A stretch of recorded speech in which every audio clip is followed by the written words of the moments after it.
Gulf capital of tourism.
Gulf capital of tourism.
واضح وصريح ان انا ابي احطهم في ايبادز، يعني ان انا ينفتح لي على التابلت رومي يسمح لي على هالكلمه، يعني شيء وايد غبي.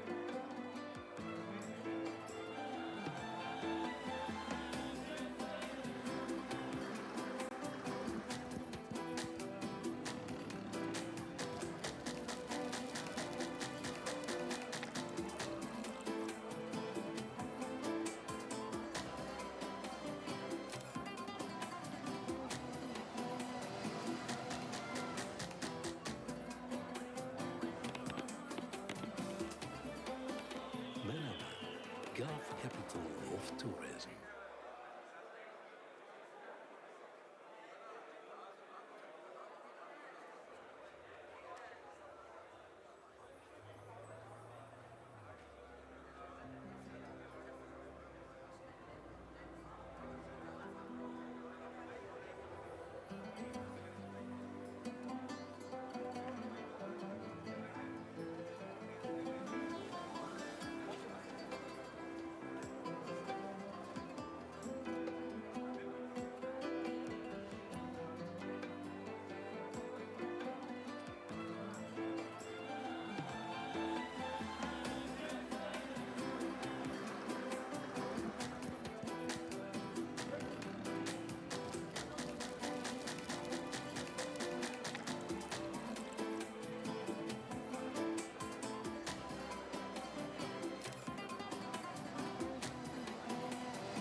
of tourism.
Manama, Gulf capital of tourism.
Manama, Gulf capital of tourism.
Manama, Gulf capital of tourism.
Gulf capital of tourism.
Manama, Gulf capital of tourism.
Manama, Gulf capital of tourism.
Manama, Gulf capital of tourism.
of tourism.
Manama, Gulf capital of tourism.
Manama, Gulf capital of tourism.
Manama, Gulf capital of tourism.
Manama, Gulf capital of tourism.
Gulf capital of tourism.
Manama.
صباحك بالخير.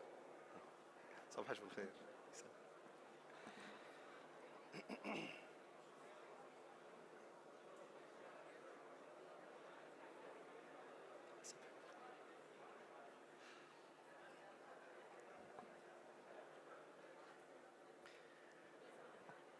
Bismillahir Rahmanir Rahim. Your Excellencies, distinguished guests of the Kingdom of Bahrain, ladies and gentlemen. Good morning and welcome to the Bahraini Indian Week Forum that will focus on the potential for enhanced economic relations between Bahrain and India. This event, ladies and gentlemen, is jointly organized by the Promotion, Exhibitions and Conferences Sector Committee in Bahrain Chamber of Commerce and Industry, BCCI, and the Bahrain Asian Traders Committee, BATC. It will feature speakers from promising sectors in both countries, such as the real estate development, IT, infrastructure industry, healthcare, and financial services. BCCI is committed to help the private sector to diversify and grow through fruitful exchange of news and ideas with counterparts around the world. And with India being a powerful catalyst for global growth, the time is right to look at India for development support and for Indian companies to consider Bahrain as a hub for its GCC and MENA expansions. In parallel, India is very welcoming of the potentials of the subcontinent, which should be kept in the spotlight for Bahraini businessmen and women, and seeking avenues of mutual economic benefits to both countries is most welcomed. We will start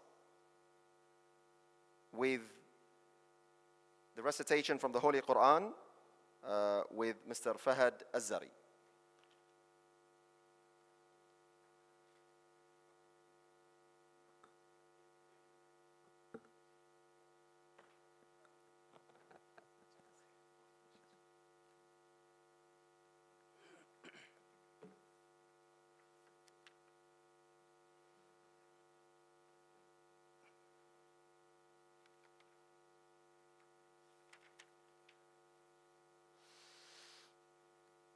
أعوذ بالله من الشيطان الرجيم إن إنما المؤمنون إخوة فأصلحوا بين أخويكم واتقوا الله لعلكم ترحمون. يا أيها الذين آمنوا لا يسخر قوم من قوم عسى أن يكونوا خيرا منهم ولا نساء من نساء عسى أن يكن خيرا منهم ولا تلمزوا أنفسكم ولا تنابزوا بالألقاب بئس الاسم الفسوق بعد الإيمان ومن لم يتب فأولئك هم الظالمون.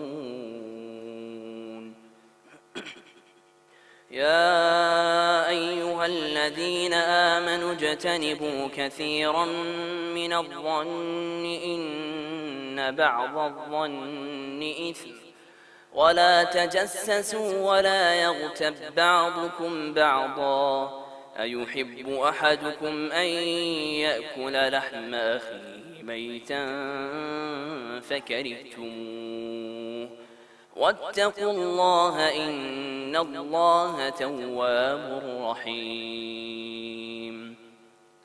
يا أيها الناس إنا خلقناكم من ذكر وأنثى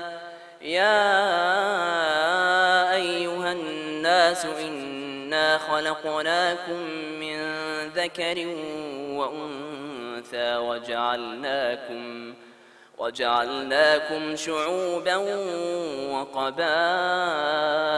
لتعارفوا إن أكرمكم عند الله أتقاكم إن الله عليم خبير.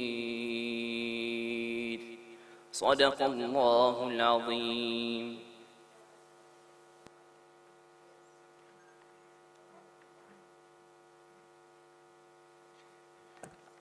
جزا الله القارئ فارس الزري كل الأجر والثواب على هذه التلاوة العطرة من القرآن الكريم. Your Excellencies, ladies and gentlemen, this event will host key speakers from a number of bodies in Bahrain, including the Economic Development Board, BCCI, the Ministry of Foreign Affairs, and Bahrain Tourism and Exhibition Authority. And from the Indian side, from the Ministry of External Affairs, alongside other top managers and business owners. It is worth mentioning that supporters and strategic partners from Bahrain are the Ministry of Industry, Commerce and Tourism, the Ministry of Foreign Affairs, the Economic Development Board, Tamkeen, KPMG, and the Bahraini Embassy in New Delhi. And from the Indian side, the Ministry of External Affairs, the Indian Embassy in Bahrain, and the Confederation of Indian Industry. May I please welcome to the stage, for the opening remarks, may I please welcome Mr. Khalid Abdurrahman Al-Muayyad, Chairman of Bahrain Chamber of Commerce and Industry.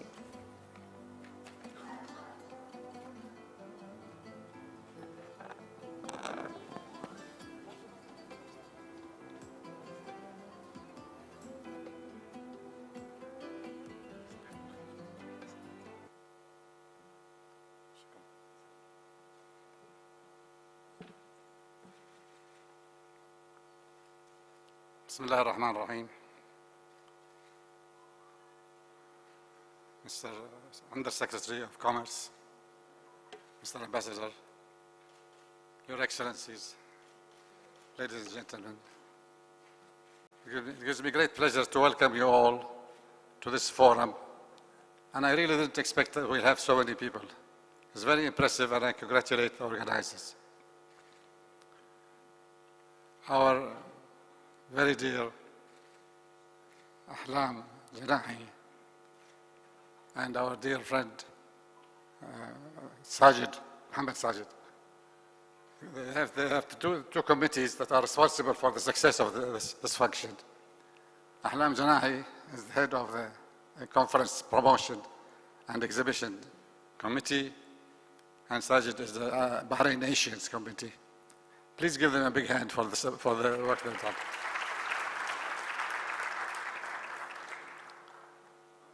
It is really nice to see so many people from India.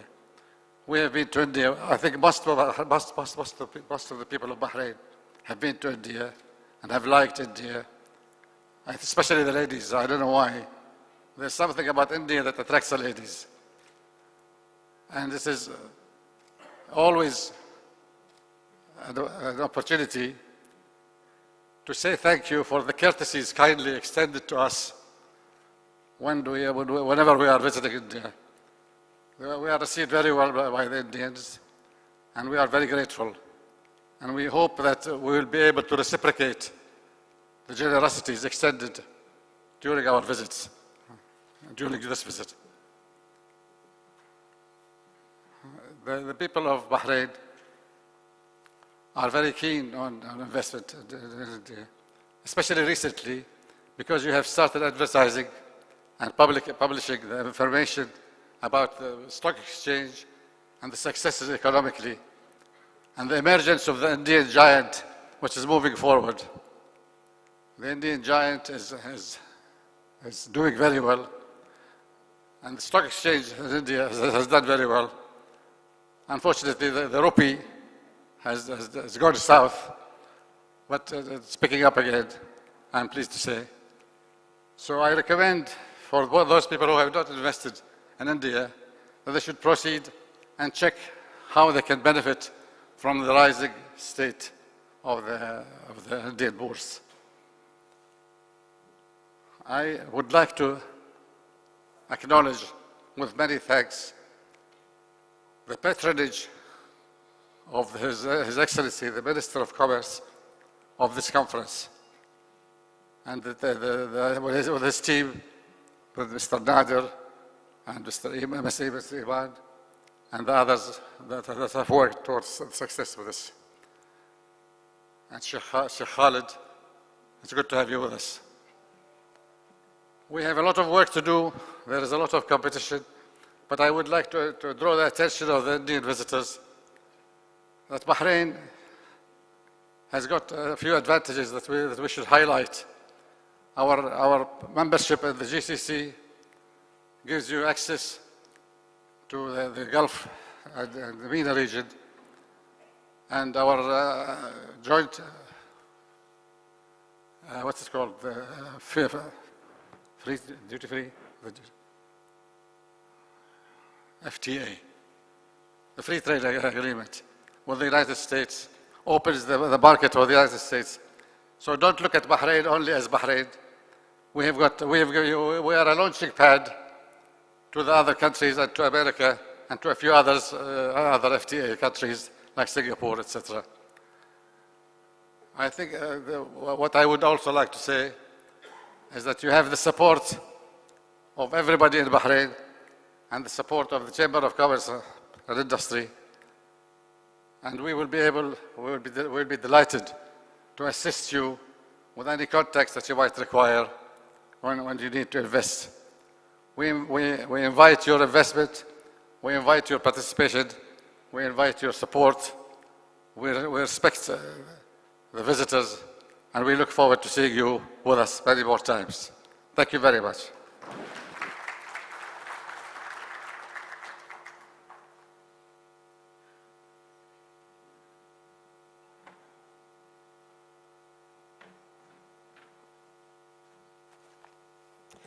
Thank you very much, Mr. Khalid Abdulrahman Al-Muayyad, Chairman of the Bahrain Chamber of Commerce and Industry, for the opening remarks. It's a pleasure now to introduce Mr. Nader Khalil Al-Muayyad, Under Secretary of Commerce Affairs, Ministry of Industry, Commerce and Tourism, for the keynote address.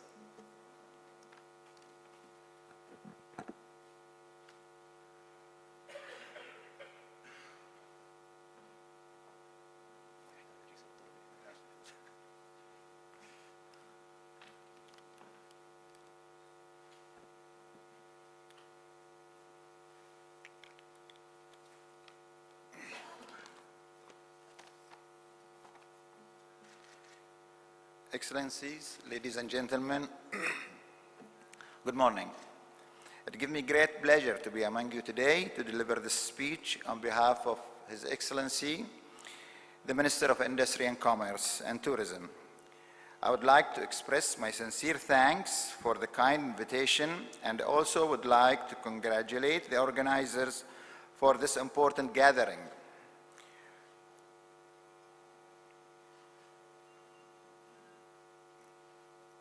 Which reflect the close relation between the Kingdom of Bahrain and the Republic of India.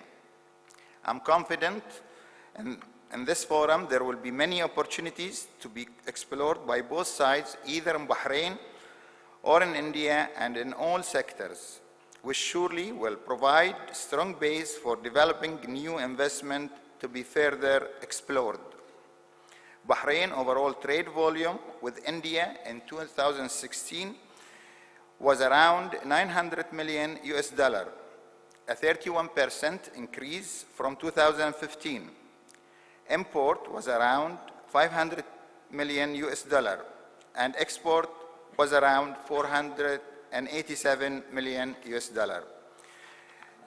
There are 3,181 companies registered in Bahrain with Indian partnership and cover a wide spectrum of business activity, including jewelry, clothing, textile, tailoring, factories, paint, supermarket, restaurants, food, maintenance, consultancy. There are also 23 branches of Indian companies registered in Bahrain covering aviation, services, management, engineering, banking, and telecommunication. We at the Ministry are committed to develop all areas of private enterprise and have carried out a thorough updating and revision of all commercial law with a view to eliminate obstacles and ease the process of setting up businesses in Bahrain. Company law and commercial registration law have been simplified based on an objective analysis and feedback from the business community. Bahrain has undertaken a number of initiatives over the past 2 years to further reform doing business. In Bahrain, and now has the most liberalized investment environment in the region with a record of 93 seconds to issue a commercial license with the utilization of our new online company establishment and registration portal, which was named Sijillat, which was officially launched in May 2016 by His Royal Highness the Crown Prince, the First Deputy Prime Minister. Other initiatives in commercial, industrial, and tourism have taken place. For the commercial reforms, we have abolished almost 80% of the requirements to set up businesses. Example of such a process eliminated were minimum capital requirement, residency requirement, personal qualification, multiple business ownership. In addition, we have migrated from the positive list to negative list, where foreign ownership allowed in 97% of business activity, with 58 of which allowed as 100% foreign ownership, which previously was 39%. And this covers almost all major sectors, including tourism, manufacturing, and health services. For the reform in the industrial sector, there were a number of amendments in the industrial law that saw increased regulatory powers, improved land utilization, quicker allocation process. The government has provided state-of-the-art infrastructure in the industrial area and has established special investment clusters such as Bahrain International Investment Park, the Bahrain Logistics Zone, and the Bahrain International Investment Park have been ranked among the world top 25 free zones of the future by the Financial Times. We are also planning to launch with our partner Export Development Center. Excellencies, ladies and gentlemen, in tourism, our objective is to increase its shares in the GDP. To start, we have merged the tourism and exhibition sector into a single authority in order to maximize synergy between the two. Moreover, in the future, we are also planning to build a new exhibition and convention center.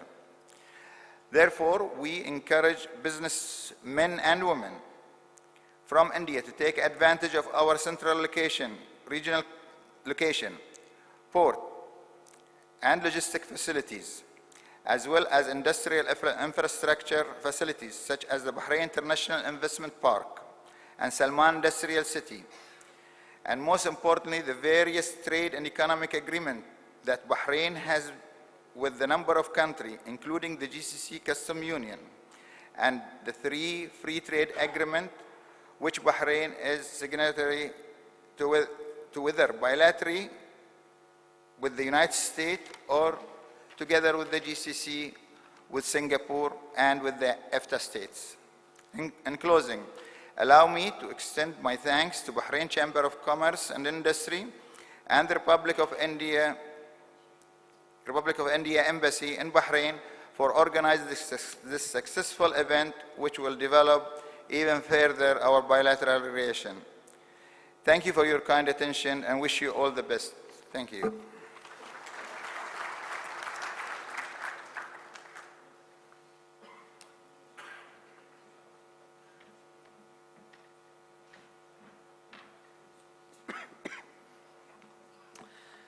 Thank you very much, Mr. Nader Khalil Al-Muayyad, the Undersecretary for Commerce Affairs, Ministry of Industry, Commerce and Tourism, for the keynote speech. I'm honored to welcome His Excellency, the Ambassador Alok Kumar Singha, the Ambassador of the Republic of India to the Kingdom of Bahrain, for the keynote address as well.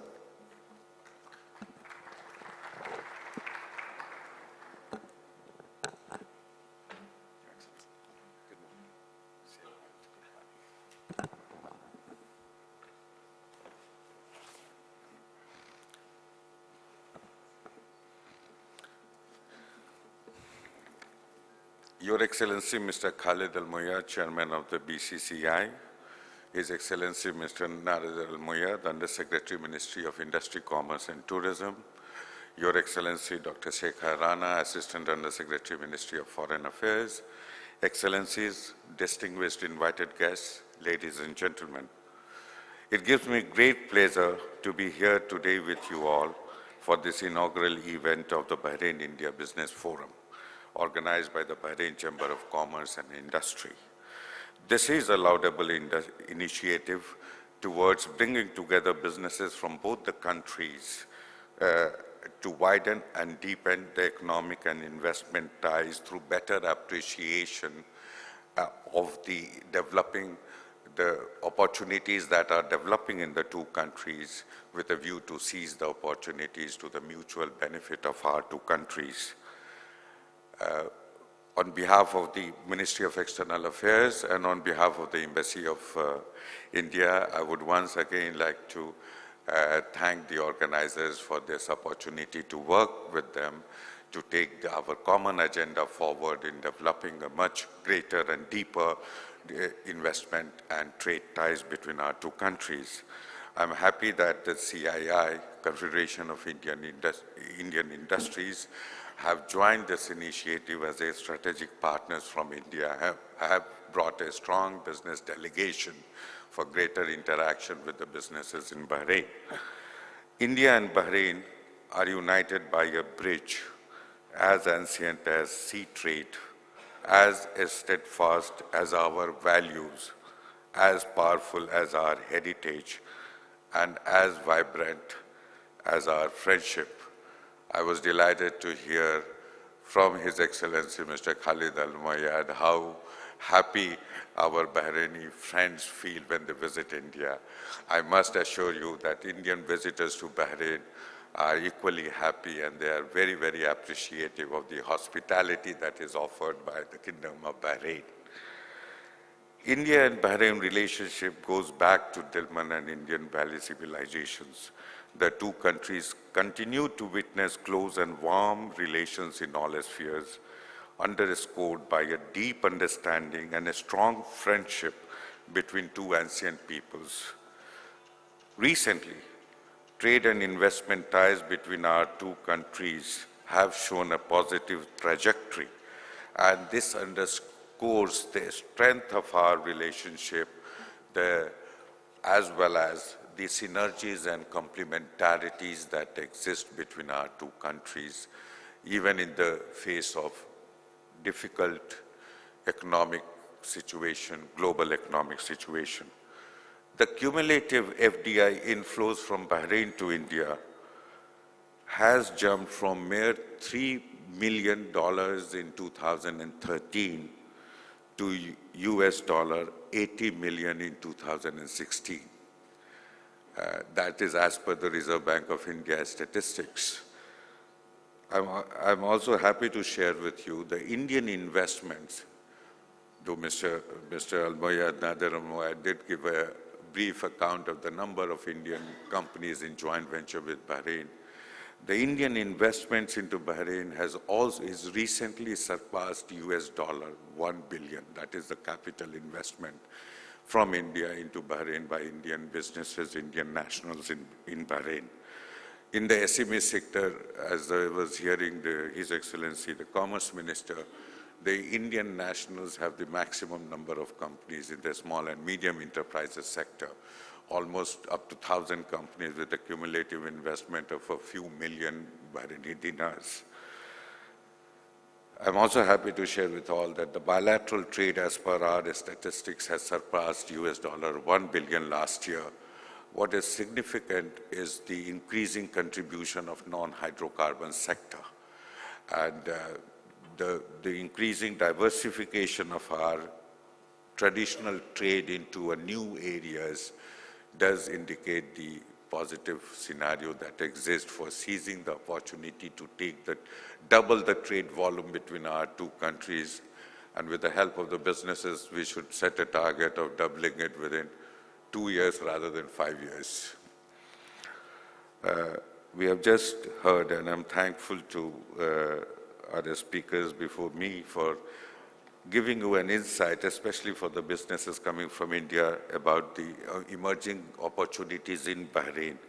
But while we have taken initiatives on the Indian side to develop a scenario for better business climate, ease of doing business, Bahrain itself is also diversifying its economy, and with increasing contribution of non-hydrocarbon sector to the GDP, several measures taken to liberalize the investment policies and in true sense creating Bahrain as an lucrative, profitable destination for business, not only for Bahrain, but as a gateway to the GCC.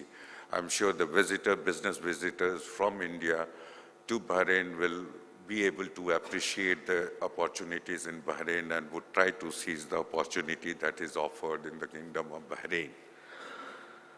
On the Indian side, let me share with you all that India is currently witnessing an economic transformation. The Indian economy has been robust to mild shocks, and IMF forecasts India to be one of the fastest growing major economies in 2017. As per our projection, the economy is likely to grow at 7.7% during 2017-18.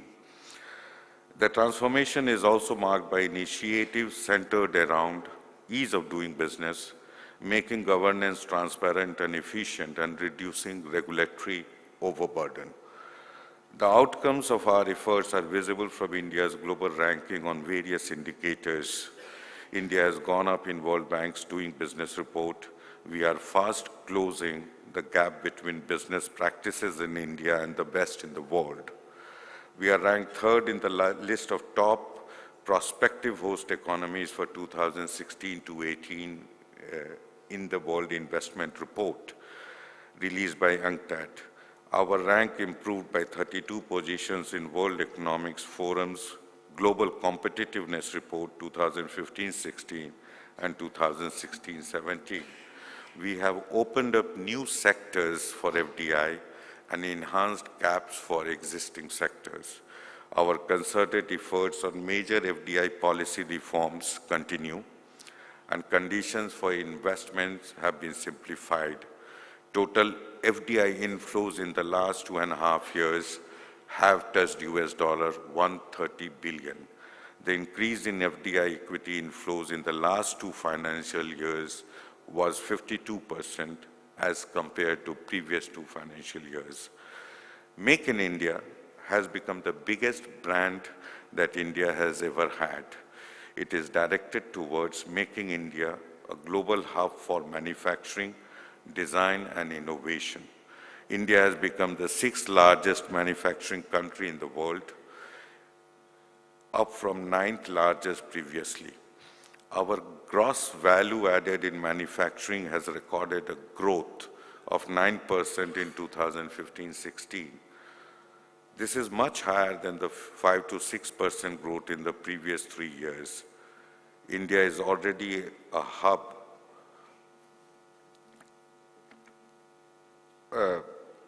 for R&D and innovation, as well as technology startups. The Indian startup industry has over 20,000 companies, creating over $80 billion of value, employing nearly 300,000 people.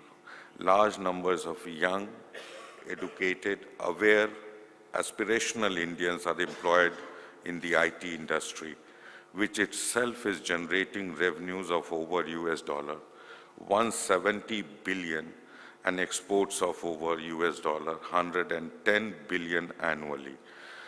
The recently passed goods and services tax provides a single tax framework. We call it single market, single tax, one country. Across the country for all goods and services by July 2017. FDI regime has been liberalized. Even the defense sector has been open to FDI. More sectors are now open for 100% investment through the automatic rule.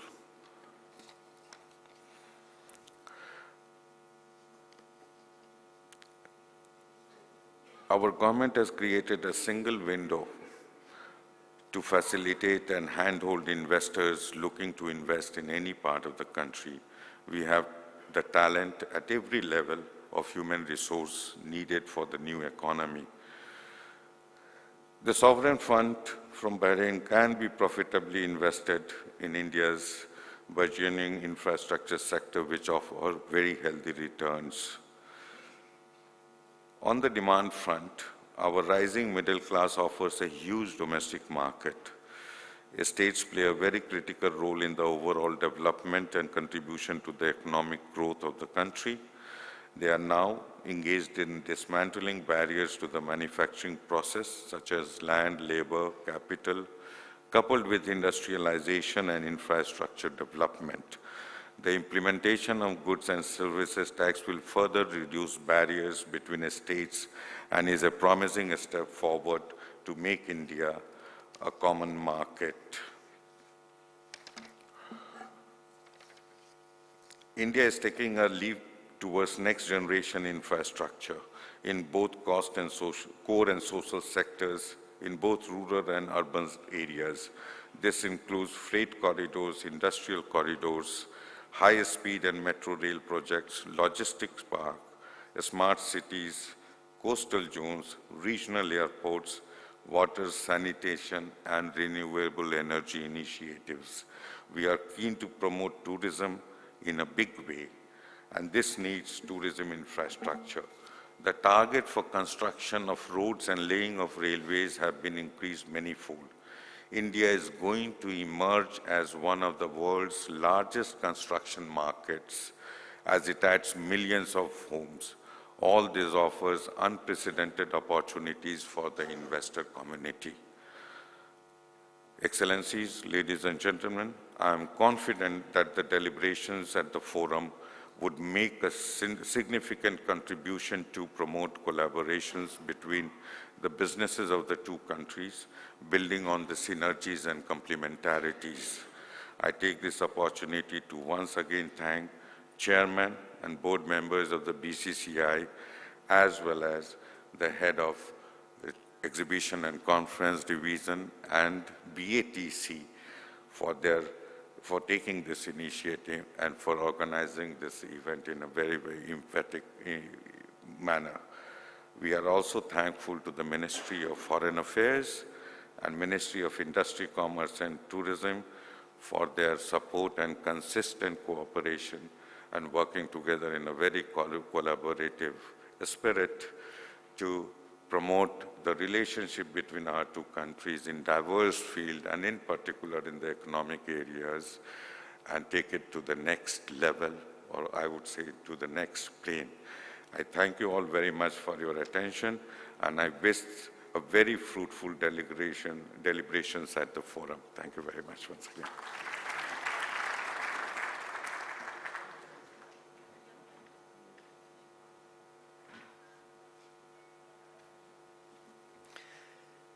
Thank you, Your Excellency, Ambassador Ali Kumar Sina, the Ambassador of the Republic of India to the Kingdom of Bahrain, for the valuable contribution. I am honored to welcome Mr. Khalid Abdurrahman Al-Muayyad, Chairman of Bahrain Chamber of Commerce and Industry, to the stage to present the mementos of appreciation to the supporters of this event. May I please also welcome Mrs. Ahlam Janahi, Board of Directors of BCCI and Chairman of the Exhibition and Conference Committee, as well as Mr. Manoj Bhatia, Deputy Chairman, BATC Committee.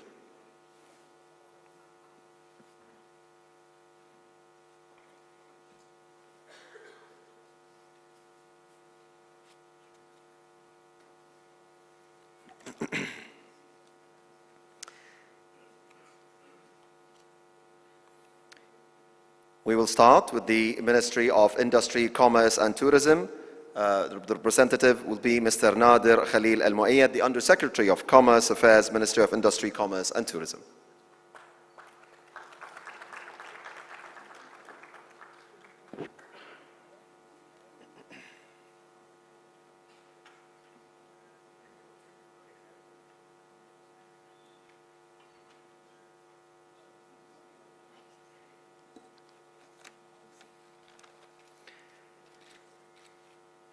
The Ministry of Foreign Affairs, represented by Dr. Sheikha Rana bint Isa bin Id'aj Al Khalifa, the Assistant Undersecretary for Arab and AMP, Afro-Asian Affairs and Organizations, India.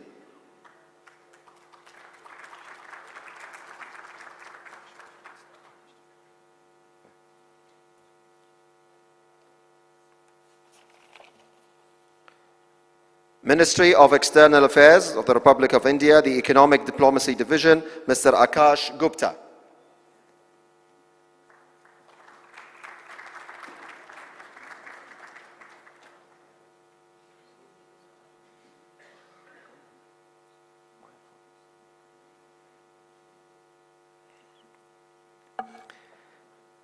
The Economic Development Board, Bahrain Business Friendly, Dr. Simon Galpin.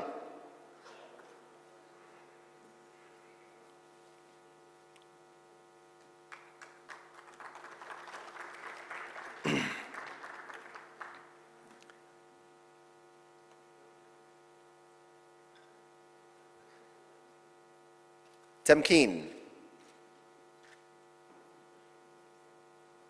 Tamkeen. Any representative from Tamkeen? I think Mr. Yusuf Ali is going to have a session later, but we'll give it to him later.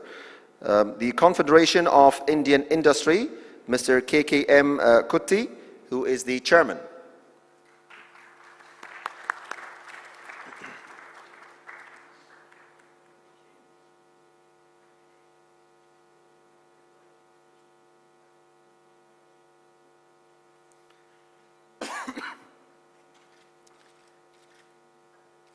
KPMG, CN Ramachandran, Partner, Head of Advisory, KPMG.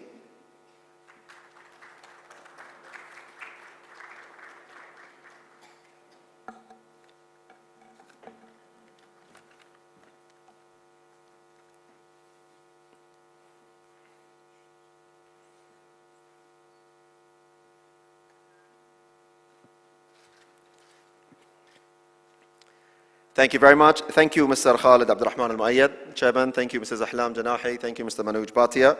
And ladies and gentlemen, we are ready to start our first session for this morning, the plenary session. May I please welcome the following panelists to the stage. I'll start with Mr. Khalid Al-Zayani, Chairman of Al-Baraka Group, First Deputy of Bahrain Chamber of Commerce and Industry. Her Excellency, Dr. Sheikha Rana bint Isa Al Khalifa, Assistant Undersecretary for Western Countries and Afro-Asian Affairs, Ministry of Foreign Affairs. Mr. K. Nagaraj Naidu, Director Investment Technology, Promotion and Energy Security, Head of Division, Ministry of External Affairs, Government of India. Sheikh Khalid bin Ahmoud Al Khalifa, CEO of Bahrain Authority for Tourism and Exhibitions. Dr. Simon Galpin, Managing Director of Economic Development Board. Mr. Yusuf Ali, Executive Managing Director, Temkeen. Mr. KKM Kutti, Past Chairman, CII, or Chairman, CII Southern Region. And Dr. Sahudullah, Chairman and Managing Director of KIMS Health Center. Of course, our moderator for this session will be, may I please welcome Mr. C.N. Ramachandran, Partner, Head of Advisory, KPMG.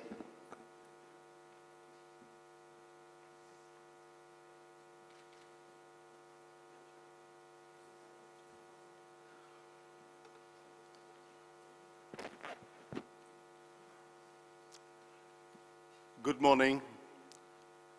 On behalf of KPMG, as a strategic partner to the Bahrain Chamber of Commerce and Industry, we welcome all of you, Your Excellencies, distinguished panelists, speakers, guests, and above all, the delegates who have taken the time and trouble to be with us this morning all the way from India.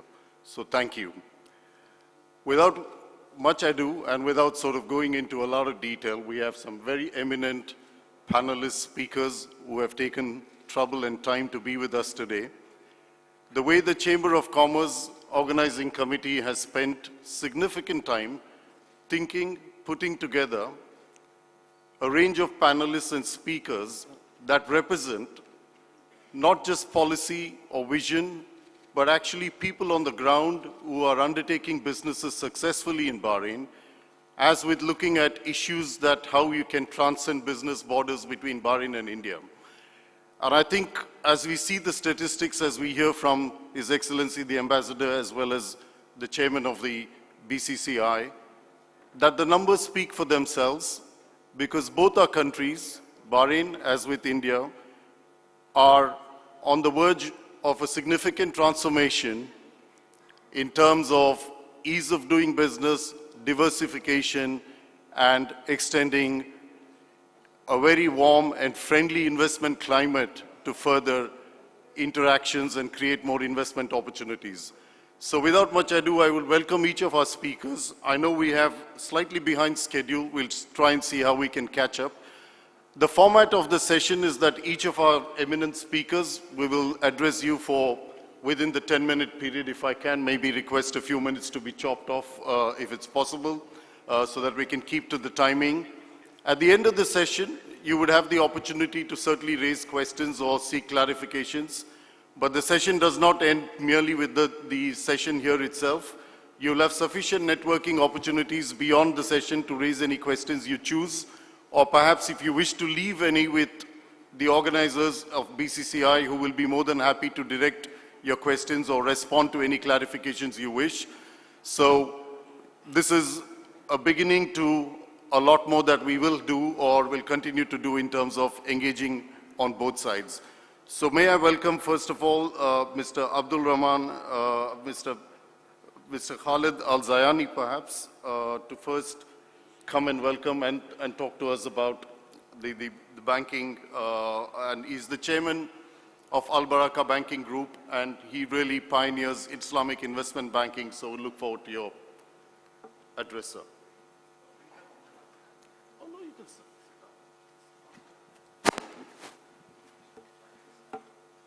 sit. Ladies and gentlemen, I'm really pleased and honored to be amongst you today. And the subject that I was hoping to talk to you about is Islamic banking in India. We have been trying for a few years to establish Al Baraka, an Islamic banking system into India, and we're still waiting for granting of a license. The last contact I had was with His Excellency the Minister of Finance on holiday. So since it was a holiday, maybe it will be a blessing and we will get our license this year. Why Islamic banking in India? India is the most important market there is, and Islamic banking can be a major factor in the development of India. We, as Islamic banks, are operating very actively in the development of many countries through Sukuk. And in the UK, we have been very successful, in Germany, in France, and believe it or not, the largest Islamic bank there is Citibank. Nobody would believe that, with a capitalization of $13 billion. There are many other banks. Let me see if I can move this.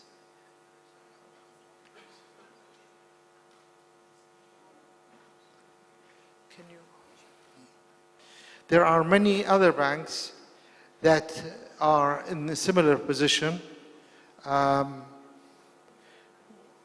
Deutsche Bank is the second largest.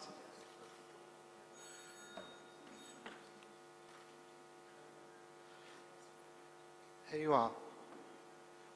All of these banks have recognized the importance of Islamic banking, and the word Islamic may link itself to a negative message, but believe me, Islamic banking is nothing else than ethical banking. We do not charge interest, money on money. We share in the risk and we earn as the borrower benefits too. If the project fails, we fail with them too. There is no penalty. So we hope this year that we will be in a position to be in India. Just to show you an example of what they think of us. This is the managing director of IMF. I will pass very quickly because this was a presentation made actually in India a few months ago.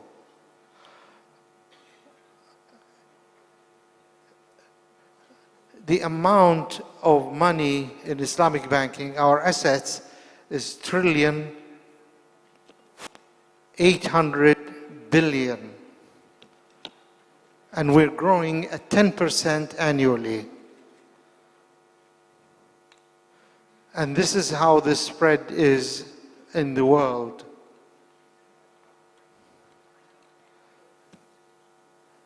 I shan't bore you with a lot of information, but what can I say other than India is missing out? And I want you people from India, our guests, our honorable guests, to take that message back. We want to be in India. We have nothing to do with politics. We are there to serve ethically. We're there to share in the risk. And this is where we are around the world. And these are the Islamic sukuks, which in my opinion will be beneficial to India in the major infrastructure that they are handling today. If anybody would like a copy of this presentation, I'll be very happy to present it to them if they just contact me. We need a message, very strong message from our Indian counterpart to press for allowing us to participate in India. The fantastic thing about our experience is the majority of our customers are non-Muslims because they know the ethical way in which we do business.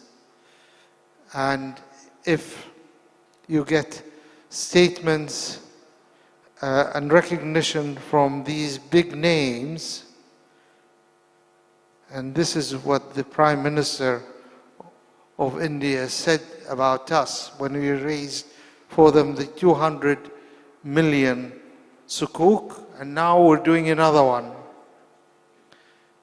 We ought to be in India to serve India and to be part of its economic growth. Thank you.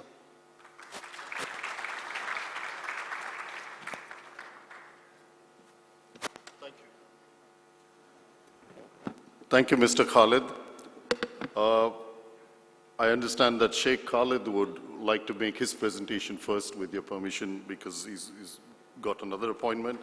So may I welcome Sheikh Khalid bin Hamud Al Khalifa, the CEO of Bahrain Tourism Authority, to share with us his vision about tourism and the opportunities. Sheikh Khalid.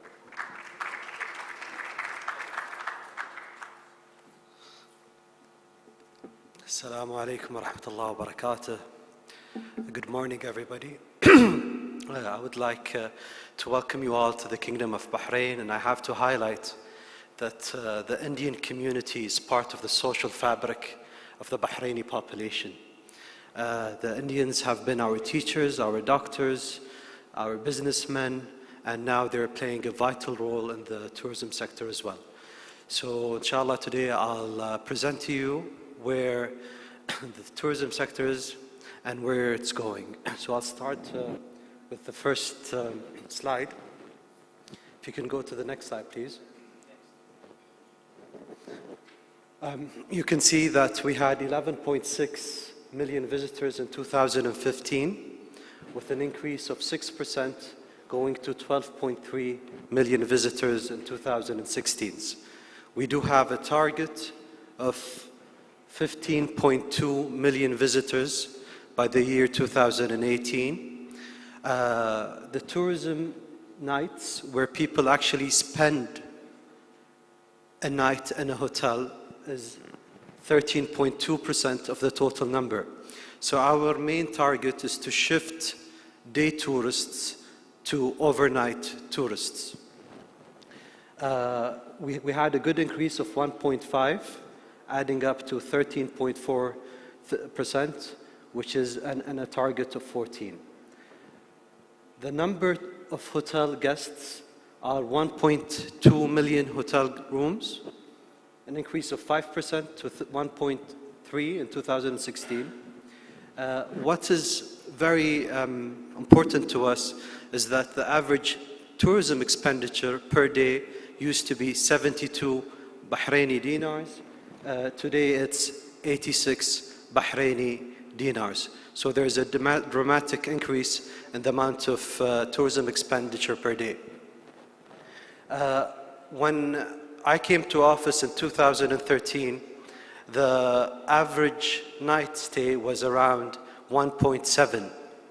Last year, we are 2.3 average night stay. In 2016, we achieved a 2.8 average night stay in Bahrain. So we're no longer a weekend destination. People spend almost 3 nights, and the aim is to go to almost 3.2 by 2018. We look forward to make the tourism sector as one of the fundamental pillars of the economy. In 2016, we had a 4.6% of the non-oil GDP. And 2016, we achieved a 6.3%, a good increase of 37%. Therefore, now the tourism sector is one of the main pillars. We have launched 7 representative offices across the world. As you can see, in Saudi Arabia, France, India, the United Kingdom, Russia, China, and Germany. As you can see, India is one of the offices that we also we have started an office over there. We have an office in Mumbai and in New Delhi. Now, these offices will promote Bahrain and package Bahrain and all tour operators, DMCs, and other platforms of tourism sectors in India. We have a target of at least 5,000 tourists from our offices coming to Bahrain. So you're talking about an average of almost 700 incremental additional tourists coming to Bahrain just from our offices in year one. Just some numbers so that our Indian friends could understand how the accessibility framework works in Bahrain. The King Fahd Causeway, we received 9.6 million travelers in 2015, with an increase of 6% to 10.2 million in 2016. So there's a good increase. As you can see that the King Fahd Causeway is almost 83% of the people coming inbound to Bahrain come through the causeway. So 83% is a huge number. Around 14 to 60% come via the airport. Something that we are currently working on with His Excellency, the Indian Ambassador in Bahrain, is that we're trying to make sure that Indians get visa upon arrival once they arrive to Bahrain. And we're currently working with our colleagues. Thank you. We're currently working with our colleagues at the Ministry of Interior. So if an Indian has a Shingle visa or a UK visa or an American visa, he will get visa upon arrival. He doesn't need an entry.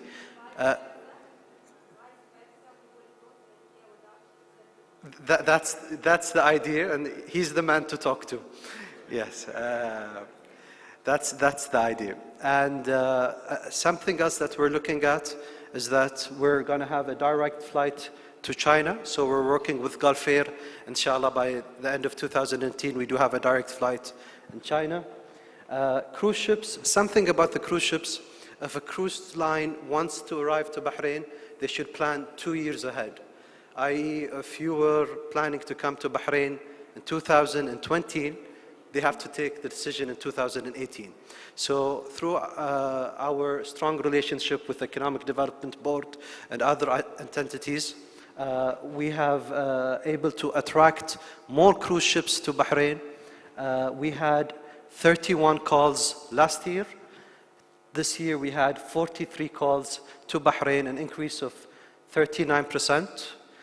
Yesterday was the last call to Bahrain, and we have a total of 92,000 travelers or passengers coming through the cruise lines. Beaches and islands, we have already tendered 4 sites.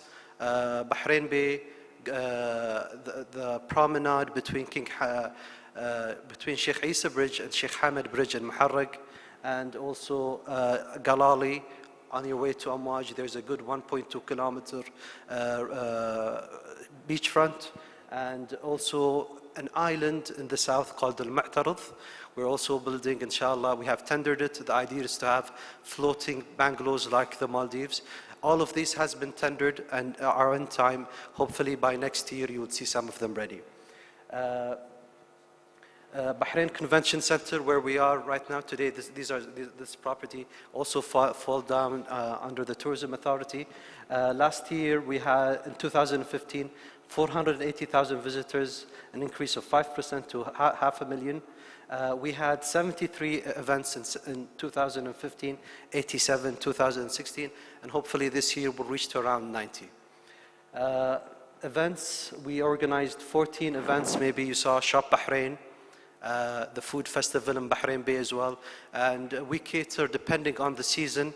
If there's GCC holidays, like our brothers in Saudi Arabia, we do have Sesame Street, attracting the families. They came all the way from New York. They're live in the next hall for the 5 days. 2 has passed, 3 days are going forward. Tourism projects, it's very important to have qualified tour guides. We have graduated 47, and by the end of the year we'll have 100 certified tour guides in Bahrain speaking 7 different languages. We're having a hospitality school, inshallah, very soon. And what's maybe very important to the Indian community to understand, that when you deal in Bahrain with hoteliers, restaurants, municipalities, wherever you go, most of the companies that people work on are actual Indians who have been in Bahrain for many long years. We have the Hindu temple in the old souk of Manama. It is more than 150 years. It's a real melting point for all cultures, all religions in Bahrain. And thank you. Maybe we are proud to say that we were the first GCC country to have an Indian club. And the Indian club celebrated 100 years 4 years ago, I believe. So we're the forefronts when it comes to Indian Bahraini, Indian Arabic relationships. I would like to conclude my presentation by saying our focus is on the regional market, but we also have a main focus on the Indian market. We have had a campaign for our new tourism brand, Bahrain Ours Yours. We had 76 million viewers from across the Arab world, and we're participating in different exhibitions, attracting more MICE events into Bahrain, meetings, incentives, conferences, exhibitions. We're also looking forward, inshallah, to promote Bahrain as a wedding destination in India. I know we have Dr. Ali Fulad, the advisor and CEO. He will also give you the complete plan of attracting weddings, Indian weddings specifically to Bahrain. We will, inshallah, have a huge Indian wedding as our first event for the wedding. More than 1,000 people will come from India at the end of the month. Women obviously like entertainment and wedding. So inshallah, there's a lot to do together. We welcome you. We will ensure that all your investments are being taken care of, very highly by our team in Bahrain Tourism Exhibition Authority. I would like to conclude my presentation by thanking Mr. Khalid Al-Muayyad, Mr. Khalid Zayani, and also Mrs. Ahlam Al-Janahi for putting together this event. Thank you very much. I have to excuse myself. I have another appointment very soon. I wish you a great event. Thank you.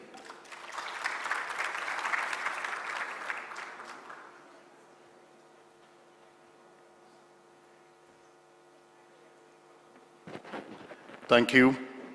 I have the pleasure of welcoming Her Excellency Dr. Sheikha Rana bin Khalifa to talk to us about the foreign affairs thing, which in terms of the continued strengthening of relationship in which she has a huge contribution and continues to do so. Sheikha Rana.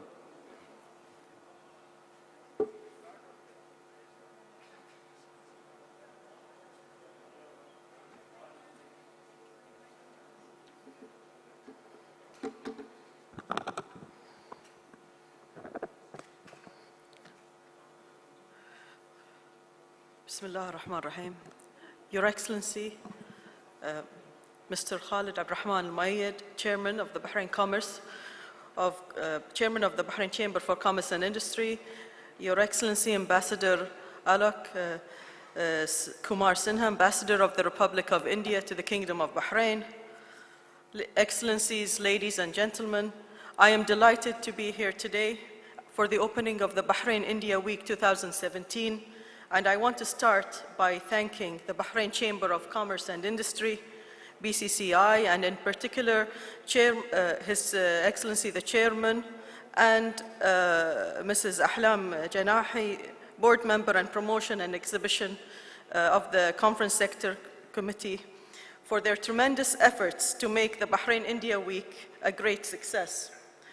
I would like also to welcome His Excellency Mr. Akash Gupta, Under-Secretary of the Economic Division of the Ministry of External Affairs of India, whose visit marks further a milestone in the historic and outstanding bilateral relations between Bahrain and India, and whose contribution to the Bahrain India Week was very much appreciated.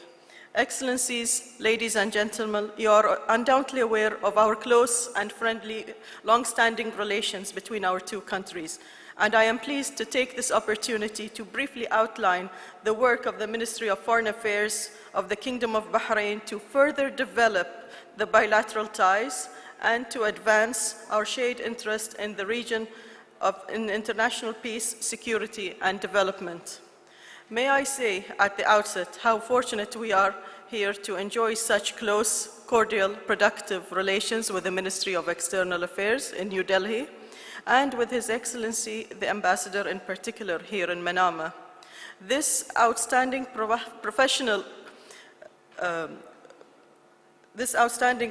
cooperation has undoubtedly played a significant role and facilitated a range of initiatives that we have undertaken, helping to promote our relations at all levels.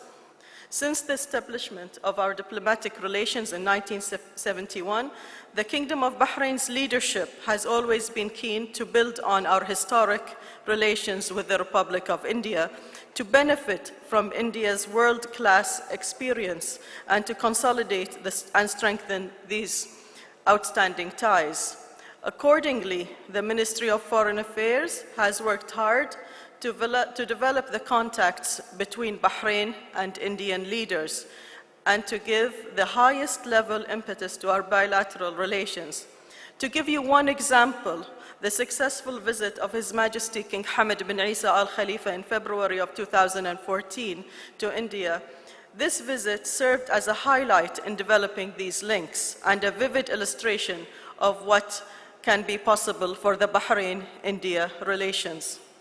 Other bilateral visits have included Her Excellency Mrs. Sasma Swaraj's visit to Bahrain to participate in the first Arab-India meeting, Cooperation Forum in January of 2016. His Excellency Sheikh Khalid bin Ahmed Al Khalifa, our Foreign Minister, visited India for the first meeting of the High Joint Commission between our two countries in February 2015. And His Honorable Shri Singha's visit to Bahrain in October 2016 to implement the agreement signed in 2015 for the cooperation in the field of international terrorism. And more recently, the Chief Minister of Kerala to Bahrain in February 2017 to enhance investment and trade cooperation with Kerala. We are confident that the exchange of visits between our leaderships in Bahrain and the friendly Republic of India will further pave the way for business opportunities, ultimately boosting bilateral economic trade activities and increasing our joint investments. Excellencies, ladies and gentlemen, to implement our two governments' shared vision of close ties between us, the Ministry has also played a vocal point for developing and coordinating many agreements and memorandums which provide the framework for bilateral cooperations in the fields of justice, law enforcement, culture, education, healthcare, environment, youth and sports, and science. The Ministry has been instrumental in coordinating the relevant agencies here in Bahrain with their Indian counterparts to negotiate, draft, and implement these texts, bringing clearer benefits to the people of our both countries. With regard to trade and investment, Bahrain aims to handpick Indian origin fintech companies to give them a foothold in Bahrain, providing a gateway to the Gulf region and to the wider world, further enhancing Bahrain's status as a gateway to the Gulf and a hub of Islamic finance. In addition, India is an important trading partner with Bahrain, with bilateral oil and non-oil trade between Bahrain and India reaching $988 million in 2016. Non-oil trade alone is $649 million according to the Ministry of Industry, Commerce and Tourism, making it clear that we have a very strong base on which to build even greater investment, commercial cooperation between us. Furthermore, the government of Bahrain is also keen that local high net worth individuals angel investors and serial entrepreneurs become active investors in startups in India. Indeed, as of January 2016, there are some 212,000 non-resident Indian workers and investors registered in Bahrain, including almost 2,000 non-resident Indian investors in the kingdom. Meanwhile, many Indian companies already operate successfully in Bahrain in joint ventures, including, for example, the Royal Hospital of Bahrain and the US $200 million JBF Industries plant in Salman Industrial City in Hid. In total, the Ministry of Industry, Commerce and Tourism figures show 3,181 companies in Bahrain with an Indian partner, 23 branches of Indian companies established here, and of course, we work closely with our colleagues in New Delhi in the Bahrain High Joint Commission, chaired by our ministers, which reviews all aspects of our relations and explores our new adventures and opportunities to expand and enhance this in all fields. Following the Commission's first meeting in New Delhi in 2015, Bahrain will host its next meeting here in Manama later this year.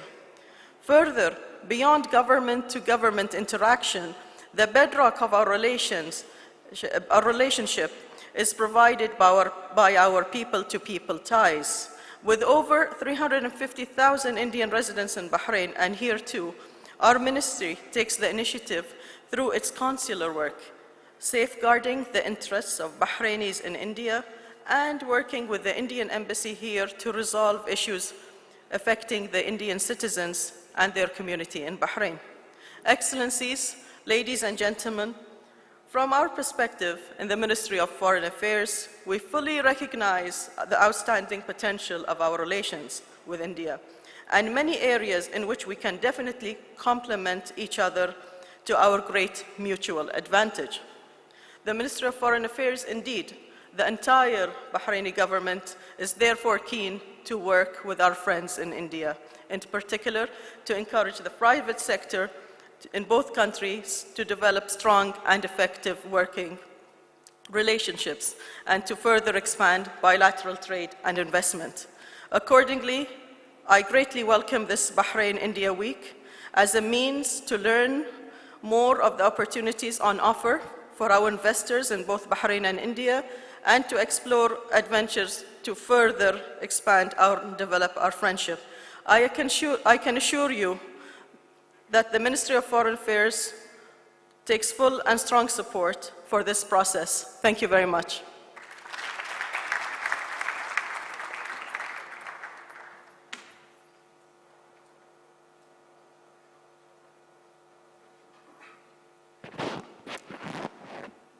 Thank you, Shekhar Rana. I have the pleasure of inviting Mr. Akash Gupta from the Ministry of External Affairs in the Undersecretary in the Indian Commerce Ministry. So Mr. Akash Gupta will give us an insight into the changing landscape in India. So Mr. Akash Gupta, welcome to the forum. Thank you. Good morning, everyone, and it's an honor and pleasure to be here in this business forum today. And I take this opportunity to further the commercial, economic, and business relations which India and Bahrain have today. Of course, first of all, we need to laud the organizers of this event who have taken all pains to make this forum possible and create a platform where the businessmen of two countries and also the governments can interact to take the bilateral relation to a new level. Again, I would like to thank the Bahraini side for the hospitality which has been extended to us. It makes me always feel at home. In this business forum, there has been many sessions which have been planned during the course of the day on specialized sectors. And I will make my own suggestions wherein I think that Bahrain and India can both work to take our relation forward. So I'll also give an overview of some sectors. So to start with, again, there was a presentation which we saw on tourism industry in Bahrain. Of course, Bahrain is a world-famous tourist destination. It's not a new thing. And it offers a lot of luxury destinations. And the culture of Bahrain offers a lot to the incoming tourists. But, one thing which I feel where tourism from India can be increased is the adventure side. The youth in India today has a lot of money because of the services sector boom in India. And if we actually want to attract the youth, to be honest, the youth in India travels a lot today. They travel to many international destinations. And if we actually augment the present tourism infrastructure in Bahrain with the adventure tourism component, then I think that we can increase the youth tourist inflow by thousands in a year in very short time. And to that effect, I would also like to suggest that there are many startup companies related to this adventure sports in India. And I think the tourism ministry here and the tourism companies here can go forward and collaborate with these adventure sports and startup companies and give a new dimension to Bahraini tourism beyond luxury and culture and wedding destinations, So this will be a pre-wedding tourism destination also. So the second sector, which I think, although we have very short time, limited time here, so the second sector which I feel where there can be greater cooperation is the information communication technology and the outsourcing, the BPO sector. Of course, we all know that India is the outsourcing hub for the world. I hope every one of you here knows Bangalore, Bangalore is the IT capital of India, and we cater to the outsourcing needs of the whole world. And I think that Bahrain and India have a very unique commonality where we have almost more than 60% of our population below 35 years. So we have a huge youth population. Bahrain has world-class education with English language expertise. So I think that all the components which can make Bahrain a great information technology hub, not only for its domestic demands, but for all of the Middle Eastern market, and why not even for the Maghrebi market. So if Bahrain wants, we can help them to make their own mini Bangalore inside Bahrain, and we can actually take this opportunity to think on these lines again. We can help Bahrain develop capacities. An extension of this may be the startup innovation and entrepreneurship sector. Lately, there has been a lot of talking around the globe. We all know Mark Zuckerberg, Facebook, such a young man, billionaire, similar to Google. So young people, they have actually taken up the industry. And in India also, there has been a huge startup revolution. And it was made imperative for the government to actually work and facilitate to make this startup and innovation ecosystem in India. And we are working a lot on that. So, our Prime Minister launched a flagship program of the government which was called the Startup India. So, through this program, we go the next mile to promote the startups. And as I already said that we have a lot of youth in India, and youth, they are willing to work hard, they have ideas, but they need encouragement from the government and some funds. So that's what we actually did, We took out all the compliance requirements for the startups and also provided seed funds amounting to $1.5 billion. Startups don't need a lot of money, maybe $5,000, $10,000 here and there. So I think that model can also be very successful in Bahrain because Bahrain is already a financial hub. And this startup revolution can inject technology in the Bahraini technology sector. And I think that Bahrain can actually focus on the IT aspect of on the financial services side. So this is another area which I think both the countries can work on and take it forward. The next sector which I would like to again point out is the opportunities in real estate and construction in India. So when I landed in Bahrain and when I see the beautiful buildings, the roads, the highways here, I really feel that our city should also be like this. And we are also trying to work a lot on that. Our Prime Minister again announced the Smart City Initiative, through which we actually remodel and rework on the existing cities and also start many greenfield cities projects. And many times, we go to European cities and American cities to know how they have built their cities. But I think that Bahrain is a smart country in itself, and we can learn a lot from Bahrain on how to develop our cities. To just give you an example, we are planning an investment of approximately $10 billion in these smart cities in the coming 5 years. So it's a big opportunity for all the Bahraini infrastructure and real estate companies to come in India and make the most of it. So apart from this, we have many other projects like Housing for All scheme by 2022, through which we want to make 30 million houses for the low income group in India. So you say it, you have it in the real estate and infrastructure. We have immense opportunities which can be exploited by the Bahraini companies. The next sector which I think has a lot of complementarity with Bahrain and which Bahrain can benefit from is the food processing. Food processing again has a detailed session towards the end of the day. But just to tell you, India is the first largest producer of milk in the world, the second largest producer of fruits and vegetables. But the food processing is just 2%. Similarly, in fisheries, we are second largest producer again in the world, but the food processing is 22%.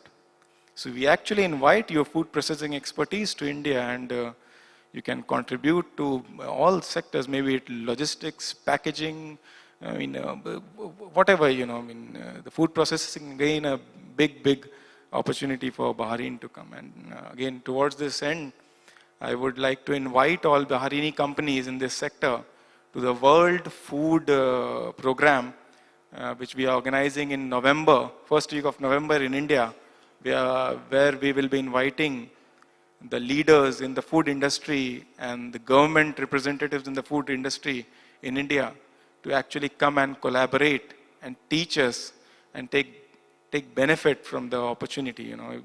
India is a country of 1.3 billion people.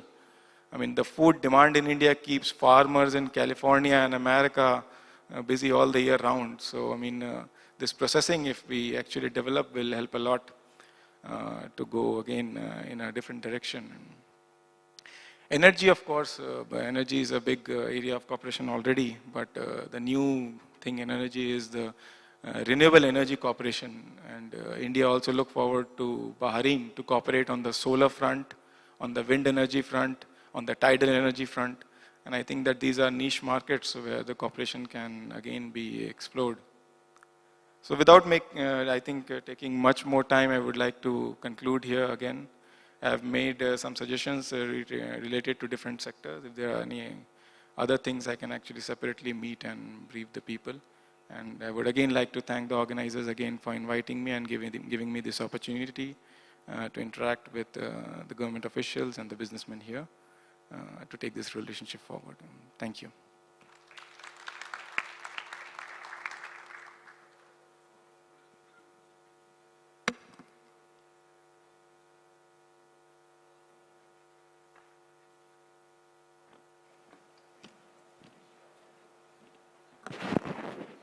Thank you, Doctor. Thank you, Akash, for giving us the insights into how we can connect the two worlds on a more practical level. I think we can continue to network post this session to get deeper insights on a practical level. May I welcome Dr. Simon Galpin to give us a sense from the economic development perspectives or seeing the priorities from Bahrain's perspective. So Dr. Simon Galpin.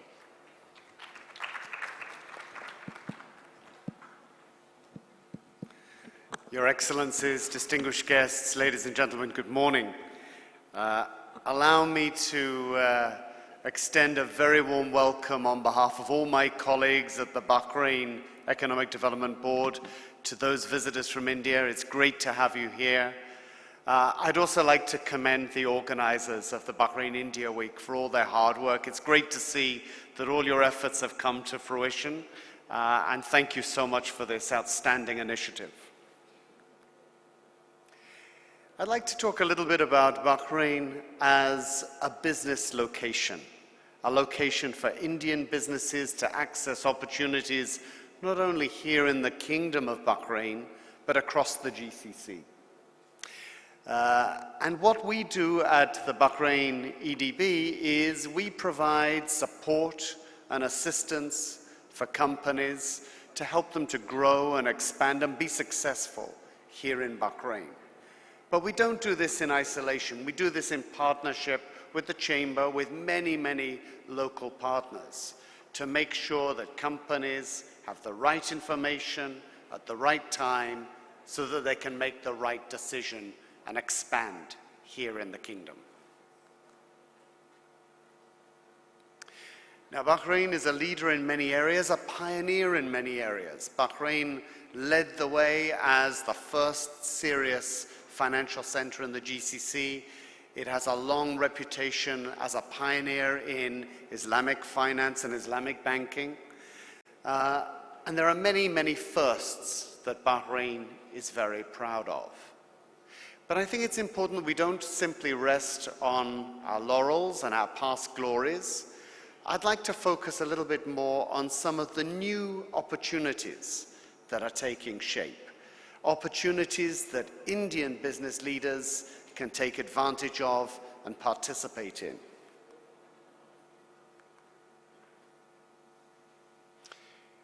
The first of these three big opportunities is related to physical infrastructure. Over $32 billion will be invested in a whole range of infrastructure projects in Bahrain over the next decade. Many of these projects are well underway, and many of these projects will offer real opportunities to Indian subcontractors and suppliers.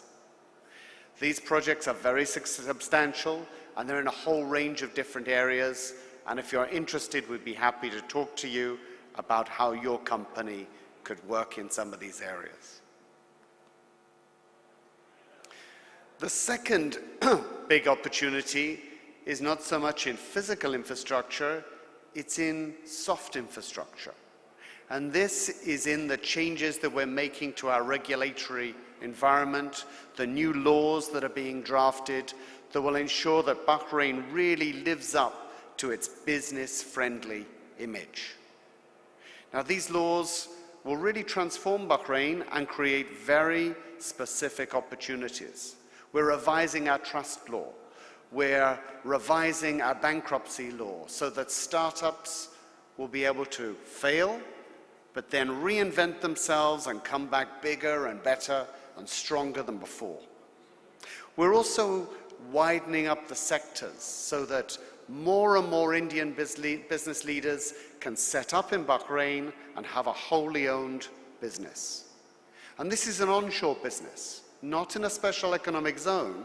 So once you're established in Bahrain, you can do business not only here, but right across the GCC, right across the MENA region, and even take advantage of our free trade agreements with the United States, with EFTA, with Singapore, for example. And the third big opportunity is that Bahrain is rapidly emerging as a leading hub for startups and financial services technology. And this is happening very, very quickly. Last year, there were over 86 events aimed at supporting networking within the startup community. Over 3,000 startup founders, investors, and entrepreneurs participated in those events. And that represented double the numbers of the year before. And this year, the momentum is gaining more and more pace. So the startup community here is really, really starting to grow. And Bahrain is recognized as being amongst the most entrepreneurial group within the GCC. But will benefit tremendously from attracting founders, startups, and scale-ups from India that want to use Bahrain as their sandbox to expand elsewhere. And so we're looking also at regulation that will really support and encourage fintech. Our central bank is about to launch a sandbox which will allow fintech companies to set up here with very little regulatory control to test their product and service before they get a more formal license. We're also looking at allowing crowdfunding and peer-to-peer lending that will support our startup ecosystem, and white papers on these will be issued in the next couple of months. Also, there's a funding opportunity. For Indian entrepreneurs, Bahrain has the greatest concentration of high net worth families within the GCC. And we want to encourage more of these wealthy individuals to not just invest in the traditional vehicles of real estate and equities, but to become actively involved in the startup ecosystem by being angel investors. And so we want to bring in experienced VCs, experienced angel investors who can share their experiences and encourage our wealthy individuals to really get behind the startup ecosystem. And lastly, there's room for the big corporates to also get involved. Our big telecoms companies, our banks, and other financial institutions are now recognizing that getting alongside the startups, supporting an incubator, supporting an accelerator here in Bahrain can really help their business and give them new opportunities too. Last year we had, or right now we have 3 accelerators here in Bahrain. Within the next 6 months, with the support of Tamkeen, another 3 will be established, focusing on a whole range of different opportunities and different sectors.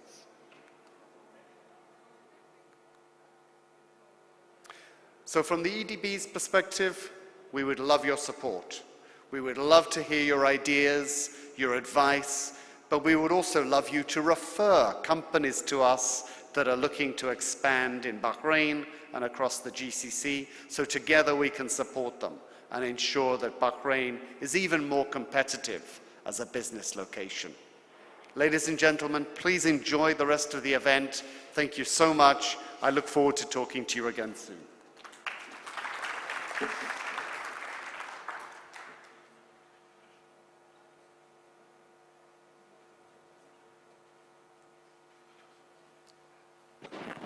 We try and still keep to time. We have one more speaker, Mr. Kuti, who's from the Confederation of Indian Industry from the southern region, will give us an industrial perspective and the relationship on the 2 associations of CII and how we can kind of enlarge the relationship with BCCI. Thank you.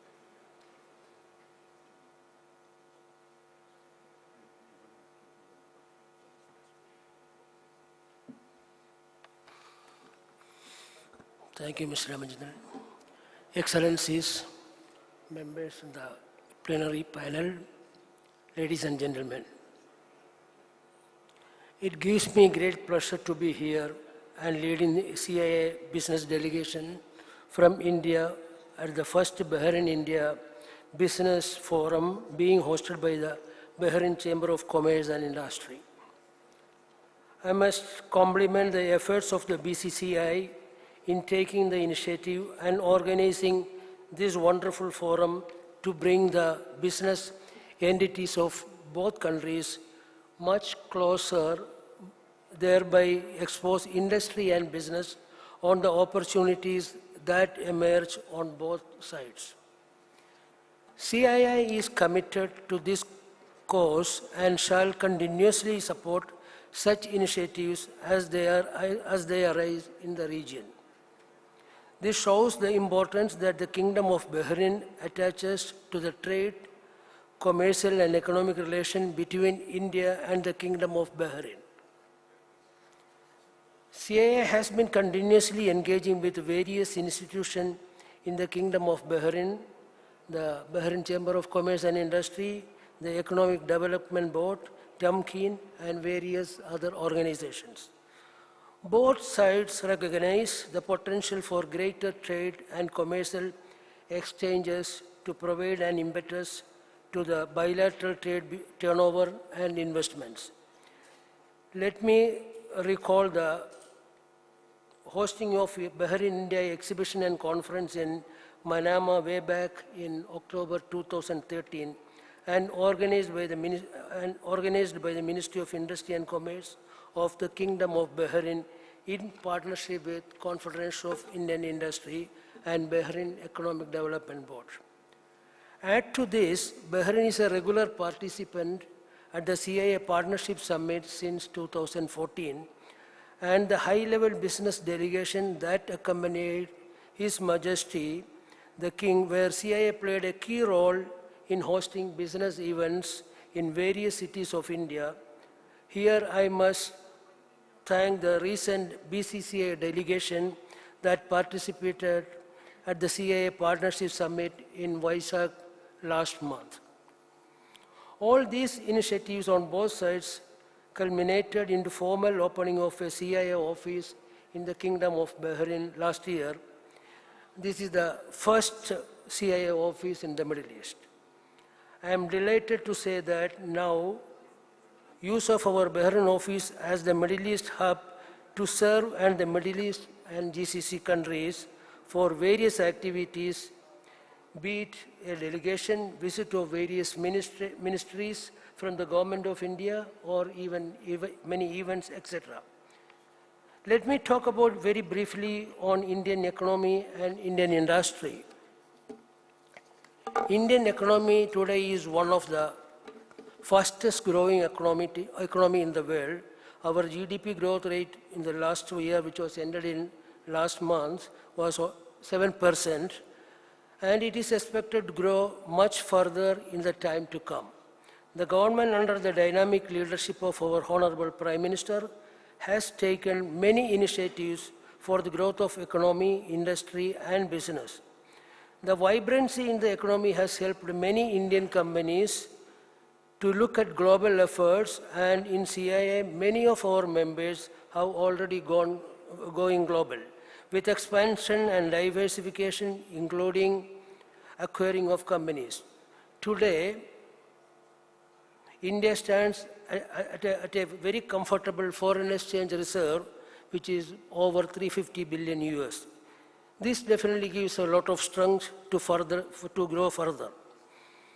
Looking at the Middle East and industrialization, I see that there is a lot of effort being put in the Middle East economies, including Bahrain, towards industrialization. We in CIA have just attended, and myself was leading a manufacturing delegation to the UAE at the Global Manufacturing and Industrialization Summit conducted at Abu Dhabi under UNIDO. It was really wonderful to see the participation of many countries around the globe. Almost 92 countries participated, and the enthusiasm to launch a major phase of industrialization. Indeed, the economies, even as on a path of diversification from oil-related to non-oil economy.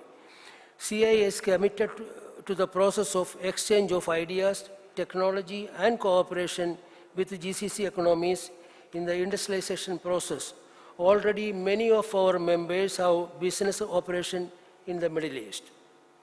CIA would be happy to help the kingdom in its industrialization process, and I see there is a great scope for cooperation in many sectors, which food processing, information technology, construction and real estate, tourism, and small and medium enterprises.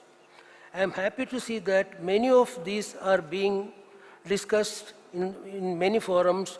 Already Bahrain is home for many Indian companies like JBF, Electrosteel, Iron Exchange, and Information Technology, many companies, and also financial institutions. Another important area is in the service exports, where CIA and BCCI can cooperate on long-term basis. CIA would be holding a global exhibition on services during this month between 17th and 20th at Noida near New Delhi. I welcome BCCI and everyone and participate, and this is an excellent platform to excellent platform and opportunities in services, enhancing strategic cooperation and fortifying multilateral relationship between all stakeholders. CIA is also bringing to this region many of its services through its various Center of Excellence. CIA has got about 9 Center of Excellence, which are all world class. Let me conclude by saying how delighted I am to be visiting the Kingdom of Bahrain and being part of this wonderful business forum. I once again congratulate the BCCI for taking the initiative and arranging this event. We would make this as an annual event for the benefit of both the nations and the business entities. CIA is committed to us. Thank you, ladies and gentlemen.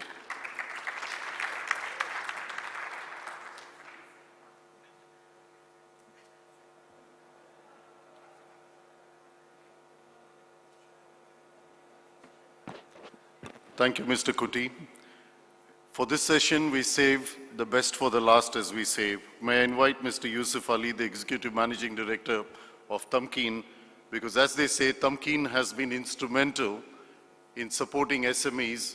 And if he said we had 3,000 companies in Bahrain, as we heard, I'm sure a lot of you would not have known or met or used Tamkeen. So without Tamkeen, not much would happen because they provide financial and other support.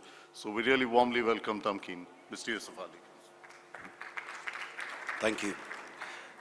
That saves me half the time. Thank you so much. I think a number of you are familiar with Tamkeen. I don't want to keep you longer. I know this has gone a little bit beyond. But Tamkeen is an organization that was born of the economic reform project in Bahrain. And I'm not going to is that the other one? I'll just change this. The economic reform project, more particularly the labor market reform project, what it means in a nutshell is that employers on one hand have the freedom that they want to hire and fire employees, to hire and recruit based on competency. Bahrain as a free economy, Bahrain as a country that has been opening up more and more and more to the world, hence what's going on today. It's known that in order to do that, it had to leave the market, work itself out in terms of the dynamics without interfering in this, leave the employers to decide recruitment decisions, in return for paying a monthly fee of between 5 to 10 dinars. Now, what the system, what the labor market reform system created is a fund that is dedicated. 80% of the total sum of fees paid annually is actually transferred to Tamkeen, or the labor fund, it might be referred to, who would then need to invest that back in the market. Basically, Tamkeen serves 6 specific segments. Individuals as well as enterprises. We serve students. We start at the age of 15. We work with schools. We work with the Ministry of Youth. We start working on what we call work ethics, work values, and values that are likely to make these individuals more successful in future. We work with job seekers as well. One thing that Tamkeen provides through this system is the opportunity for Bahrainis as well to get skilled, to get more competent, to be recognized for their skills, and therefore to compete with the foreign labor on par. No preferences in terms of, or no law enforcement, as much as freedom to the employer to decide who best suits their businesses. We also work with employees, and obviously I think today Tamkeen offers a host of different solutions to employers who are ready and willing not only to hire the local talent, but also to develop these talents and progress them within their career in a way that is beneficial to the businesses, relevant to the businesses themselves.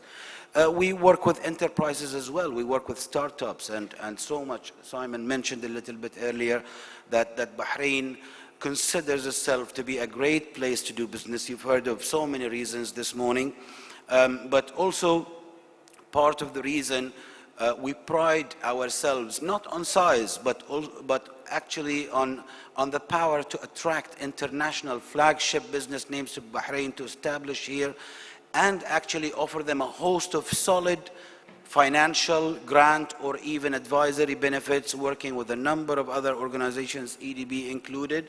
So growth and mature companies can also look forward to Tamkeen. This is not limited to companies that are owned by Bahrainis. It could be a company that is wholly owned by an expatriate resident. Tamkeen, of course, does this. Why does Tamkeen do this? We were counting much on the private sector to become the engine of growth in Bahrain. Bahrain is in a slightly different situation than the rest of the Arabian Gulf in terms of having already taken steps years and years ago to diversify its economy, to create internationally renowned sectors such as the banking sector in Bahrain, which continues to be one of the strongest across the region. We think individuals performing better in the private sector, companies doing better, generating more revenue and profits will contribute to a healthier economy and empower the private sector in the way that we want. We improve the skills of Bahrainis, and like I said, Bahrainis in today's world compete in the private sector on the basis of competency and skills, none other than that. And we expect them to be up there in terms of being competitive and be able to take advantage of the opportunities presented in the private sector. Job opportunities are also created along the way, as well as looking specifically at ways to reduce the hurdles or the challenges that women face in being successful in the private sector, as well as starting their own businesses. I mentioned already 3 things that Tamkeen does. Until about a year ago, it was 2 things. It was grants and financing. And through those 2 modes of scheme, we injected $2 billion in the space of 10 years. And that has been solid support in the private sector. The 10 years were no easy ride. So many things happened in the 10 years. But despite all of that, we have seen fledgling new names coming up in the private sector. We have seen Bahrainis more and more encouraged to move on, make progress, and actually benefit from the opportunities that they present themselves. So each track of segments that we support, we have specific solutions for, as well as enterprises. The requirements that startups have will almost always be different from a company that has been around for 20 years or a multinational that has decided to choose Bahrain as a destination for doing business. But quickly, I will give you a sort of a taster of what Tamkeen offers, because today, if you're a Bahraini, let's say, wanting to become a recognized professional sort of risk manager, then that certification happening to be part of over 300 international certifications that are seen or deemed required in the private sector in Bahrain, this fund is able to cover your costs 100%. That will give you what we call a competitive advantage when you are competing over those job opportunities in the private sector. Like I said, 27 different specializations, including ICT, food processing, health and safety, and a host of other specializations, which you might, if you have the time, look them up on the website.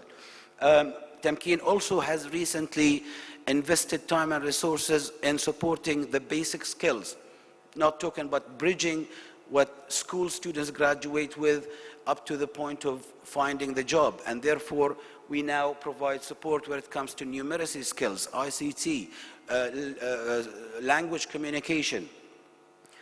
Startups and pre-startups can themselves enjoy a host of different benefits. Some of the programs have also focused specifically on women and provided them opportunities there. But overall, we have the incubators. We work with the Bahrain Development Bank to actually subsidize the cost of incubation for a period of 3 years. And we believe that can have a sort of, that can play a big factor in actually boosting the company's chances of achieving success, surviving, as well as achieving success. innovation support. And if you're in Bahrain today and you come up with this idea to, I don't know, to come up with a specific machine that you've invented, then this fund will provide you something around the region of $12,000 to $15,000 to actually develop the prototypes. We look at microfinancing. We work with 2 specific banks in Bahrain to provide loans of up to $12,000, Al-Usra Bank and as well as Ibda' Bank. The feasibility support, and again, if you want to work with a professional subject matter house to see how feasible your project ideas are, again, you can get support towards that. For growth and mature enterprises, many of you, would have, I would suppose, much interest in this. We're looking at supporting various aspects of the organization. The way this works, this could be a small enterprise that applies to the system and gets support in 2 or 3 months' time, gets a support of $10,000. In cases as well, this has risen to all the way in excess of $1 million, where we're looking at solid investments coming to Bahrain or about to be established. So this will support aspects to do with machinery, equipment and automation. It will support marketing and promotions, participating in exhibitions within or outside Bahrain.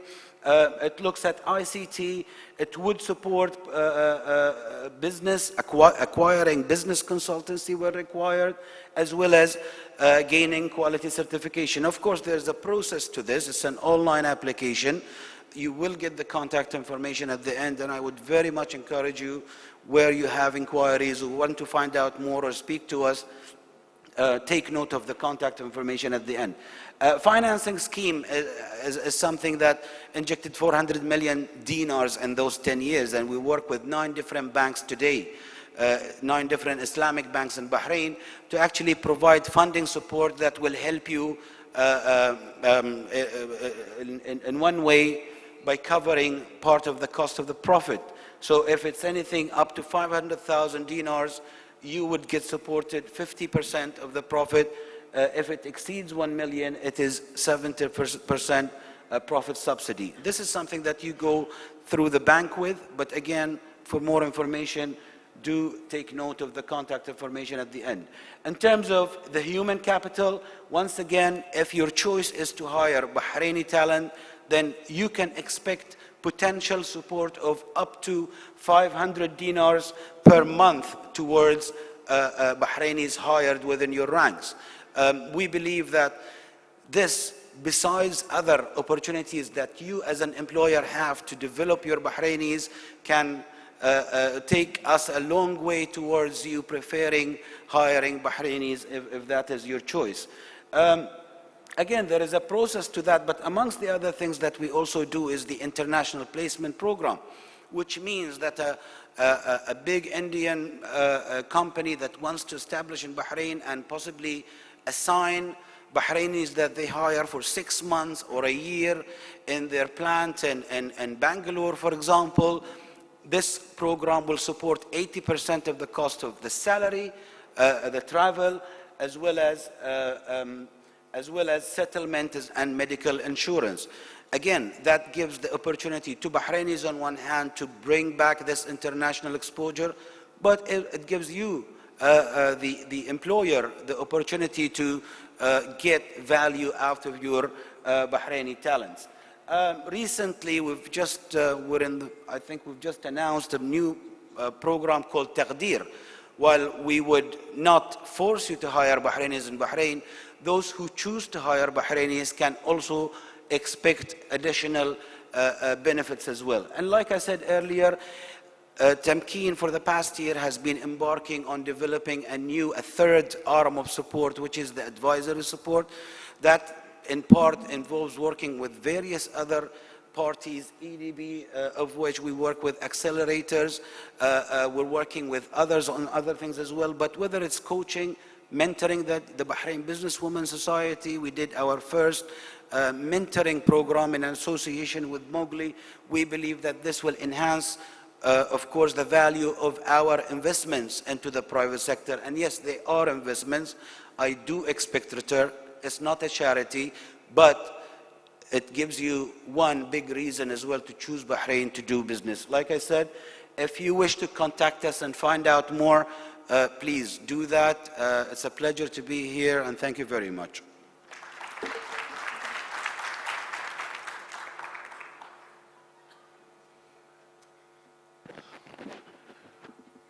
Thank you, Mr. Yusuf. I think in the interest of time and given that we are slightly behind schedule, it would have been wonderful if we could have had a Q&A session. But with your permission, I might just ask some of you to reach out directly to our panelists because of the time. But I want to thank each one of you, Mr. Yusuf Ali, Mr. Khalid Zahani, Your Excellency Shekhar Rana, Mr. Akash Gupta, Dr. Simon Galpin, and Mr. Kuti.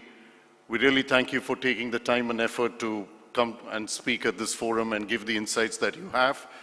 But if people have any questions, clarifications, I would welcome that to be a one-to-one conversation. Some of them would be available here that you can continue to speak to. So thank you again, and thank you for being here.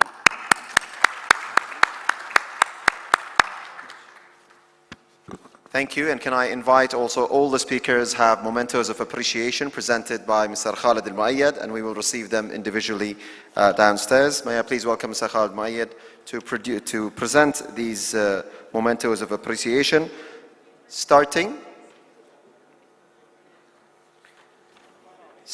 with His Excellency, the Ambassador Alok Kumar Singh, the Ambassador of the Republic of India.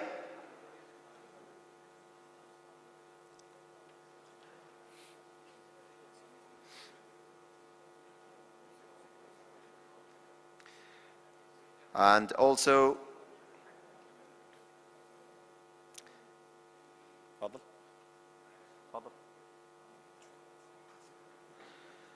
Mrs. Maram Al-Saleh, from the Bahrain Embassy in the Republic of India, for her continued support, linking the program together.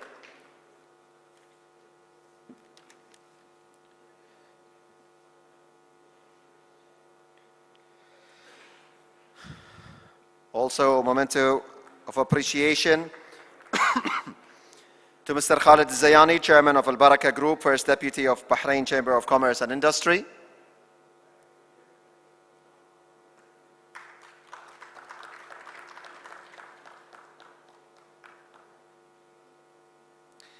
A memento of appreciation to Her Excellency Dr. Shekhar Rana bint Isa Al Khalifa, Assistant Under Secretary for Western Countries and Afro-Asian Affairs, Ministry of Foreign Affairs.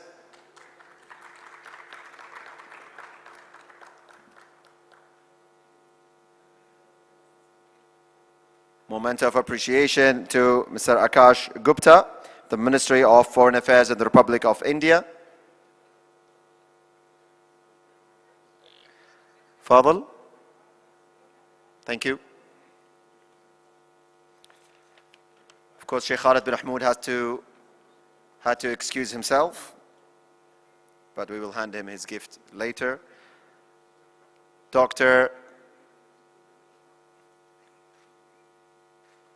An award or a moment of appreciation to Dr. Simon Galpin, Managing Director of the Economic Development Board, Bahrain.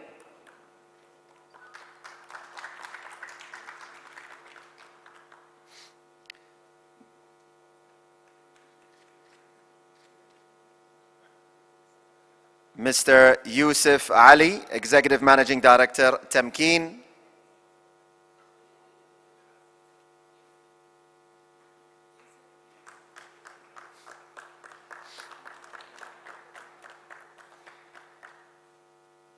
Mr. KKM Kutip, Chairman, CII, Southern Region, Confederation of Indian Industry.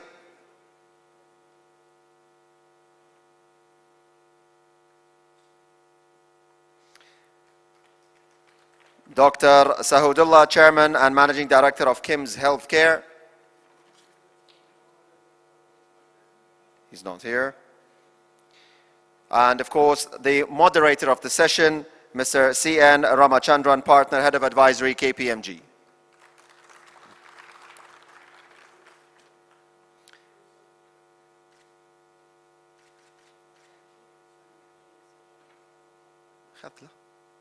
Stella? Yusuf Stella Hadita. And another appreciation award for Tamkeen, and Yusuf, you're representing Tamkeen to take the award. It's an appreciative award to be a supporter.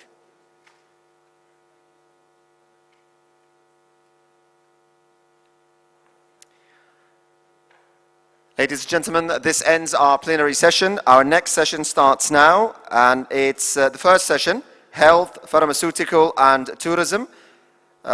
We will start. May I please invite the following panelists to the stage. Dr. Mariam Al-Jalahma, CEO of National Health Regulatory Authority. Mr. Shishir Shetty, Director and Cancer Surgeon, Fortis Healthcare. Dr. Ali Fulad, Advisor, Bahrain Tourism Exhibition Authority. Mr. Kapil Singhal, Managing Director, Swiss International Hotels and Resorts. Mr. Sajish Tampi, Regional Manager, ITL World. And may I also welcome the moderator of the session, Dr. Ibtisam Al-Dallal, CEO of Al-Kindi Hospital.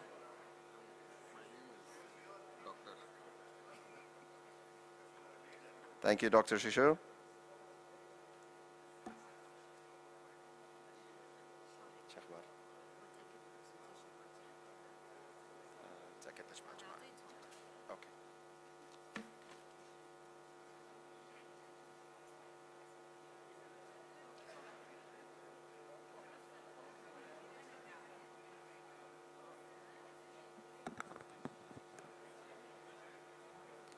خليني اسحب دي ورا.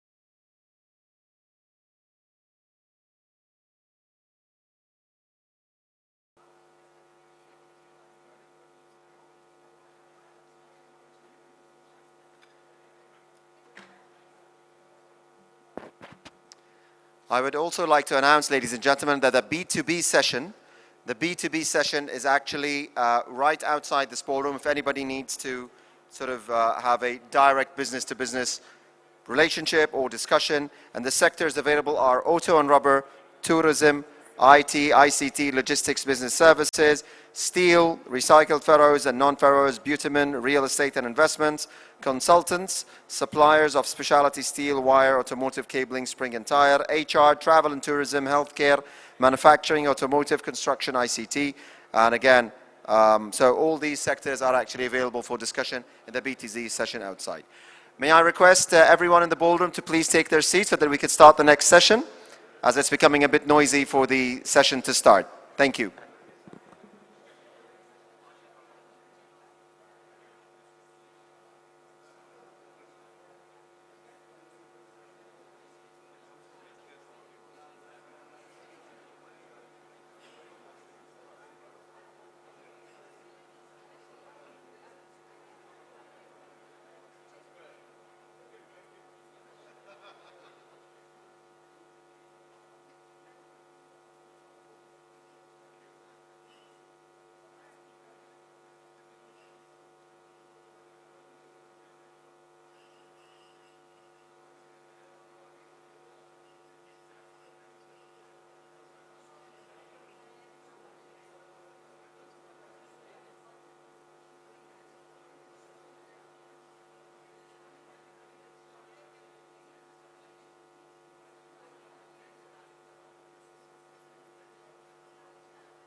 Good morning, ladies and gentlemen.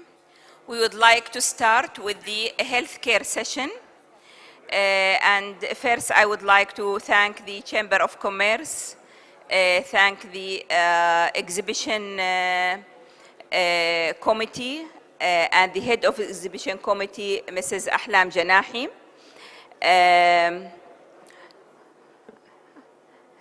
I think who are interested in healthcare are very few, but anyway, I hope we have a good session. We have with me here on the floor Dr. Mariam Al-Jalahma. She is the CEO of the National Health Authority. And I have Mr. Ali Foulad, the MOICT, and Mr. Dr. Harinder, and Shishir Shetty, Director and Cancer Surgeon. These are our members. We would like to start now. Yes, please, Dr. Mariam Al-Jalahma, she is taking the floor. Thank you.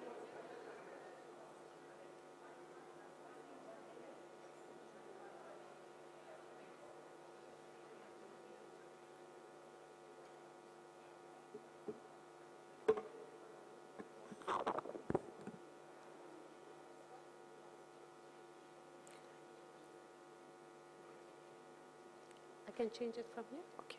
Good morning, everybody. I'm very honored to be joining you in this forum, and I would like to thank Bahrain Chamber of Commerce and Trade for organizing this event and giving us the opportunity to talk about regulating the health sector in the Kingdom of Bahrain. I will be looking at or talking about the National Health Regulatory Authority in Bahrain, which is referred to as the NHRA, and then why should you be investing in Bahrain? What are the responsibilities of NHRA?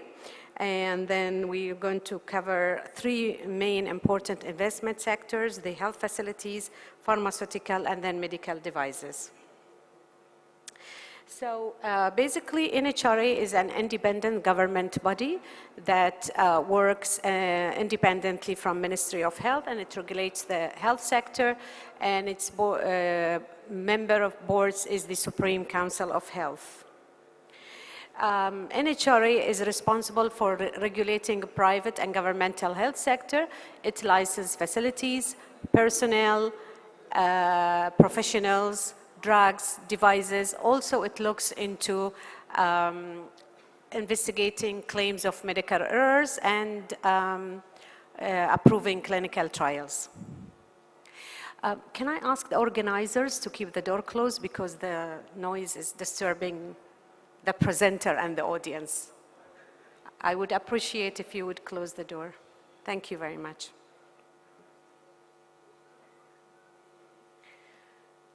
Our aim is to have a safe and high quality in the delivery of healthcare in Bahrain.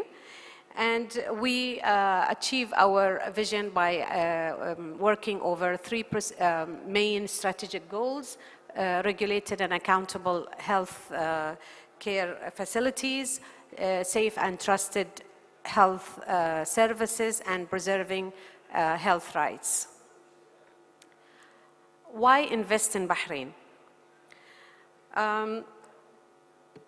You know, Bahrain practices the free environment, market environment, promoting health tourism. And we have a well-organized regulatory body, which is the NHRA, and that makes it easier for investors to come and, you know, one-stop shop where they can license their project. We have clear laws and regulations, easy licensing procedures, and I will explain to you in a while. And then there is, of course, when you invest in Bahrain, you are investing in the whole GCC because of the central location of the Kingdom of Bahrain. And not only that, but Bahrain is rich in human resources, especially in the field of allied health.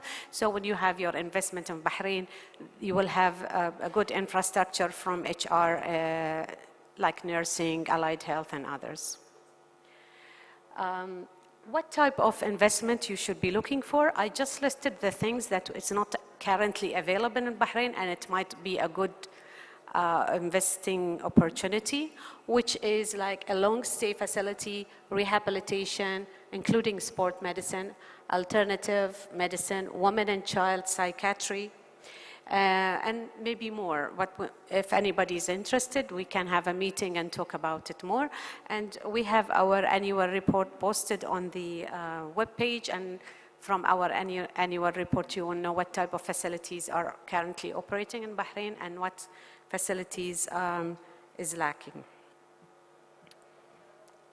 So this gives you an idea of the facilities currently licensed in Bahrain. We have licensed in 2016 up to 811 facilities from different pharmacies, optician shops, radiology centers, part-time clinic, physiotherapy, hospitals. We have currently 21 hospitals in Bahrain. And then, of course, medical center, dental center, alternative medicine. Let me focus on that. Bahrain is maybe the first in the Gulf to regulate the alternative medicine. We have issued a new decision that regulates licensing facilities, professional and products.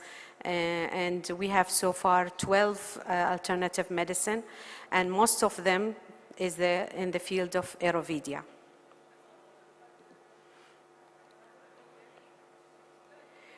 This year, in 2016, we have 346 new applications for a new licensing. We have already issued final license for 103, and 243 are still in the preparatory stage. You can see we have more physicians working in the private sector than in the government sector. If you look at dentists also, we have more dentists working in the private sector than in the government sector. And this gives you an idea of the nursing also. Most of the professionals are general, and you can see nursing is more in the government than the private sector at this stage. Pharmacists working in private sector more than the government sector, which reflects the number of facilities available. And when you look at allied health also, you will find that the allied health working in the private sector are more. And that's why I said we have a good infrastructure and human resources. This table shows you the alternative medicine practices that we have, and you can see Ayurveda medicine, which is very famous in India, is the one which is most popular in Bahrain. Our procedures have become very easy now. We have joined the Ministry of Commerce online application where an investor can apply online, get a CR, and then apply for the type of facility they want a license in Bahrain, and upload the documents. We review, we give preliminary license so they can proceed with the building and everything. And once they finish up to 50% of the project, they can start licensing the professionals, equipment, and whatever medicines. And then when 100% there is complete of a project, we'll give the final license. So we have our staff that do the inspection before the final license given, with biomedics and engineer involved. So this briefly covers the licensing of facilities and professional. I'm talking now about the pharmaceutical product licensing. During 2016, there was a tremendous change in the way we license medicines. There are a new regulation that facilitates immediate release of medicines, even if they are not registered. And we give the agent about 1 year to complete the registration, as long as the medicines are licensed by, or registered in FDA, or EMA, or Britain, or UK, or Canada, or Australia, or centrally in the GCC. And this will allow the entrance of medication more easily. And I just want to show you a figure, because I don't want to. The figure shows that because of this regulation, we were able to release 1,505 medications in 2016 compared to 300 only, because we have overcome the delay in the registration process. And not only that, but we were able to increase the number of newly registered medicines by 35% during 2016 because of the easiness and practicality of our registration process. We have implemented, for those who work in the pharmacy industry, know what is ECTD, which is the electronic document system where you can apply online with all your document, the file for new medications. Then we will process it and we will be linked with the GCC together so we can see our documents all together. And we have currently three factories they want to open in Bahrain. One is, I expect by the end of 2017, one factory will be functioning, which is for tablets, the second one for vials, and the third one we still just in the process of application, but so far it's a joint investment between Bahrain and Saudi Arabia so far. So we look forward to have something like that with India, especially in the field of emergency medicines, where you all know that now it's all generic, and we find difficulties in receiving the required documents because they bring them directly from the pharmaceutical agents in India, for example. But if we had a factory here, then it will be easy. And we suffer a lot, hospitals suffer a lot from the lack of availability of emergency medicines, and the list is published on our website. Medical device regulation, finally, I'm going to talk about it. We have adopted three classes of medical device. Class 1, as you can see, which is the like surgical lights or thermometer. 2, medium risk, like ECG, endoscopes, and high risk device anesthesia and ventilator. And to ease the custom release, we only require approval of 2 and 3, and number 1, it doesn't need NHRA approval. And the requirement is already published on our webpage, so I don't have to go through that, so I can spare the time with you. I just want to show you, also there is an online application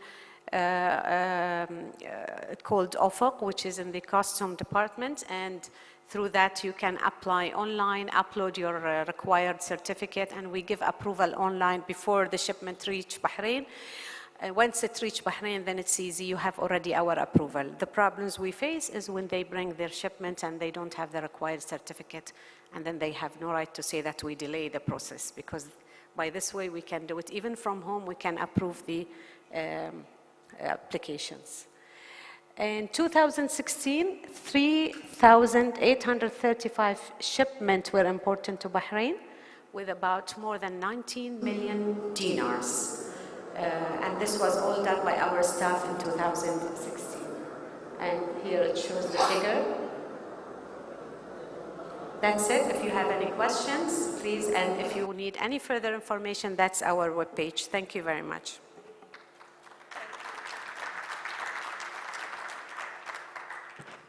Thank you very much, Dr. Mariam, for all these clarifications. In fact, it's Bahrain is opened for healthcare investment, and as you see that the National Health Authority really adopted a very, very high quality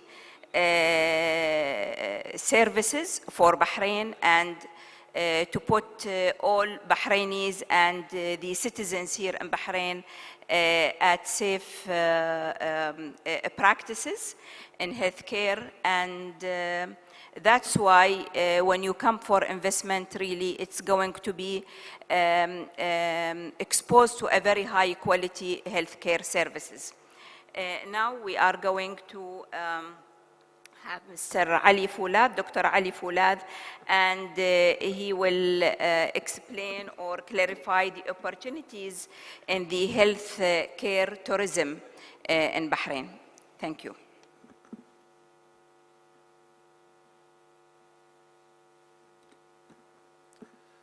Actually, it's 1 minute to 12, so still, I have to say good morning, everybody. My subject is going to be about Bahrain as a wedding destination.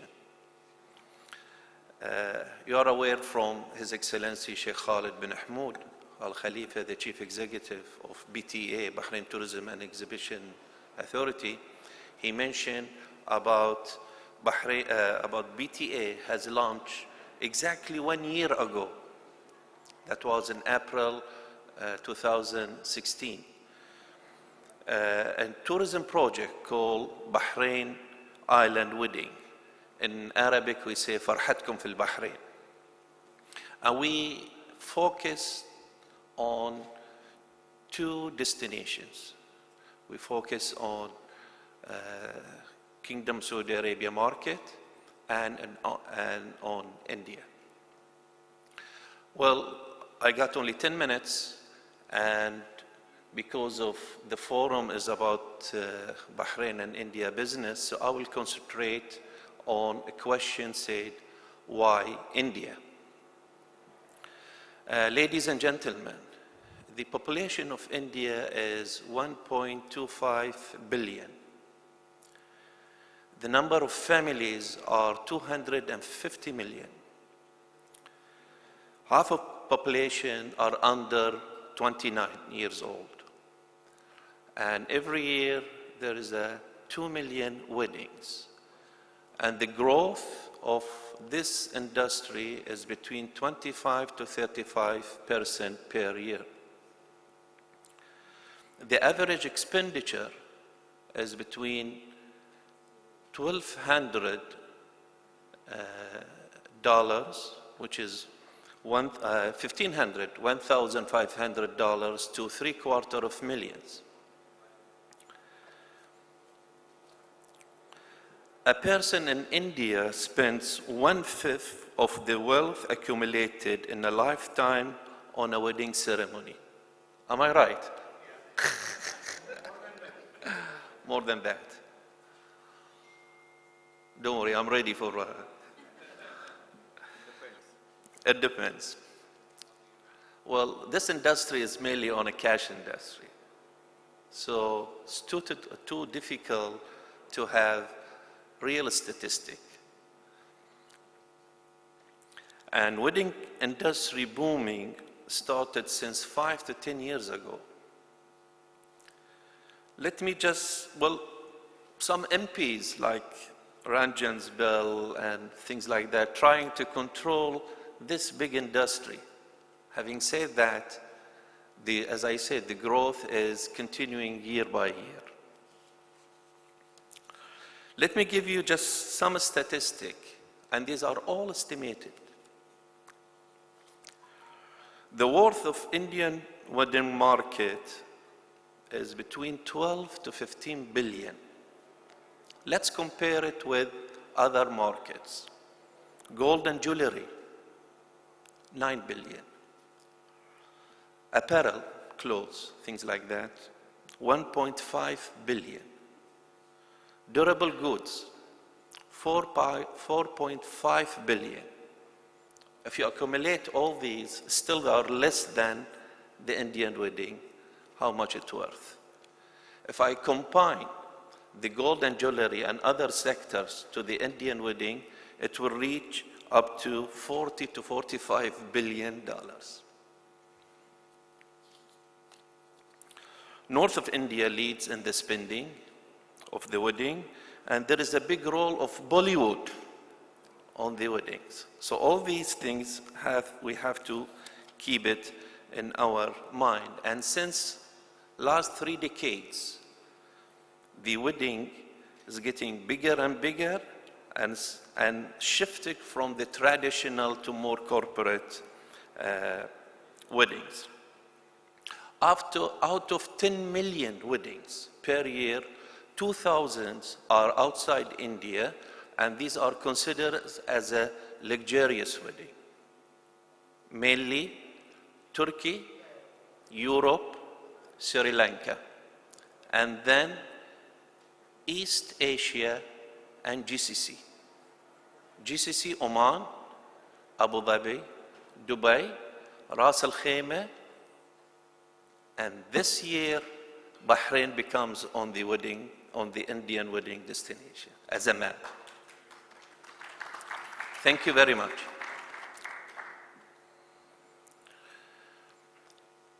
How we managed to do that?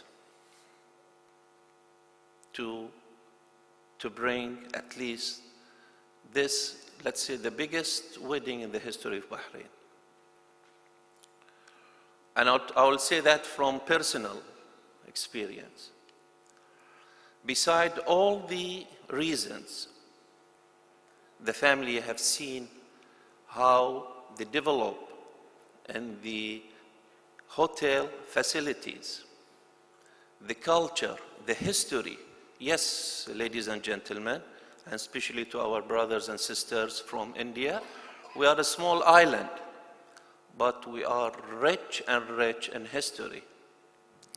So all these things, the family keep it in their mind, plus one important reason, the human capital. We built within 2 days the relationship based on humanity, friendship, and trust. They couldn't see this in other regions and other places in the region.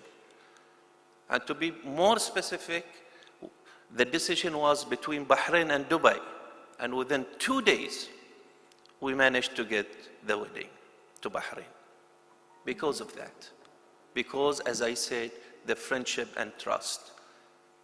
That you won't find it in somewhere else in the region. The human capital, the education, and so on plays a major role. If it comes to the wedding facilities here in Bahrain, hotels, wedding planners, decors, technicians, and so on, dresses, all you will see are Bahrainis. A Bahrainis with high quality of education. So very proud. When I'm dealing with this family, we as a BTA, they call us, for instance, my name is Ali.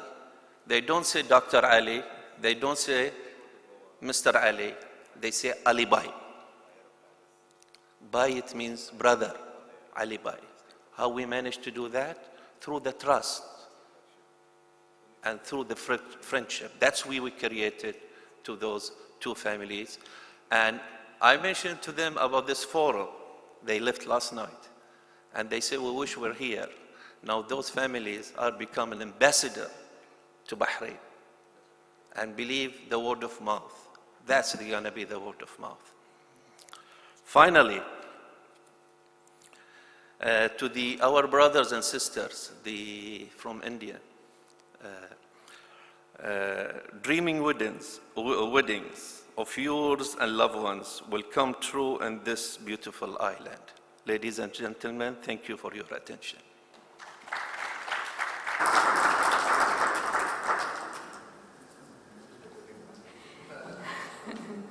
We will go back now to the health sector, and I would like to invite Dr. Render Singh, Vice President Corporate Development of Apollo Hospital, to speak about the opportunities in Bahrain and how you are evaluating it. Is he in? Yes, you are, please.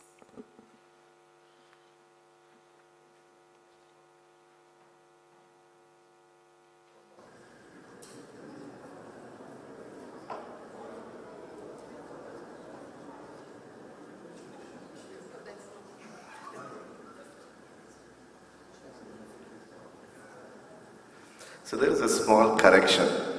Mr. Harinder Sahu is not going to come. And I am Dr. Shashir Shetty, the next speaker. Can put it, yeah. So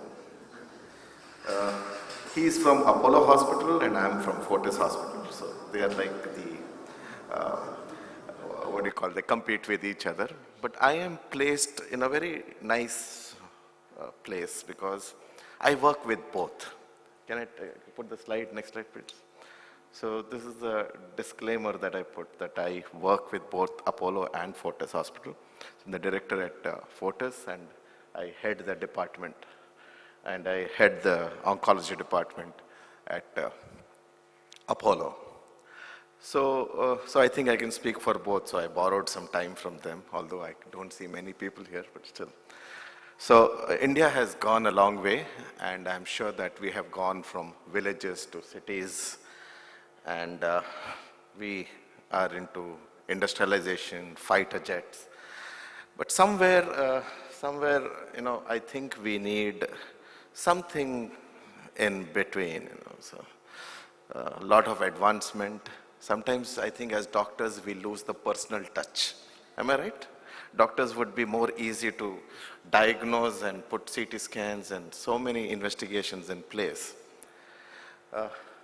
We live in this world where everything would be fast.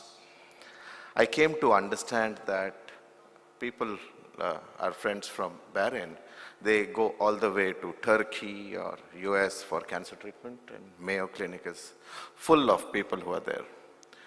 So, I suppose that if you have the money, you can go all the way there and take treatment. But let me finish my talk, and maybe we can have that discussion about that. So I come from a very small place in the southern part of India called Mangalore. And this is one problem that we face, all of us, this industrialization, diet. And when I see the statistics in Bahrain and India, we have a problem of tobacco. So we have a lot of head and neck cancers. In Bahrain, women have a lot of breast cancers and colon cancers and lung cancers and prostate cancers. So finally, if you see, it is all about lifestyle. It's all about lifestyle, which is creating a major problem. Unfortunately, healthcare is one industry where people don't want to invest. Forget investing. If I ask any one of you to go for a health checkup, you might not go because you say that you are all right. All right? You feel that you are fit. If I go to a doctor, the chances of them telling me something is wrong with me, so I don't want to go there. So that is a problem which is plagued in healthcare. Forget investing. So this is some statistics from WHO. The problem is this number. There are 24.6 million people, okay, who are having cancers. And by 2020, 10.3 million people are going to die of cancer. Now, 10.3 million is a huge number, and I think it is an understatement because these statistics were projected 10 years ago. I think it's double the number. India is a population of 1.2 billion, and I am sure that even we are not geared up for the epidemic of cancer which is going to plague our country. And I'm sure Bahrain is also not. So whatever we do, whether it is, we know that it is because of tobacco, and I'm sure that regulations should be put in place which is not there about tobacco. Promoting a lifestyle, active lifestyle, is one aspect that is very important, but unfortunately across the world, we are not doing it. We are not doing it. We are not investing in preventing cancers. We are not investing in early detection. There is a problem. The burden is huge. The cancer burden is huge. It is so huge that we don't realize it, and we think it is easy. We can just glide over it because people are used to doing business. People are used to doing trading. One loss doesn't matter. We'll start another business. Money is lost. People are not used to losing lives. And it is sad. These are the type of cancers that we see. I'm sorry I'm showing you some dirty photographs of cancer patients. Some patients like this, head and neck cancers, some tumors, I'm going to quickly go through that. Huge tumors. Some of the major complicated surgeries that happen. People don't realize that we actually work sometimes.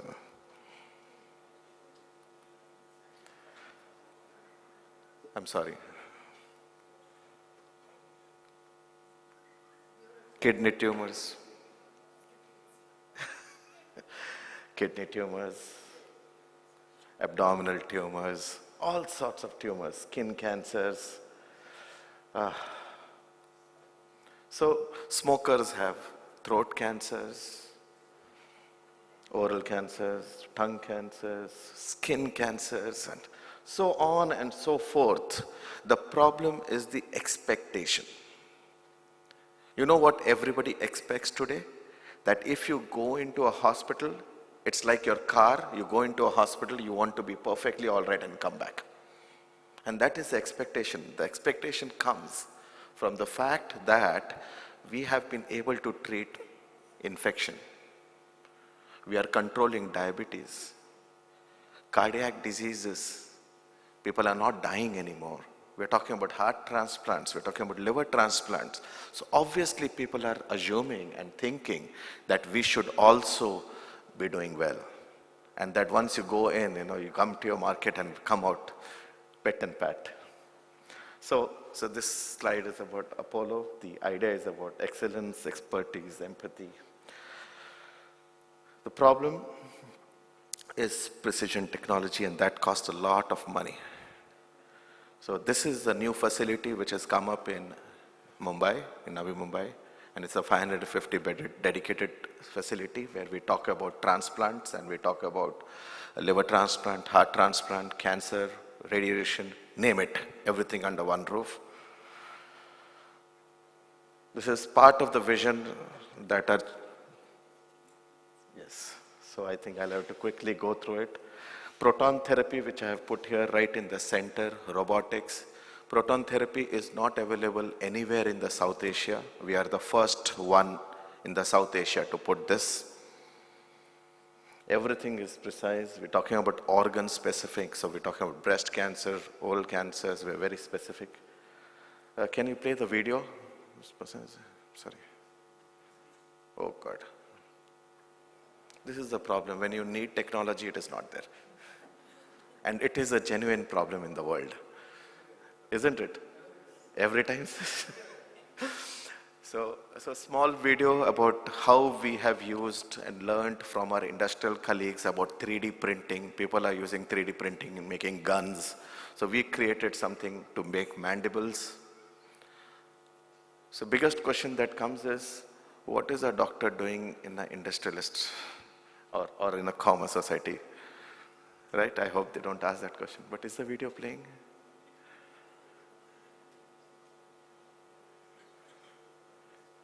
Perfect. That's the last. If you all want to see, you should see the video. It's interesting. It's very unfortunate. We can't see it.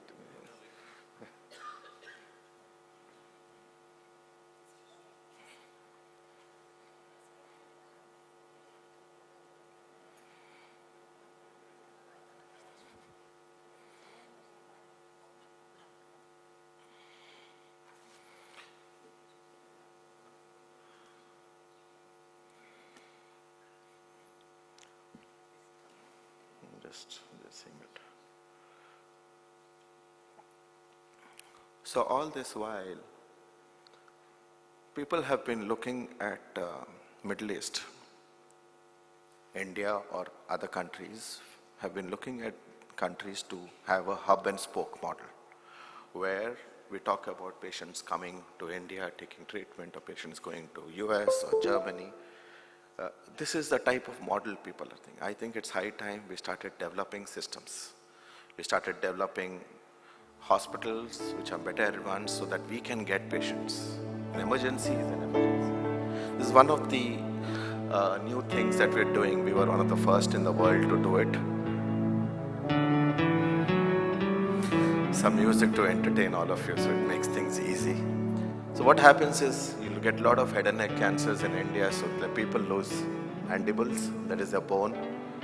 So we borrowed some technology from the French people.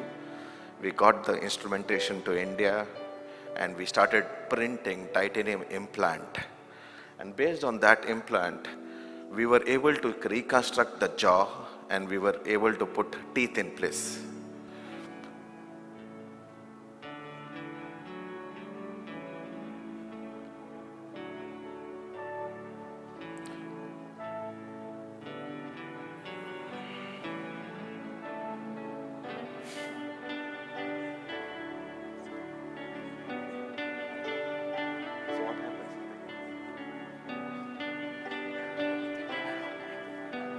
So this is the mandible. I'm so sorry to bother all of you, but it's important to sell technology. I have to talk to people like you.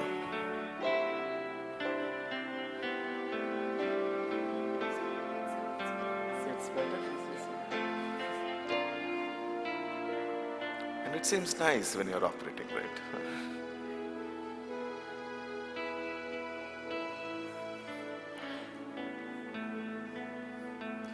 Quickly go through it. So we can fix enough new mandible and people do expect a lot. I'll be ready for questions after this later. I think we'll finish it. That's it. You can cut the video.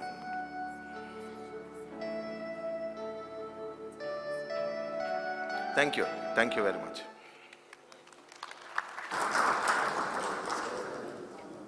Thank you very much, Doctor, for your presentation. Of course, it is India well known for the oncology, surgery, and now if you have any questions for healthcare, for the doctors, for Dr. Mariam as the CEO of the National Health Authority, please direct your questions to them, please.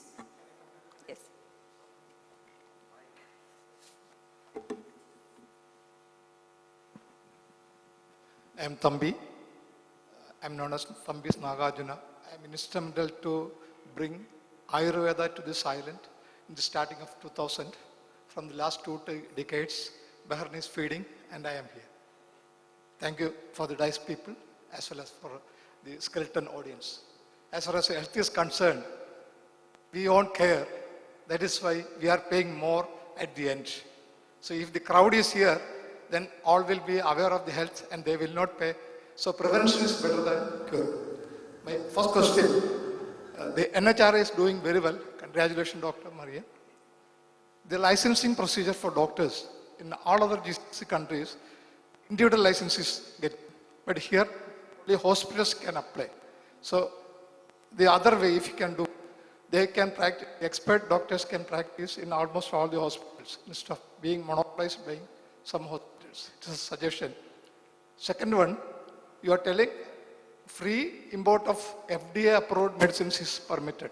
Actually, GMB started very long back than FDA and GMB is perfect. Why can't you allow free import of GMB medicines similar like FDA? Because for GMB now, we are facing to import all processing of again testing and all. So why can't you give the equal importance for the GMB? Then the other one, for the Ayurveda as well as for homeo medicines, why can't you have some pharmacy permission easily? Because I had an experience previously before NHRA coming, the globules, sugar globules in 1 kilo bag was brought to me. So when the trucks people came and told, if you open one bag, you can't reuse it. Told maximum 10, 15 globules is needed. It can be used for 1 year. But they told it is not, as per the rule, it is not permitted. Again, yeah, please. Other thing is about the alternative medical college. If you can welcome, we can bring importers. Thank you very much. I think she will be answering. Please, Dr. Mariam. Yeah. Yeah. Sorry, I didn't get the first question regarding physicians.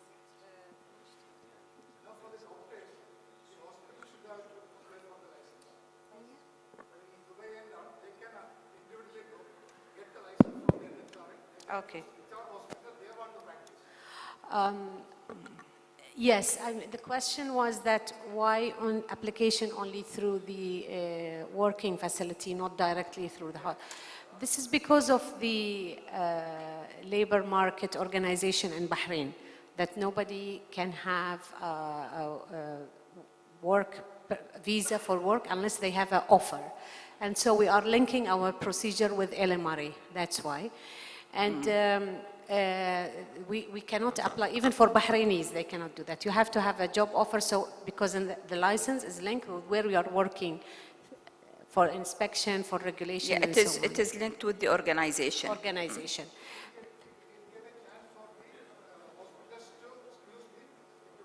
Yes. And your question regarding Ayurveda, now it's for us, it's considered a new field of regulation. But we had a chance that our staff visit India and look at the factories and look at the practices there. We have better understanding now. And definitely we have a better regulation for the Ayurveda medicine and allowing pharmacies to open practicing that. And I guess... Yeah, for the regulation, as you know, we are linked to the GCC countries' regulation. We are following the same. We accept GMB certificate, Good Manufacturing Project certificate from India, we do. We need that, and the product licensing, 2 certificate for those, you mean this is for alternative medicine or? Yeah. Ma'am, for GMB, again, we should bring the products here and we should pay license fee and get it again tested and certified. But FDA directly we can import just by 5 dinar license. The other one is 360. No, because if not the whole medicine, you have to bring it for analysis, for lab analysis. So we can talk about that, that you can bring a sample for lab analysis and then we decide on the GMP. Then another thing is promotion of generic medicine pharmacies exclusively can reduce the expenditures on expats or poor people. Yeah, thank you. Okay. Thank you very much. And as Dr. You have, please. Yes. Mike, please. Yes. Hello? Yes, thank you very much for the presentation and for information. My name is Kai Mietig. I'm the Managing Director of Tarek Fakir Engineering. And actually my questions are concerned to all 3, because the doctor, he was highlighting actually what we literally don't like to see, so which is a must to show, so we can really act on it and react on it. And same time, my field is as well environmental expertise, and we started recently the worldwide campaign, A Plastic Ocean, to show the movie how microplastic is affecting the health. So this is a kind of concern when it comes to specifically the regulations. So in several countries of the world, plastic is already declared as hazardous waste, which is somehow when you touch it, it's not hazardous, but when it comes to microplastic, and it's also a cause of cancer and certain other sicknesses, which is somehow not yet curable. So I would like to know from maybe all 3 parties, or specifically from the health regulation, how they are dealing with these kind of bacteria or viruses, and how you deal specifically with your medical waste, because as well medical waste is a very toxic issue. So this I would like to hear from the regulator about the answers. Thank you. So we don't use plastic anywhere. We don't use plastic anywhere or microplastic. We use titanium. We have a problem. Titanium is used practically in every part of the body. It can be used in bone. So if somebody has got a fracture, we can just fix it up with titanium implants. This one which you saw is very unique because it's a 3D imprinted mandible. Titanium has been used everywhere from reconstruction of the head. So that is one material which has been good. We face a problem, especially if a patient has to go for a secondary treatment after this. So we have managed to control our infection rates, and infection is one problem that any foreign body in the body can cause. So titanium is one of the most accepted thing. We are using it for staplers, for skin, for practically everything. No other material has so far, even silicon, as a matter of fact, people are going for breast implants and so on, but we are not really happy with silicon. Titanium is safe. The other questions, I think the health regulatory. Regarding waste management, there is clear regulation issued from the Council of Environment in Bahrain, and we do monitor that as a regulator. We make sure that the facility has a proper waste management, or they contract and outsource that with the local accredited company here in Bahrain. Yeah. Hello? You have any? Yes, one question. Respected panelists and friends. Sorry, now we cannot because we have very much restricted, please, because the next session is already coming. Yeah. لا بس واحد. Hello? No. Between India and Bahrain, let me tell you, in this world, the biggest business has become education. We are talking about healthcare business, or we are talking about business in healthcare industry. India with 1.2 billion people and Bahrain, not that big a country. Bahrain medical education is one of the costliest in the world. There is one medical college which allows the students of expat families, the fee for 1 year in Royal College of Surgical Ireland is $40,000, 15,000 dinar per year. Sorry, my dear, just give me 1 minute. My only suggestion is, if Indian government, Ministry of Health and Ministry of Health in Bahrain can do something for the families, the children of expats who want to study medicine, healthcare in Bahrain. Even Indian students are going to East European countries like Ukraine and Georgia and whatnot, and they go to China, they go to many countries, and their families do suffer when they come back to India. The result of Medical Council of India is just 1% of the expats who study outside India. And you talk about Bahrain. Thank you. Let me, because this is something I don't want to miss. It is in the interest of the expats who are half 50% of the population in Bahrain are expats. The families are here, their children are here. When they want to study medicine, healthcare, there has to be some kind of a support from the government of India side, from the government of Kingdom of Bahrain also. Thank you. Thank you, please. Yeah. Thank you. I'm going to invite now Mr. Sharif, and he is the director of KIMS Healthcare, please. Please, Dr. Mariam is committed with other businesses outside, and please, we are going to excuse her. Thank you, Dr. Mariam, for your presentation. Thank you.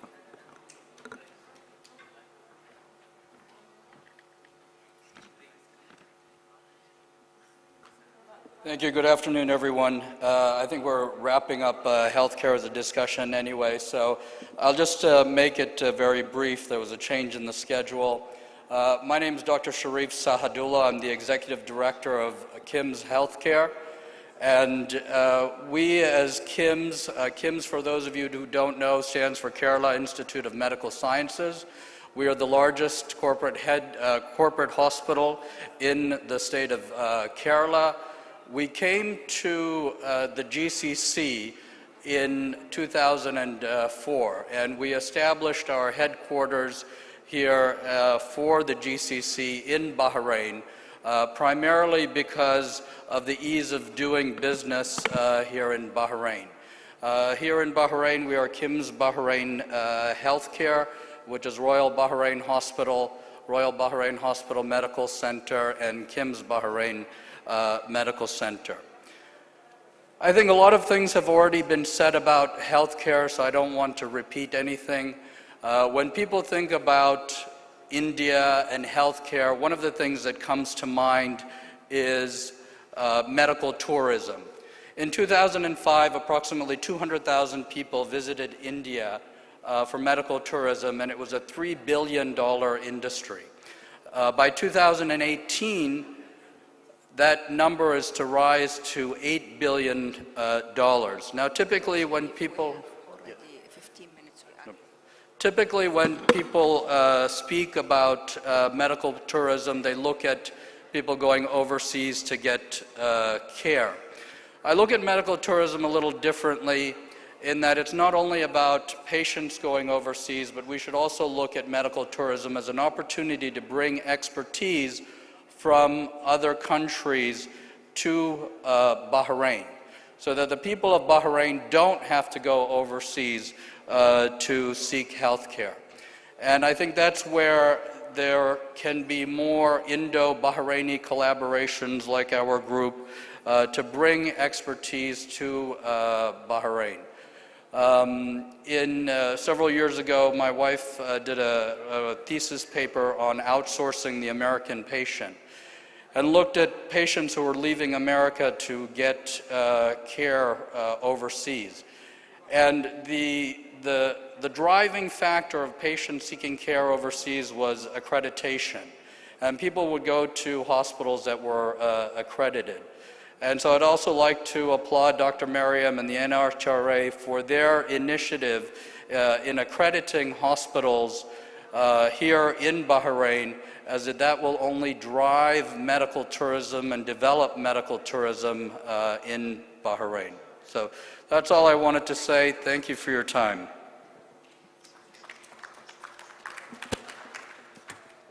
Thank you, Dr. Sharif. We just sum our session, and we'd like to thank all the attendees here, and we proceed with the next session. Mrs. Ahlam Janahi, please. We are done. Yes.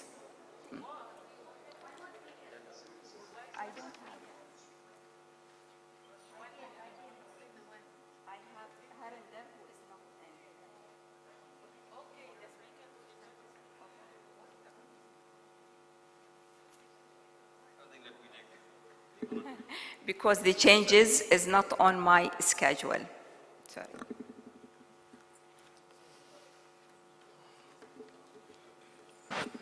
There seems to be some confusion, but anyhow, let me introduce myself. I represent Swiss International. I warmly welcome everybody. A very good afternoon to you. Though here two different sessions got mixed up, looks like healthcare and tourism. But let me again try to establish the connect between the two. I represent the tourism side of it. Healthcare has already been spoken about.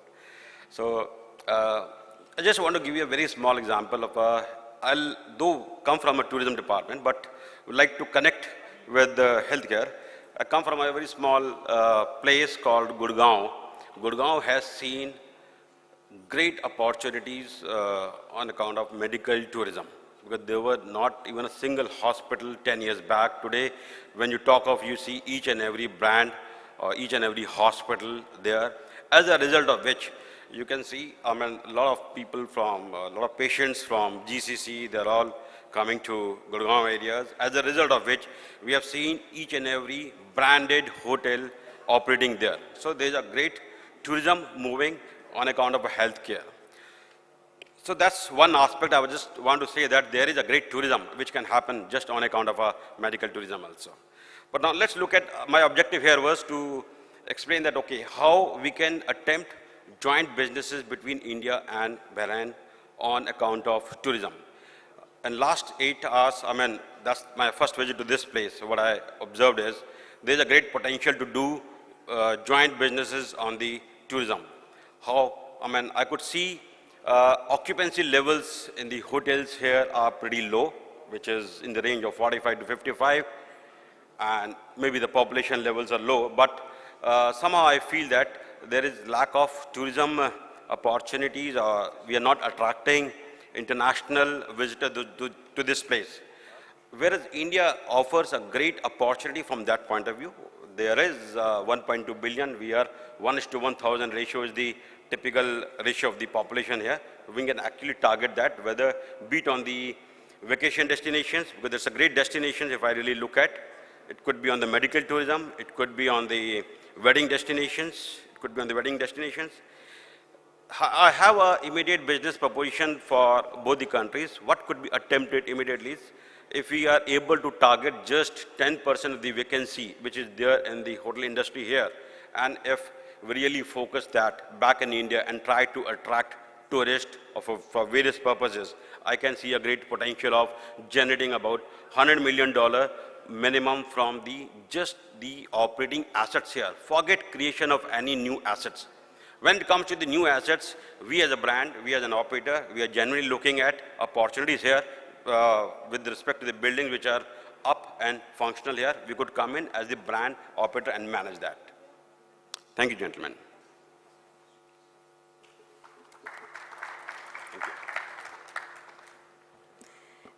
Thank you, Mr. Kappel. In fact, there was a little bit of miscommunication regarding the speakers.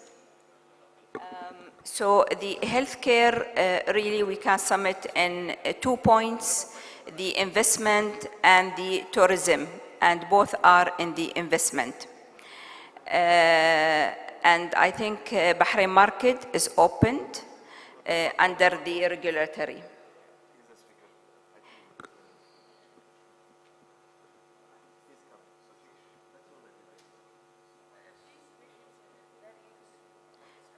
Yeah, please. You are Mr. Shirish? Okay, thank you. You are the cancer surgeon or? No, my name is not this. Ah, it is not here. Okay. You are most welcome.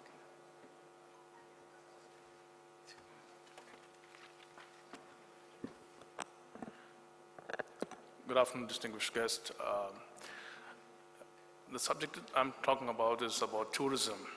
The tourism industry has emerged as a key driver for sustainable socio-economic development worldwide. The sector has become increasingly important source of revenue and employment for many developing countries. Given its increasing importance in the global economy over the last many years, tourism has gained much attention amongst the policymakers in the Middle East, and they view the tourism industry not only as a source of revenue, but also more importantly as a way to diversifying the economy. The respective tourism bodies have established development strategies and have tremendously expanded tourism through the adoption of positioning, repositioning for tourism destinations and niche tourism initiatives. There is already a wave of innovation that has swept the market, and as a result created developments such as the Palms, the Pearl, the Louvre, the underwater world, and the largest buildings, hotels, and airports in this region. It's also important to direct the wave of innovation that emphasizes and promotes the Middle Eastern culture, heritage, and tradition. The region will have no shortage of high-end luxury developments and international attractions. The important aspect is how effectively the tourism associations can identify and target the market segment who will be the ready users of such facilities. From a long-term perspective, partnership approach within the states may be of help, which will give a differentiation between within a destination and between destinations. The niche segment that is of focus in the Middle East tourism, in particular within India's opportunity, could be on the MICE, wellness sector, sports, and the wedding tourism. The MICE sector has come a long way in a very short span of time and is set to experience further robust growth within the region and expansion through economic diversification as well. The medical tourism, I think, has already been touched upon, so I would not mention that at this point in time, but in specific focus on the wellness tourism, I think the opportunity is immense. Already the Middle East has already seen the increase of luxury spa as well as the revival of the pragmatic and indigenous wellness practices such as the hammams and baths.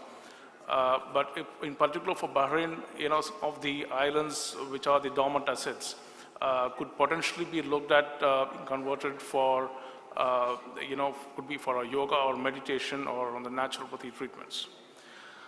The Gulf's passion for global sports has been reflected in the development of numerous cutting-edge stadiums and circuits that now attract the world's sporting elite.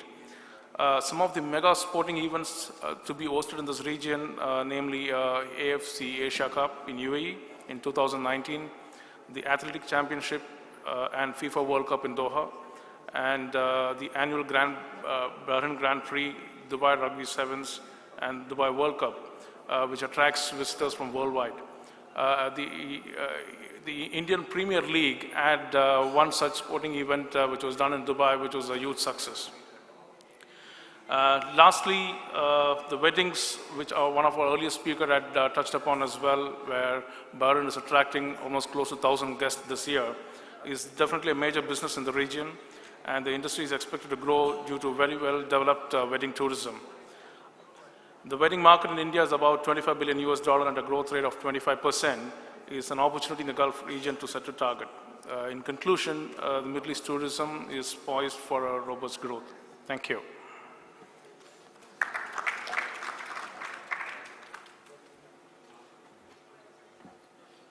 Thank you. I think we came to the end with the healthcare business, and we take the photo session now, please.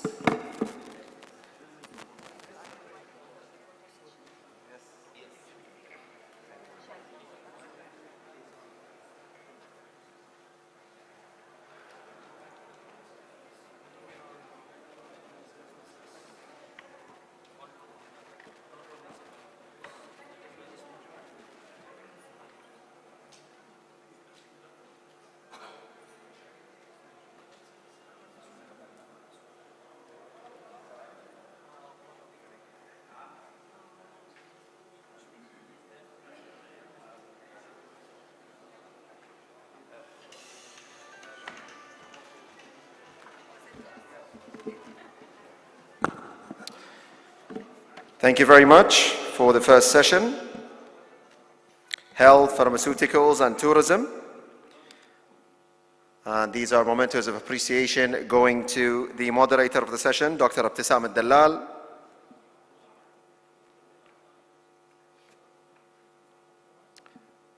And Dr. Mariam Al-Jalahma unfortunately couldn't be here, but we gave her appreciation. Mr. Shishir Shetty. Or Dr. Shishir Shetty, sorry.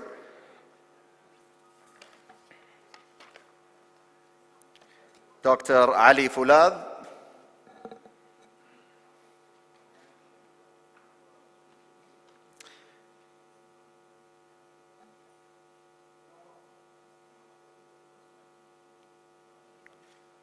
Dr. Ali Fulad. Mr. Kapil Singhal.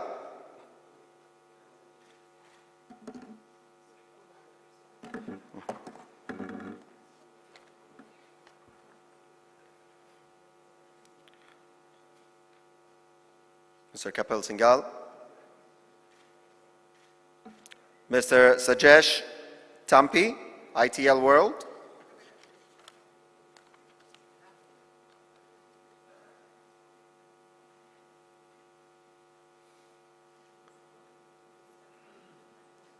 دكتور ابتسام خليك في الصورة الله يسلمك.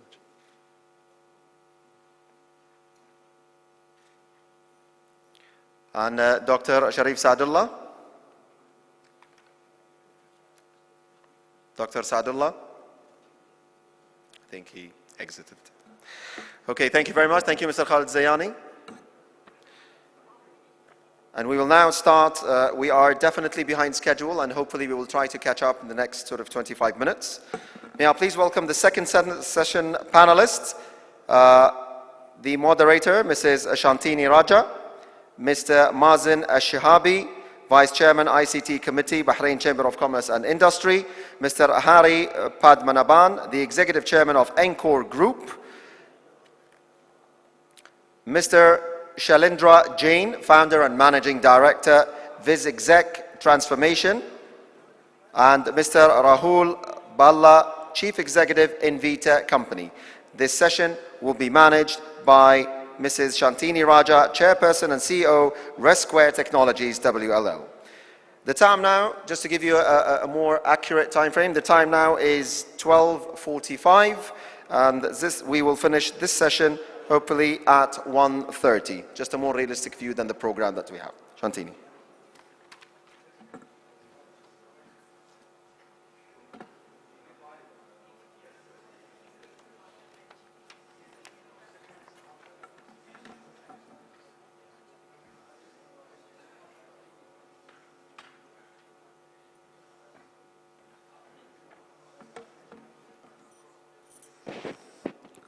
Good afternoon, ladies and gentlemen. As the time is running short, and now we are into the most awaited session, IT sector. And we all know this is always being the talk of the town. Always the IT comes as a priority also in our Economic Development Board. And also it fits our Royal Highness Crown Prince Vision 2030 to make Bahrain as one of our biggest IT hub, to explore and understand the opportunities among both the countries, India and Bahrain. We have very eminent speakers from India, Dubai, Bahrain. So let us put a big round of applause for all the speakers who have traveled to Bahrain today. Thank you very much.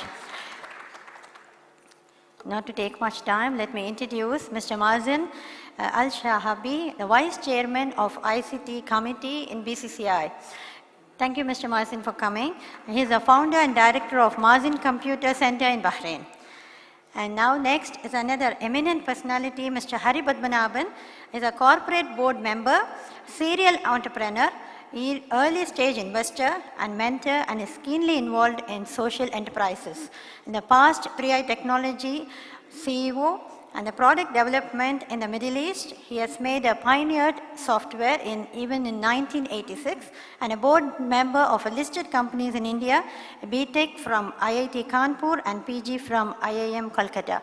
Welcome, Mr. Hari. All the way from Dubai, he has come here. Thank you very much for coming. And Mr. Shailendra Jain, the founder and managing director of WIS Executive Transformation Private Limited. Thank you, Mr. Shailendra Jain, for coming all the way.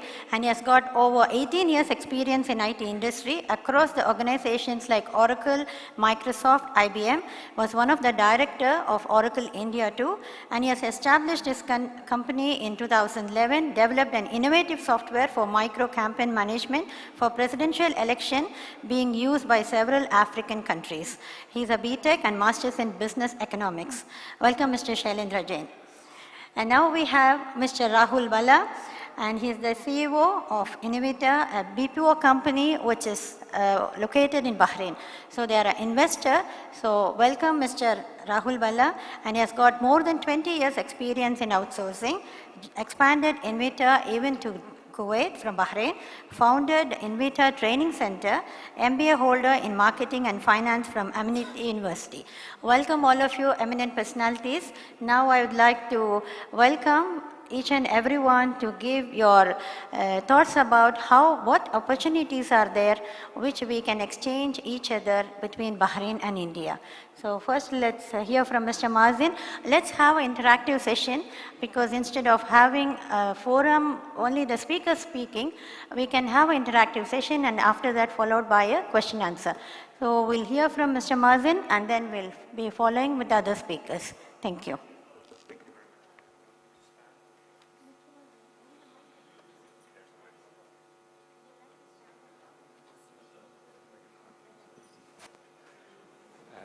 Good afternoon, dear member of the BCCI, ladies and gentlemen.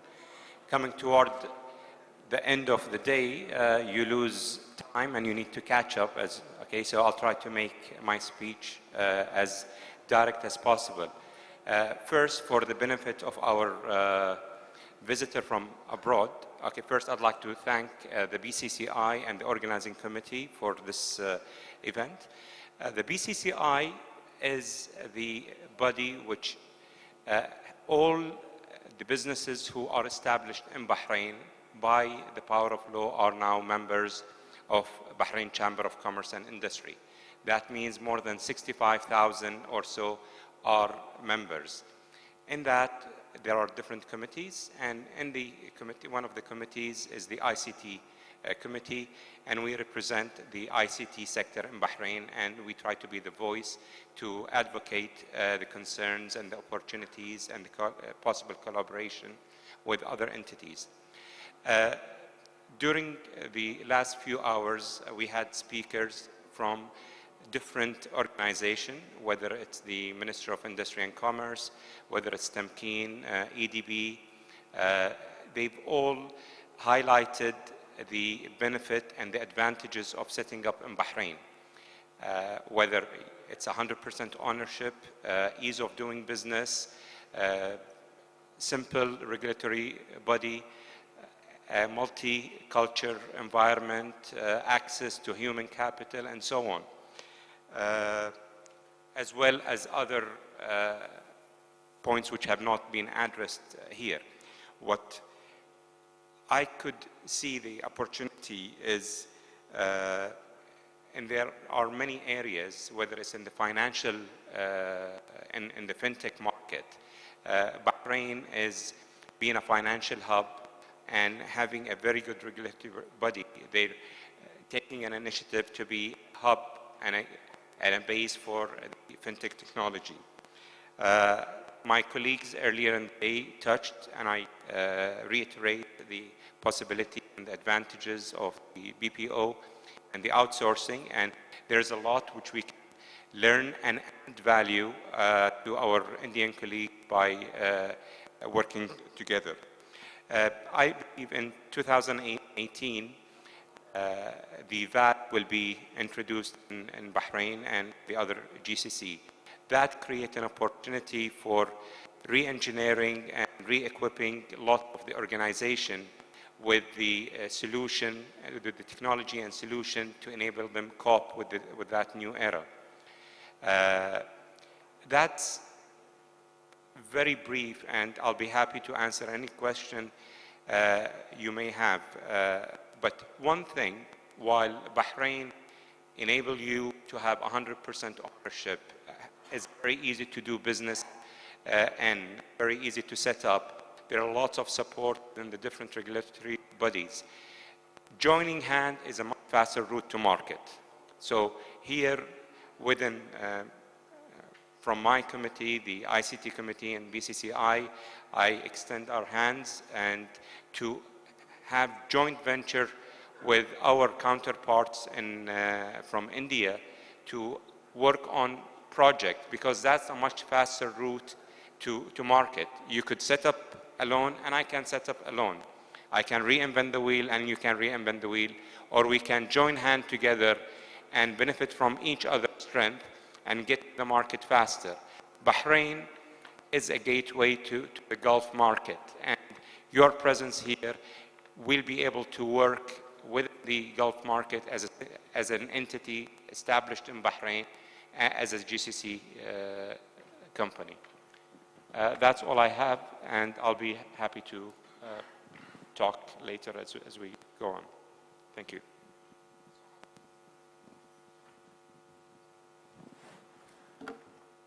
Good afternoon, ladies and gentlemen, and thank you for the warmth and hospitality all morning. It's been wonderful to be here. I'll quickly get on to what I'm supposed to speak on the shifting trends in the information technology and its impact on what's happening in India and impact for Bahrain as well. So let me quickly set the context and move forward. It was about the turn of the century, about 15 years ago, that something significant happened. The dot-com boom had busted. But the bust left behind a treasure under the sea, the treasure in terms of the fiber optics that the telcos laid at that time that connected the world. This connection that was laid out and the bust of the companies that laid it made it possible for those who acquired to provide high bandwidth connectivity, particularly between India and the US, at very, very low rates.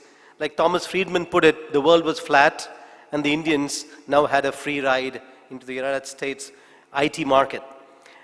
The companies that had gone there with Y2K as the primary driver of business at the turn of the millennium now had the opportunity to get involved in a complete range of services.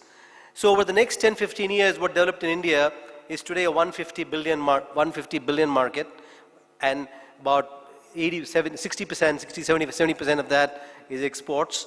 And it's a complete range of services from packaged software implementation to business process management, cloud and IT infrastructure management, and now a lot more of outsourced R&D.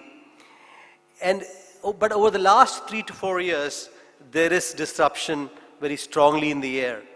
Disruption coming from what's happening within the software industry and how software shifts that have been engineered by the software engineers is starting to impact the industry itself. Artificial intelligence, robotics, you've been hearing of, but now software begets software. Crunching code and putting in large numbers of people to service large organizations is passé. That's not anymore going to take anybody anywhere. There's a need to change and rethink the value proposition that this industry will continue to provide to the marketplace. And then there is mobile. Mobile is comprehensively shifting users' preferences, how they do what they do, how they connect with their community, how they consume content, and how they interact and do their daily commerce. You're all aware of that. But what is actually happening there? When you hold a mobile in your hand and do a transaction or consume content, you're really harnessing the power of the cloud, of the IT infrastructure that is deployed there at very, very nominal cost to you. And that's what's shifting this entire game. So when you look at this power made the Mobile World Congress in Barcelona recently say that mobile is the next element. Every innovation, practically every product, every service that you see coming into the market today is predicated on the mobile. So making it available for you where you are, when you are. And the new millennials demand it. The consumer preferences are shifting. How they do what they do is shifting. And it is the combination of the analytics that's performed on the data that's gathered, big data as we call it, that's happening, which is being automated, that's making it possible for you to get what you like, what you want, when you want, where you want it on your mobile. When you look at this entire scenario, what shifted is, for a country like Bahrain, which is a leader in the financial services sector in the past for a long period of time, and has significant strengths in new areas in fintech, there is a good amount of possibility to tap the talent in India in these areas and provide a better experience to its people as well. It would invariably, there's a large expatriate community in the GCC, and we see that outsourcing and having most of the repetitive work done away from the base makes it more efficient and more cost effective for the organizations to go forward and be competitive. That is bound to happen. We see a lot of outsourcing happening in business processes and bank now in the GCC, and I'm sure Bahrain will benefit from that in terms of tapping the Indian talent and making it work for them much better. In other areas like healthcare, there was a lot of talk about health in the previous session. The healthcare is one of the most significant areas to be impacted by what's happening in this space, more in terms of the healthcare being delivered. Telemedicine is completely shifting the reach of healthcare to the remotest part. In India, there are these paramedics who go to the remotest villages and using a mobile with a stet, part of a stet, fixed on one end of it, examine a child, and the audio is passed on to a doctor at the back, and he does the diagnosis. So this is, healthcare access is completely shifting. These are very, very immediate benefits that we see, and we believe that telemedicine can also significantly reduce the cost of medical care being available at the highest levels to countries like Bahrain. So I believe that even a small entity, a small island like Bahrain can very significantly improve its delivery of products and services to its own citizens and people who live here through tapping the resources available for providing a comprehensive infrastructure across the cloud, business intelligence, and provide an experience to its citizens and residents of a very high order. Thank you very much.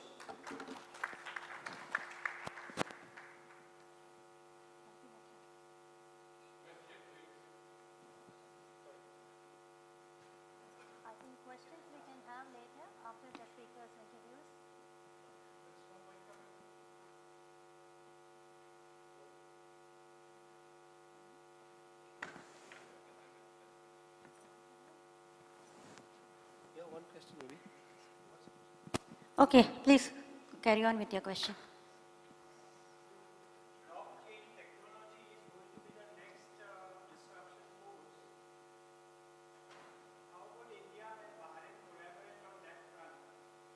Sure. Blockchain is, well, whether it will be disruption or not, the jury is still out. I don't think it's, we can say with any level of confidence it will be there. But yes, blockchain is definitely a major force in terms of what's new in the marketplace. And it's not something where a collaboration between two players could make a big difference, but fundamentally blockchain gives you a comprehensive process and an infrastructure that brings in trust without a third-party agency being involved. So when you, for a kingdom like Bahrain, where there is financial transactions happening, it is very significant because transfer of whether it is opening an LC or transfer of money, you don't need a regulatory to sit in between to ensure that what is available is trustworthy. It's one single record available to everybody who's participating in the transaction, so makes it a lot more easier, faster to deliver a transaction and complete a transaction. That's a benefit that blockchain would give.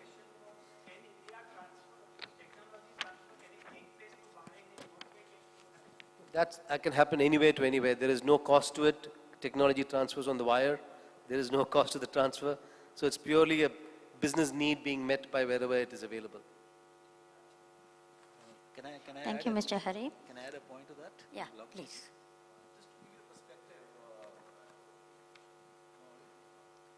Never mind. Which is connecting around, thanks, which is connecting around 12 million farmers, 120 million farmers. So 12 crore people as we call it, through technology for digital certificates, which is basically connecting the farmer to the intermediary to the fertilizer supplier.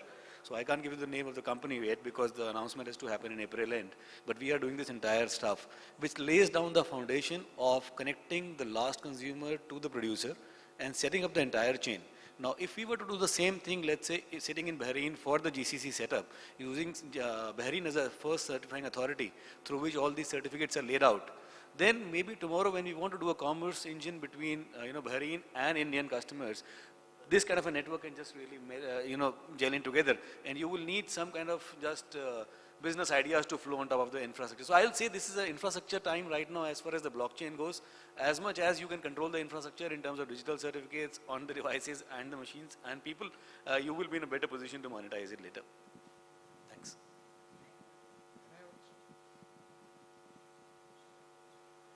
Again, I am Thambi here. Regarding this technological advancement, I think our ISRO is getting world leader. Regarding this telemedicine, whether the private entity is associating with the ISRO technology for these things, and is it available for the private parties?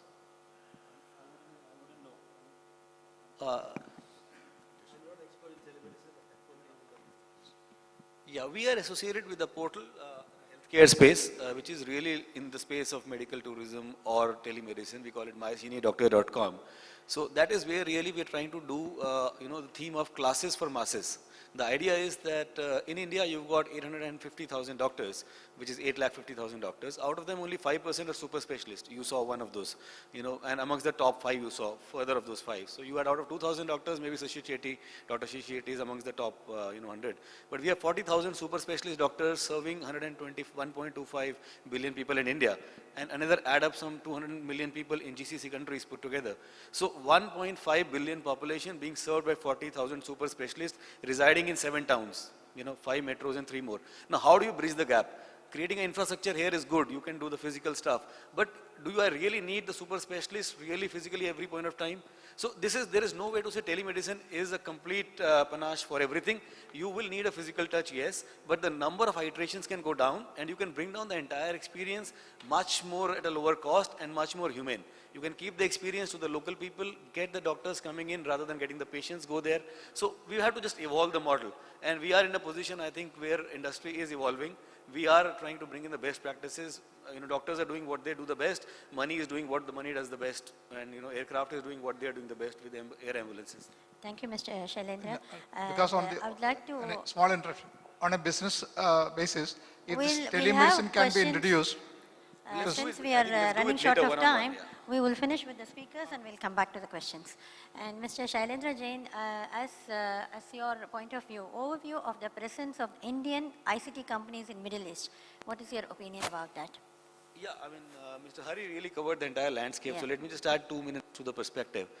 You know, as he rightly said that the older philosophy is over and maybe we need to be a lot more confident in our approach now. We don't have to really just go by body shopping or maybe a little more services centric kind of things. We need to really be more confident about solving our problems ourselves, which means use technology, create products which are more relevant to this 2 billion to 2 billion people. And when we apply that, I think money is really well spent in that space. Give chance to all kind of people around there. We heard Temkin giving a presentation about how they are supporting from 5,000 dinar onwards up to $1 million or so, and then there is institutional model. So believe me, I am a civil engineer, by the way, as a first classification, but then I moved on to different things. I realized that the marginal value, and then I did business economics. So I learned this marginal value that really you get out of investments in IT far outstrips than a risk that you take in setting up a mall with $200 million of investment. So. I mean, that's a very significant point. Let me just add a piece to that. We earlier talked about angel investment. Akash was talking about the startup ecosystem in India. This is a humongous opportunity. It is something that the value additions in terms of what you can create out of a certain amount of money is one part, but the overall benefits that can provide in terms of creating an ecosystem where you create startups that will innovate from scratch, which is the dream of every country today, is going to be majorly impacted once you get involved in this entire process. So, the people start with $100,000, $200,000 at the seed stage, go on to $500,000 to $1 million in the angel stage, and say 5 to 10 million in the venture stage. All these three stages, there are investment opportunities.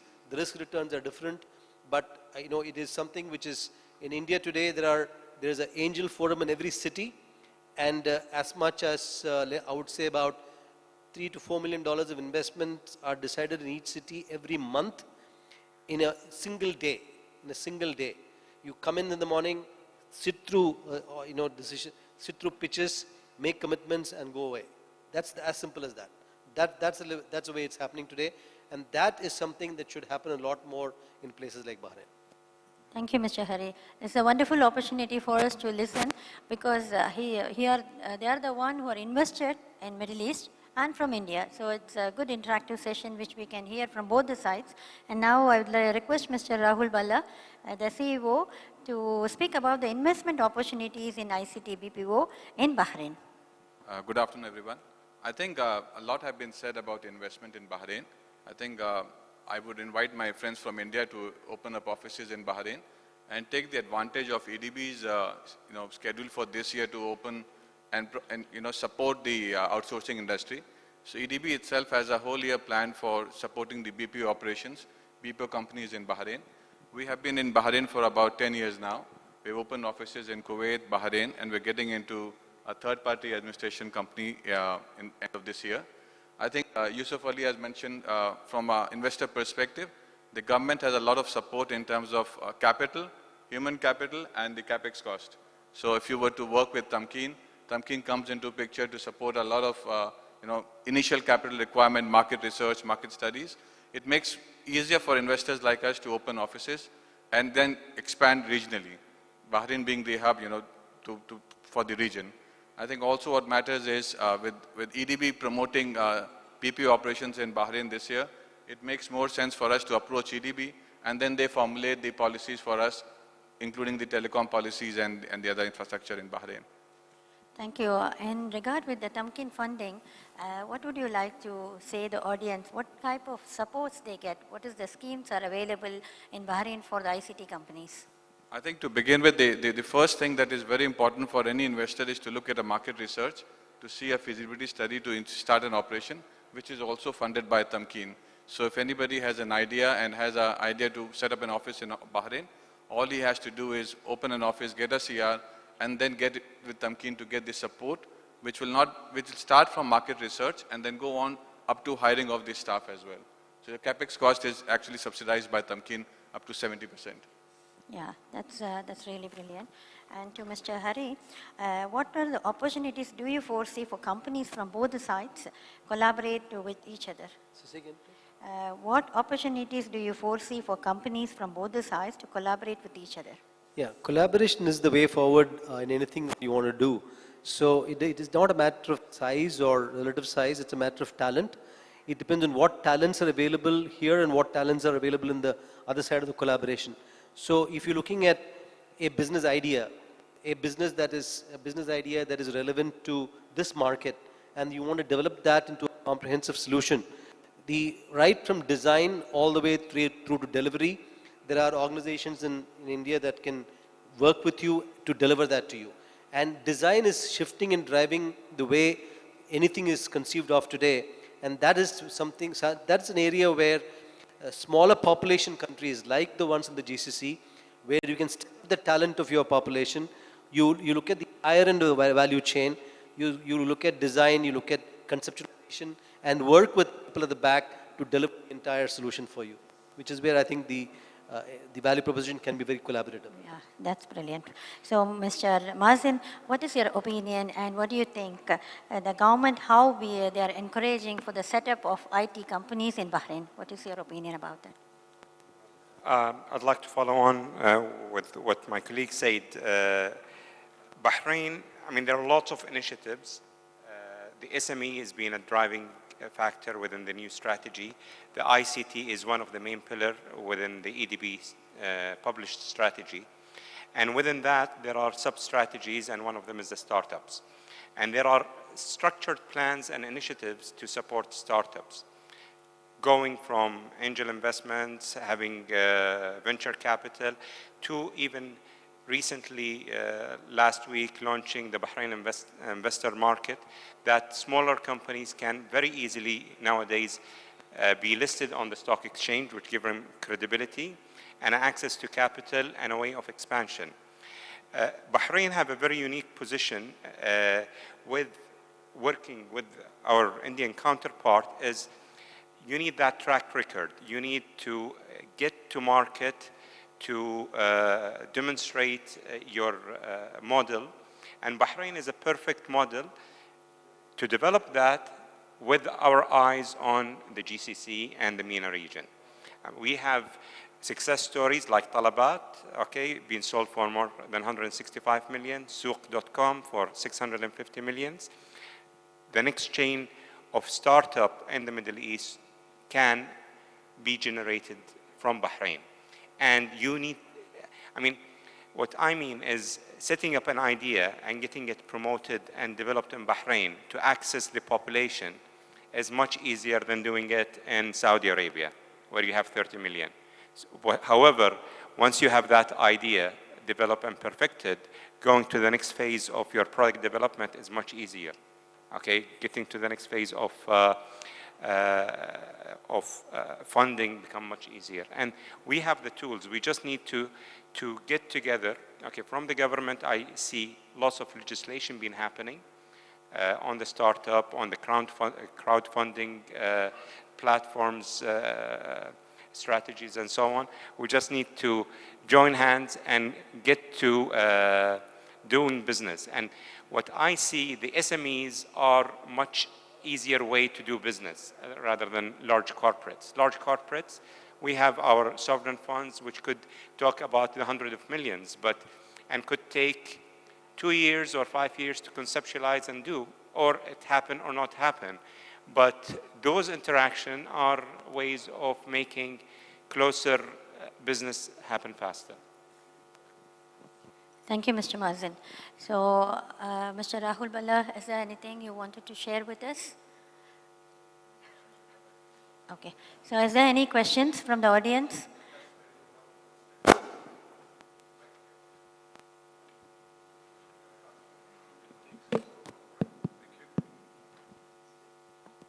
Hi, my name is J.S. Abdul Rahim. I'm a food processor from India. Anyway, Mr. Hari, as Mr. Hari said, the product development, the NPD process, new product development and product design. And Mr. Mazin, what is the government, have we got a product design consultancy or have we got any other support for that? Basically for the business, see, the The product design and NPD process, new product development process, is a real matter. So have you got anything to do with that? I didn't get the question. See, yeah. Harry sir, he got it well, yeah.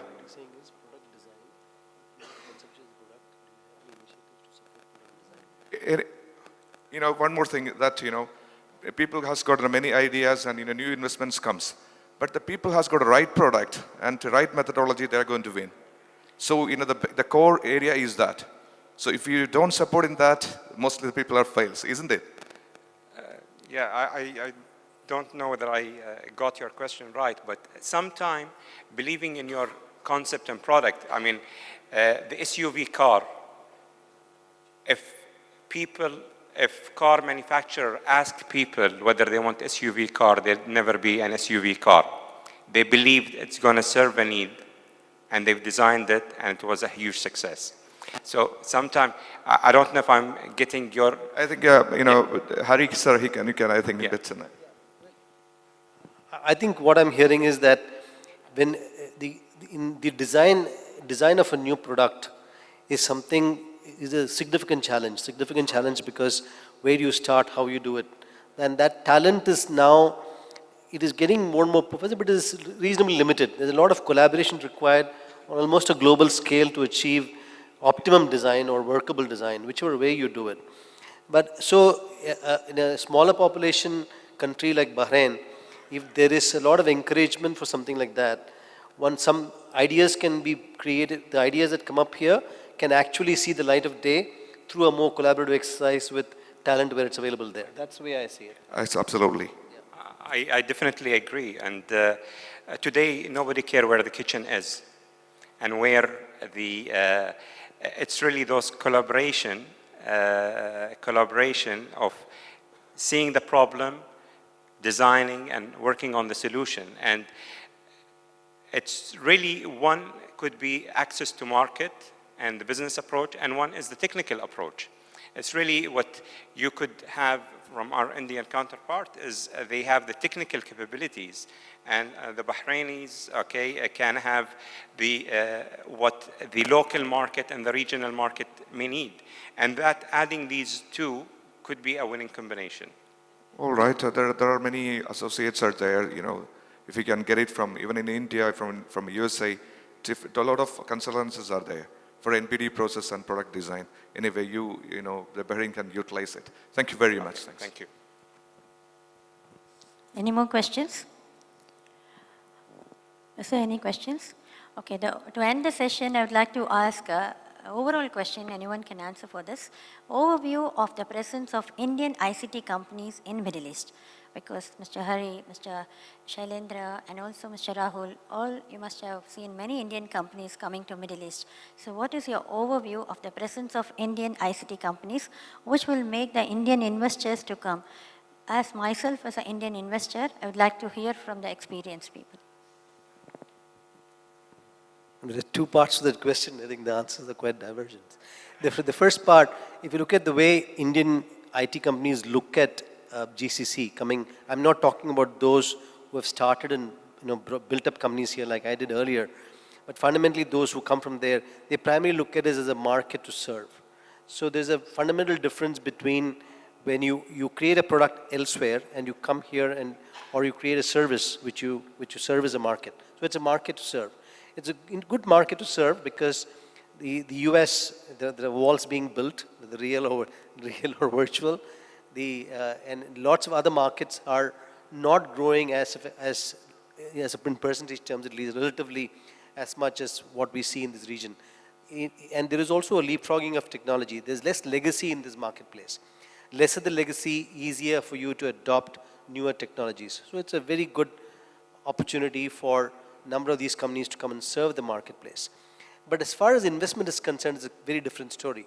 I think the fundamental issue is, I would imagine that there is more attractiveness in Bahraini investment or GCC investments coming into India because of the sheer opportunity, the size of the opportunity, and the spread of the opportunity.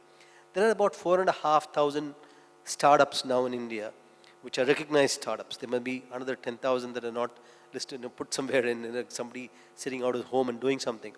These 4,750 is the last number I saw, startups. These startups are recognized in the sense they've got some kind of support from somewhere, maybe angel funded, whatever.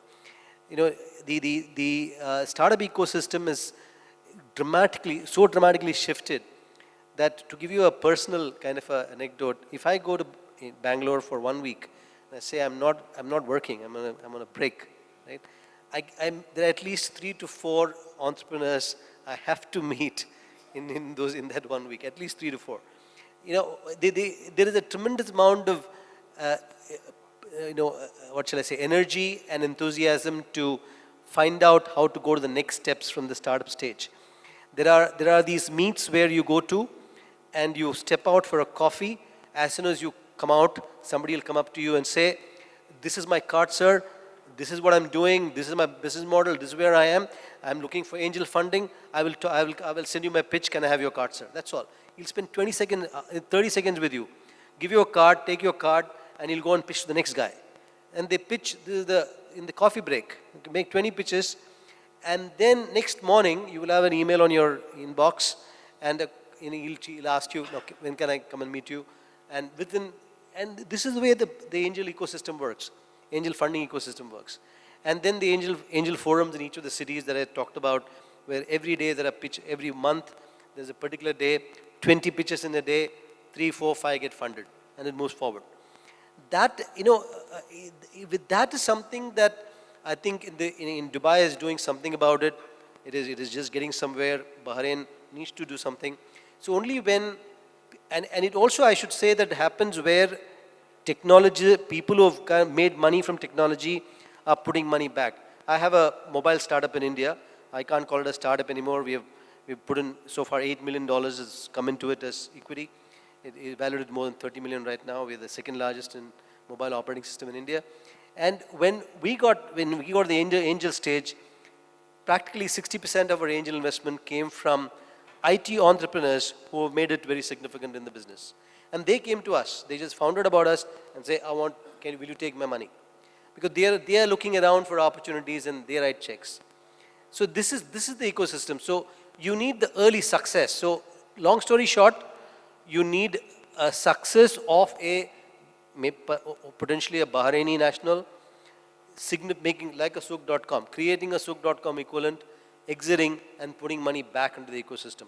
And that is what gives maximum impetus to the startup ecosystem.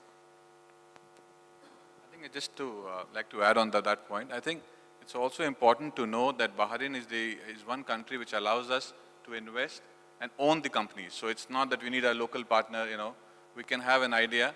It's the setup is very easy compared to other countries in the world. The capex is supported, the employees are supported by the government. So you can own the company in a very smaller scale and also then expand in the region. So I think I see Bahrain as a gateway to the whole Gulf to expand our services.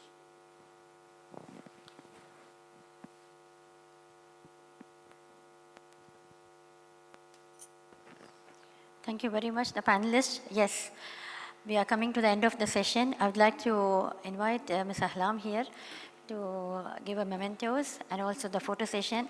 Thank you so much. It was a mind-blowing session. It was an interactive session.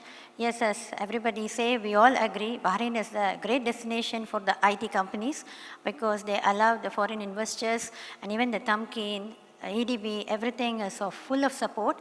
So all the Indian companies or the delegates would like to hear more about the procedures. BCCI is here, and even Tamkeen and EDB is here.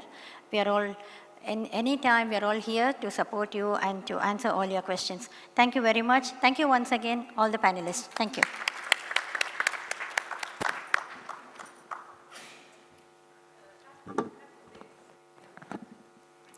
If I may request you to please be on stage so that you could receive your momentums.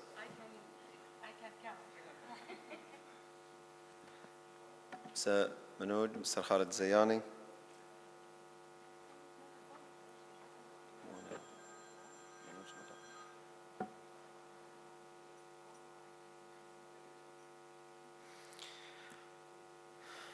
So once again, special appreciation and thanks goes to Mr. Mazen Al-Shahabi, Mr. Hari Padimaban, Mr. Shalindra Jain, Mr. Rahul Bala, and of course to our moderator, Mrs. Shantini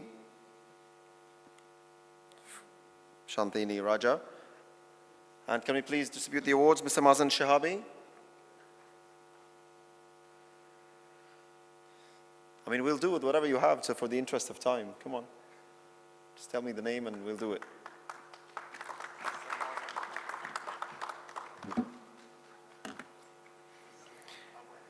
Mr. Harry.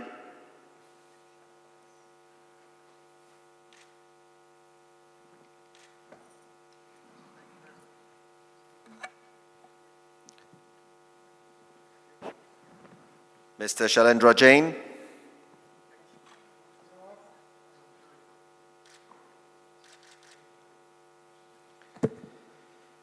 Mr. Rahul Balla.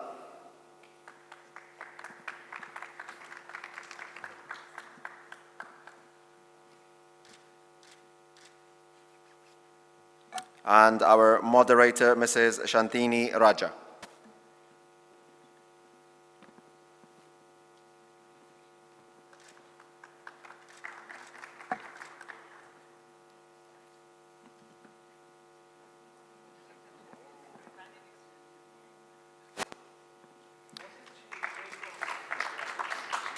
Thank you very much for the speakers. May I invite the following speakers to the stage, please, to start the third session, the real estate and construction sector. May I please invite Mr. Arif Hijras, Chairman, Bahrain Property Development Society, Mr. Yusuf Al-Dawadi, Deputy CEO of Diyar Al-Muharraq, Mr. Sachin Pant, CEO, Innovest Advisor Services Private Limited, and the moderator of the session, Mr. Gagan Suri. Mr. Gagan Suri.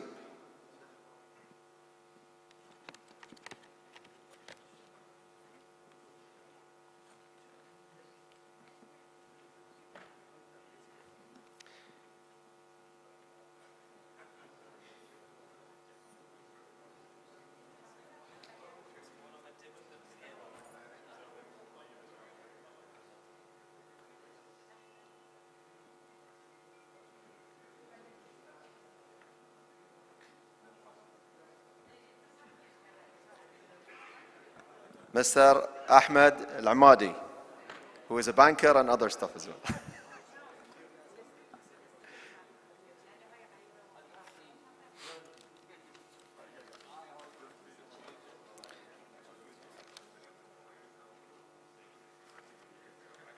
So once again, the speakers of the session are going to be Mr. Arif Hijras, Chairman, Bahrain Property Development Society, Mr. Ahmed Al-Amadi, Head of Investment, Diyar Al-Muharraq, and Mr. Sachin Pant, CEO, Innovest Advisor Services Private Limited, and the moderator of the session, Mr. Gagan Suri, CEO of Bahrain Bay. Enjoy, boss. You don't even have to change the level. Sure.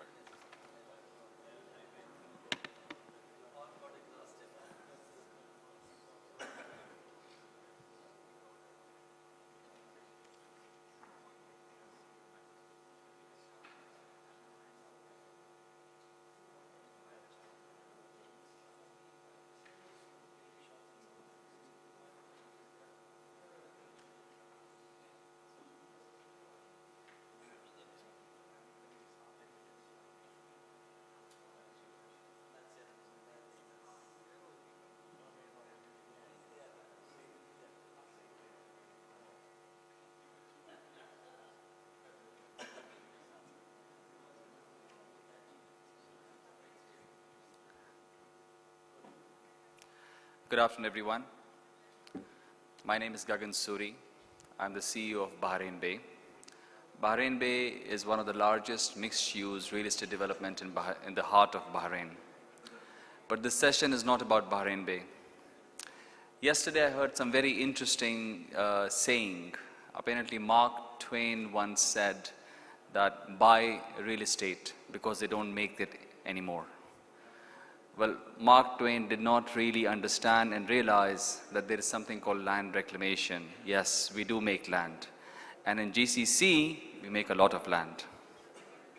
In Saudi, apparently, there's even a more interesting saying about real estate. They say real estate, land can get sick, but it never dies. It's a beautiful saying. Real estate is a beautiful and very interesting asset class. It can behave like itself as in hard asset, something tangible, something touchable, something you can realize. And it can behave as equities, it can behave as bonds, it can behave as a business. It depends on how you structure it and how you manage it and what part of the real estate cycle that you're in. We have with us a distinguished panel of three gentlemen who have very distinctive, different experiences. And I'll start with our guest who flew all the way from India, Mr. Sachin, and talk to him about, invite him to tell us a little bit about Indian real estate, where the opportunities are. So Mr. Sachin,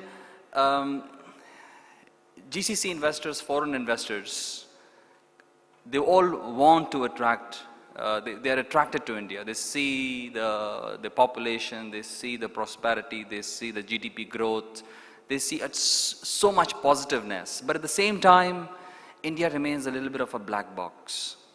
People are afraid because India has a depreciating currency. They are scared because they hear of political changes, they hear of municipal changes. And people don't know, they're afraid that their fingers will get burnt. They're afraid to put money because they don't know how easy it is to get money out of India. So it will be great to hear from you about all these aspects of where the opportunities are in India for Bahrain investors, how easy it is to put money in India, how easy is it to get money out of India, how do they de-risk themselves from a depreciating currency. I think it will be very interesting to hear from your perspective of how can more Bahrainis and more GCC investors find opportunities and invest in India.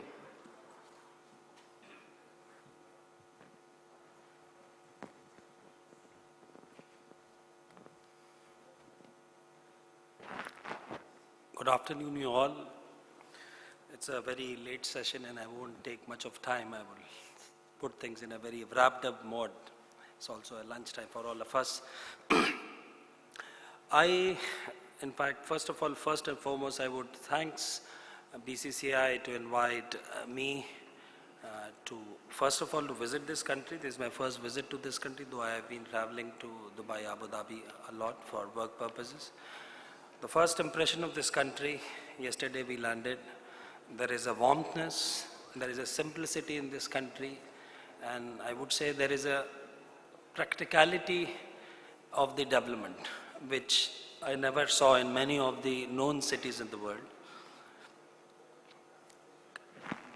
I basically come from a very long experience. I have a long experience of working with government and private sector both in a good mix of infrastructure and real estate, and surely would like to share my perspective.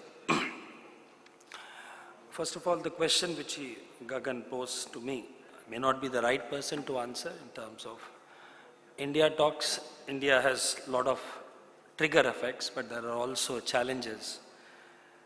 But from the government perspective, our government itself is here.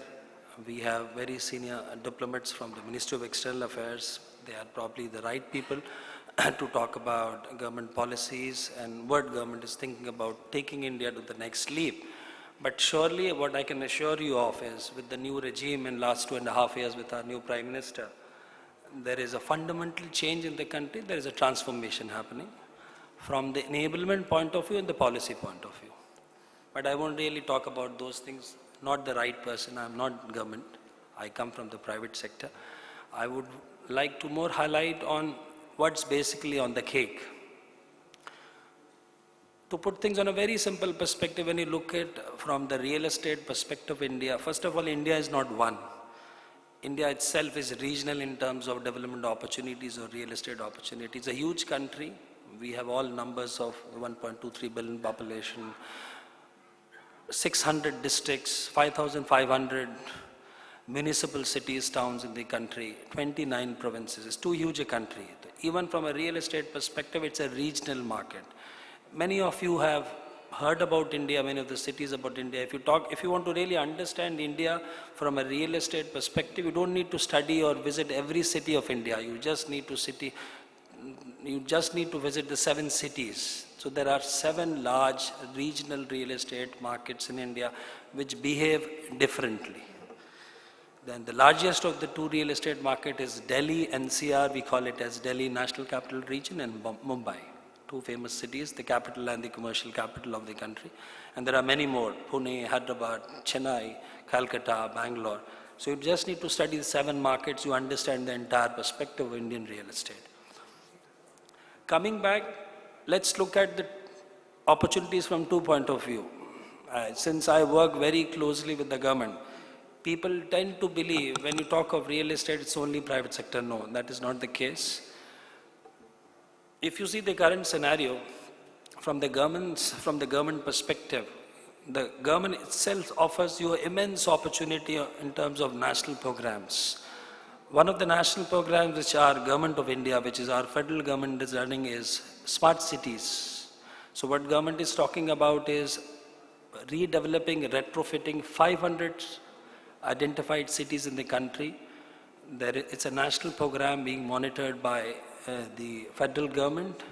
There is a grant support of almost $200 million to every city, and every city is being upgraded in terms of 3 initiatives or 3 interventions. One is redevelopment, retrofitment, and any intervention which is pan-city in nature. That is one. Second, India being a huge populous country, we have another program called Housing for All, which talks about bridging a supply gap close to 26 million houses in urban areas in the country. So the sheer number of 26 million is too huge. And again, that program is being supported by our government of India with infrastructure status given to that piece of national program, and we have termed it as affordable housing or a low-cost housing or a mass housing. Third initiative, which is again has been pushed by the government, is land monetization program. End of the day, what Gagan rightly said, the basic ingredient of real estate is land. Now, end of the day, and India is a very different country in terms of land holding. Majority of our land holdings are with the private sector or the farmers. Interestingly, India has many public sector undertakings, we call them as state-owned enterprises, and they have huge tracts of land which are passive assets or idle assets in various cities in the country. And government is pushing a program where they want to monetize the asset. And this is called the land monetization program. And many of the public sector undertakings are churning out land to real estate developers, investors, EPC players to develop these land parcels to commercially to monetize it and commercially develop it. And in fact, we have been working with a couple of agencies to monetize these assets. So these are 3 specific programs from a real estate perspective, where it offers a huge opportunity to the international world besides Indian developers. Coming to the other side of the story, which is the private sector. When you talk about private sector, as I told you, there are 7 real estate markets in India, and the largest one is Mumbai and Delhi NCR. Now, the kind of attraction which private sector gives you from a real estate perspective is 2 specific products. Though you can talk about various portfolios, you can talk about a residential development or a mixed land use development or a commercial development, a retail or hospitality development. But the majority of the interest and the trigger which India gives is residential and mixed land use development. And there is also a huge attraction now for commercial, it's office. When I say commercial, it is office stroke IT. 2 prime reasons. Given the scale of economic development, there is a huge private sector demand in terms of office spaces. And third, India as a country has also opened the REITs, both in real estate and infrastructure, and that itself gives you a huge opportunity to earn money from an investor point of view. Just to give you an idea in terms of what kind of returns you talk about in India market, and there is a story which is backed up by investors from Singapore, Mauritius, the Western world, Americas, Canadas. You have sovereign wealth funds, you have pension funds, you have private equity players who have pumped in money into this country. If you see India's real estate industry history in last 10 years, don't go back beyond that, you can itself see the numbers. Let's talk about a typical commercial asset yield. India would very well offer you a yield in the range of 8 to 9%. That is the bracket of yield from commercial assets. A mixed land use or a residential development would give you returns in the range of 18 to 22% kind of project IRRs. So there is no comparison because there is a volume and there is a buyer. And there is a propensity to spend by an Indian middle class. And there are fundamentals which are already established. If you talk about residential market in India, the mortgage market is established and it is going downward in terms of interest regime. So that's Indian perspective of what is in offering from India's side. Coming to the other perspective, what would attract an Indian developer or an investor or a corporate towards Bahrain? Though it would be too early stage to be very categorical, but what I could feel from whatever I have studied and my interaction since yesterday evening. There is a great case and an interest from India's side towards projects or developments like hospitality, healthcare, could be mixed land use. And I further extend this concept towards integrated developments. We can very well talk about concepts like education city. We can talk about concepts like medi-cities. We have those kind of developments in our country too, where there would be an economic trigger of a hospital or a hotel with the development surrounding. I also see a lot of interest among Indians, in fact Indian corporate sector or Indian private sector in asset management, urban services. There is surely a great case where many corporates or private sector player would be interested to come in Bahrain as an asset manager or an urban services player, which is more of the infrastructure side, not really a real estate side, but still it's a link to a real estate development, which is essentially very important. So that's my viewpoint. Further, I also see a possibility of creating India-based fund. I see a lot of interest among the Bahraini investor base, whether it is institutional or individual in nature or HNIs in nature. There is even a classic case for India-centric funds. You could think of funds for specific segments like hospitality sector, healthcare sector. There was a mention in the last session of startup sectors. There is also a case for urban services. There is also a very strong case in India for operation maintenance of urban services in India. Only one reason, the sheer scale. If I have to really give you a small number in terms of the kind of scale what we are talking about, as I told you as I briefed, housing itself, there is a shortage in urban areas. I'm not talking about the rural areas in India. 26 million, 500 smart cities. Around, we are talking about 74 million tons of solid waste management to be treated scientifically in India. So these numbers are mind-boggling. So even if you catch hold of 1% or 10% of this opportunity with these kind of returns, there is no match to any other country. And based on our experience, in fact, we as a group have been even interacting with many overseas players from countries like Singapore, Malaysia, China. That proves the fact that there is a natural attraction to the country. And one thing I would like to say to conclude my statement, all of us might be hearing a lot on medias and other stuff. India is a country of law. If you are on the right side of law, there is never a problem in our country. This is what I have seen in my 20 years of professional life. You always have to be on the right side of the law. Law protects all in our country. So worries, you can set aside the worries if you are on the right side of the law. Thanks.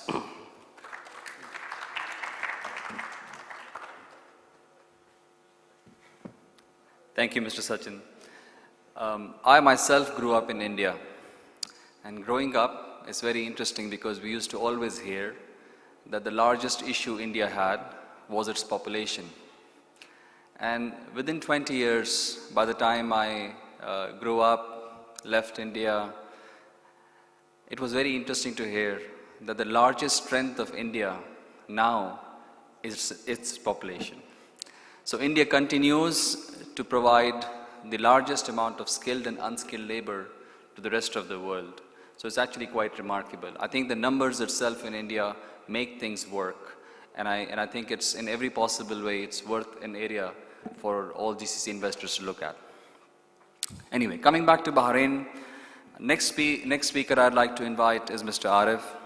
Mr. Arif, you have the opportunity and the privilege of monitoring, watching, not only from a regulatory body perspective to help create RERA laws, you see all the developers, their activities, you interact with all government entities, and you get to have a very broad picture of Bahrain real estate.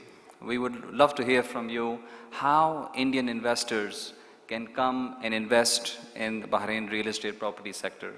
There are lots of Indian families who make homes outside of India. There are lots of Indian families who go and live in Dubai. I mean, why can they do that in Bahrain? Can they make Bahrain their home? Can they get residency? Can they buy property? By virtue of buying property, can they get residency? I think a lot of investors would love to hear, not from just a commercial perspective, but also from a personal perspective, how they can make Bahrain their home. Bismillah ar-Rahman ar-Rahim. First, thank you for the invitation. The relationship between Bahrain and India, I think it lasts for ages. I think it's we hear from our fathers and grandfathers, they do business there. So there is a link between, or a special relationship between India and Bahrain. Talking about investors or Indian investors in Bahrain, yes, we do. Even in our association, the Real Estate Association, we have members from India which owns development companies here, and they are very active and they are market leader. This is in terms of developers. We need more, yes, we need more. I think to attract them, we need more PR. The government should highlight what they can offer. Bahrain has so many things to offer, but unfortunately, it's not, we don't have a strong PR to show those opportunities. Bahrain has lots of opportunities, unfortunately not utilized, I think, especially in the real estate. But the people, once they come to Bahrain, they see these opportunities, they do stick with it. As an example, with Diyar Muharraq, we have Mr. Ahmed Imadi here. We have one of the biggest investors from UAE, Eagle Hills.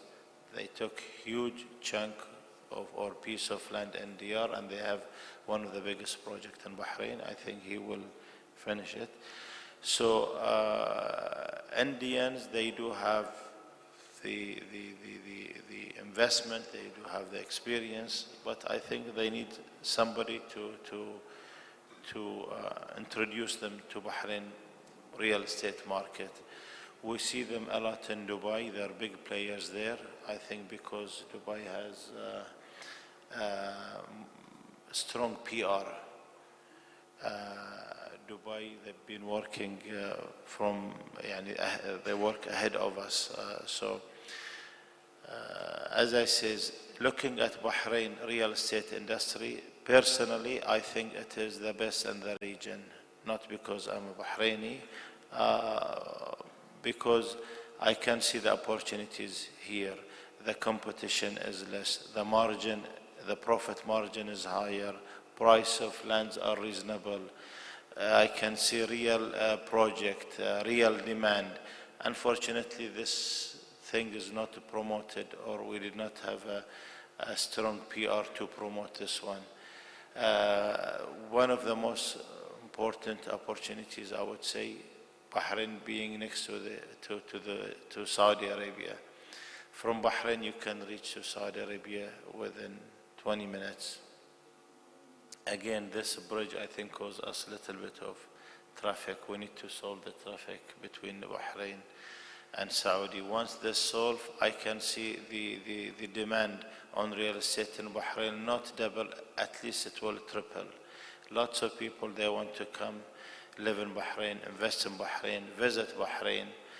I always say Bahrain has so many things to offer, so many opportunities, but again, not utilized. On the tourism sector, yes, I think we are missing some of the, I would say, hideaway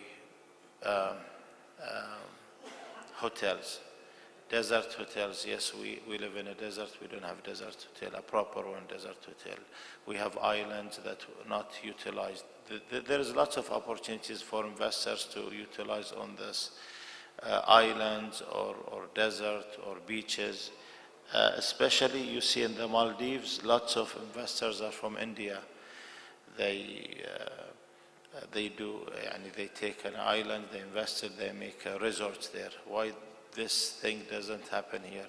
I think because we don't have the initiative or we are not promoting Bahrain. But I think with this sort of audience coming to Bahrain and with EDB, I think they're working hard now to promote Bahrain with Tamkeen given facilities.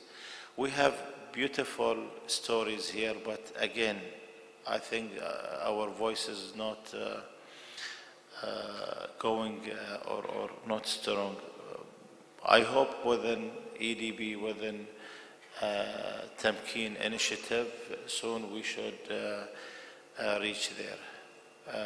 If anybody has any question, they can ask us later about the opportunities here in Bahrain. Thank you.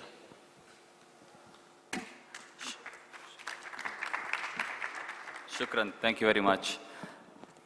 My family and I have been living in Bahrain, and we love it. We love Bahrain.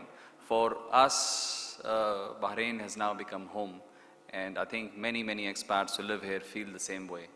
And I'm sure the more time our guests who from India will spend time here and get exposed to local culture, local people here, local environment here, they'll feel the same way. Mr. Ahmed, you manage and you look after and you promote one of the largest developments in Bahrain. Beautiful location, and I think it will become more strategic once the bridge is built and the connectivity becomes much faster. I think it will really change the shape of the whole development, which is inshallah happening soon. Could you tell us a little bit more about the development? What are you promoting? Is there opportunity for foreign investors, Indian investors, to be a part of that initiative?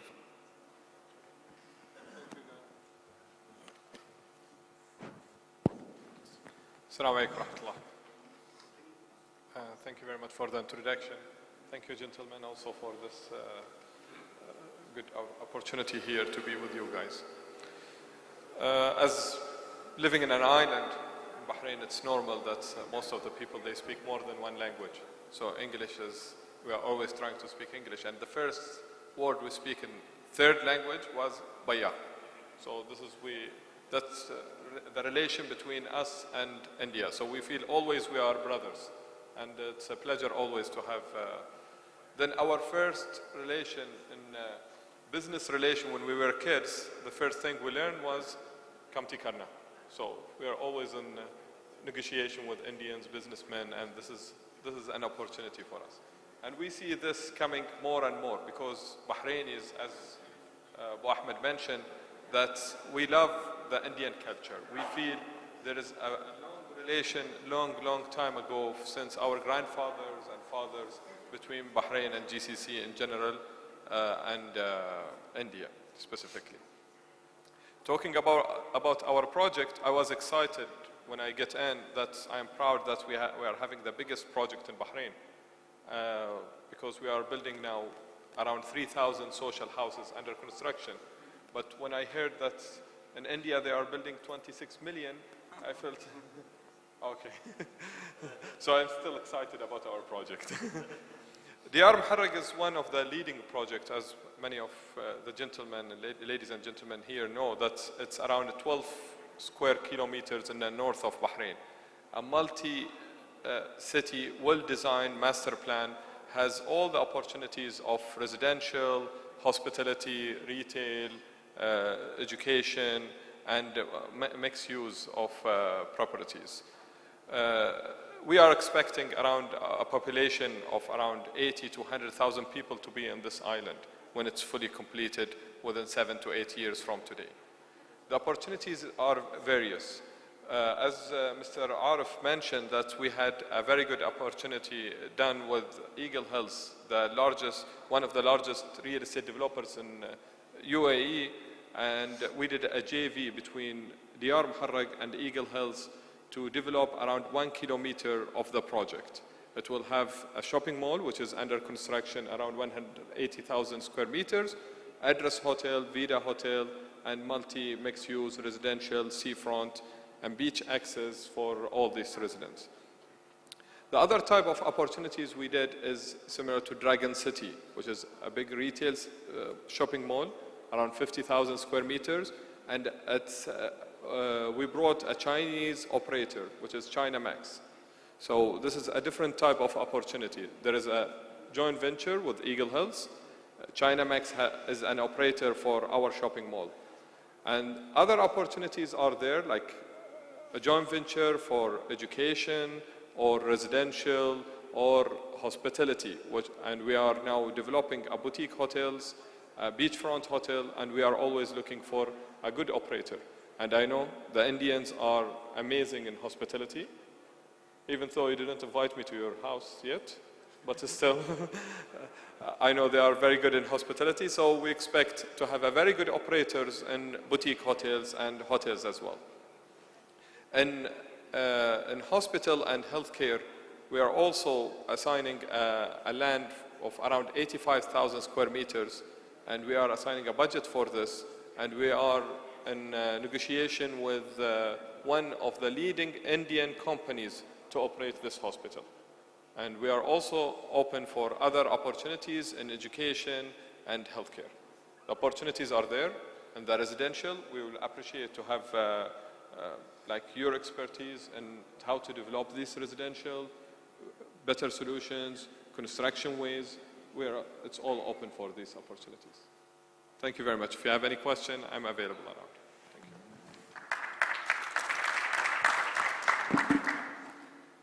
Thank you very much.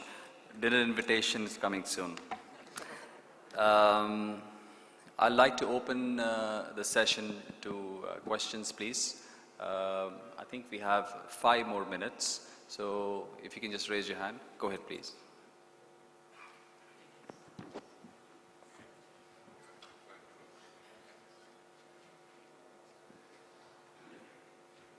Yeah, thank you very much for the interesting information. My name is Kai Mietig. I'm the managing director of Tarek Fakir Engineering, and myself as well an architect.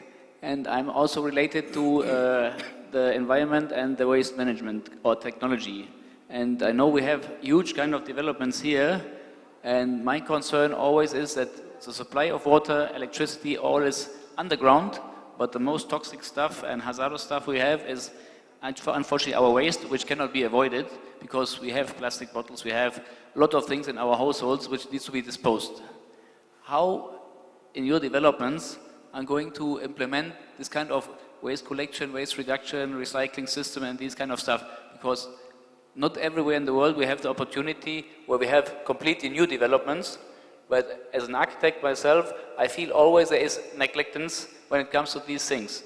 Even in Germany, we have nice houses, and we have in front of them the waste bins, because they are somehow not new developments. But here we have chances or opportunities to really create something unique and new, where we have really to avoid these kind of hazardous threat against our health. Thank you.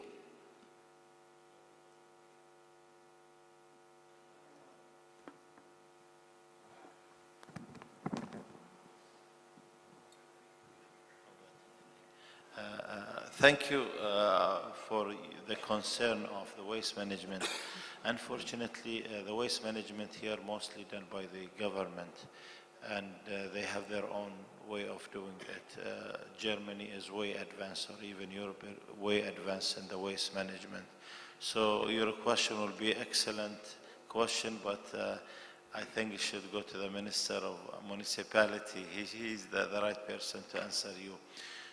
I think we as private sector are not responsible of the waste management. Everything is done, water, electricity, most of the utilities done by the government.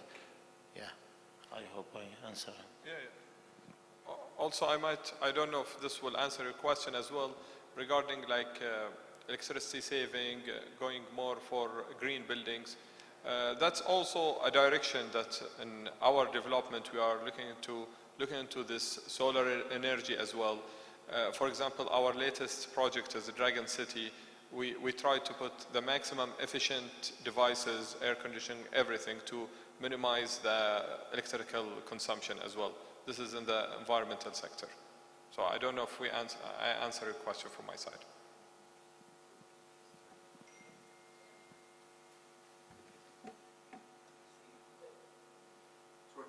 Hello? See, I know we're talking as well with the government, but you as a big private developers, you have also power. Don't reject and put everything on the government. I know it's difficult because I'm living in Bahrain 10 years and we're trying step by step to prevent certain things, but we are the source, as an architect and a developer, we are the source of providing even solutions to the clients and to the government to say, see, we have an investor of, I don't know, Bahrain Bay, for example, is dedicated with 2.2 billion. The government will listen as well to you because they have their own regulations under the Manama municipality. I work with Bahrain Bay together, so I'm aware of these things. So you have power. Don't underestimate your power, which you have.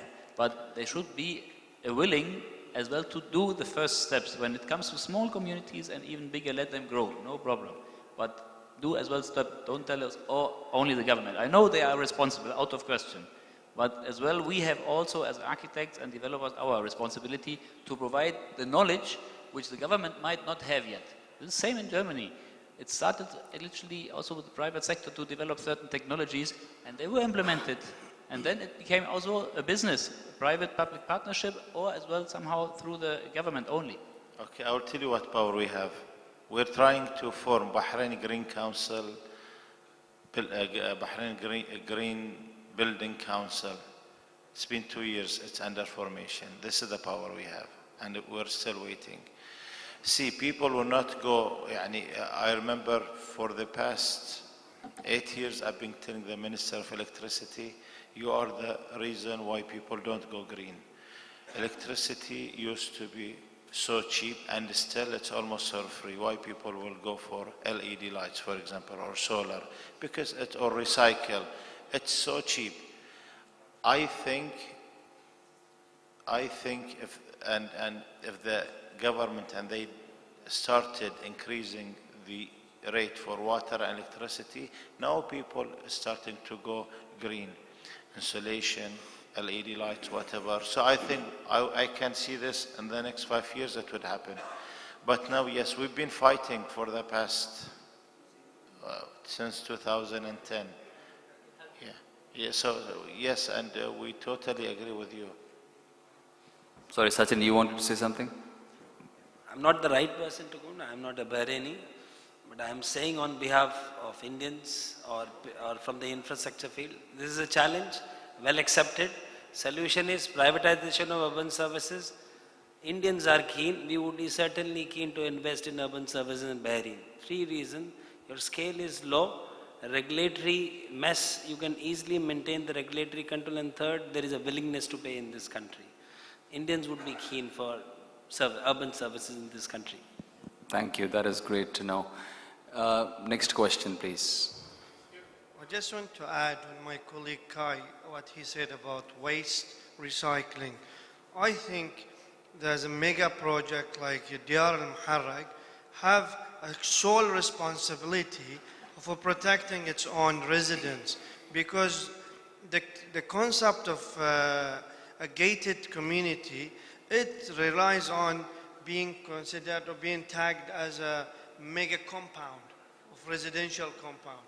So therefore, we don't need to rely on We don't need to rely on the government or the current conditions. Since you're starting from scratch, I think you should have your own plans, your own culture of recycling. Take the lead rather than just looking at the being LEED certified in a green building. I agree with you, but for your information, DR is not gated community. So whatever services is there is done by the government, just for your information. Yes. I think this gentleman, I feel Yes, sorry for I don't think anybody was disagreeing with what you said. I think the panel is in agreement with you. And obviously there are steps and as you hear, things that are happening towards that cause. I think last question sorry. Yes, please go ahead.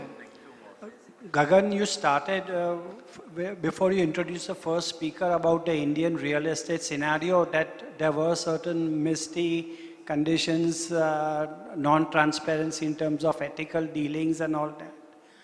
But I believe that now RERA has been pushed by the central government and some states have come on board, which will protect both the builder and the buyer. Could you throw some more light on it? Is it necessary for every state to come on board to get that confirmation?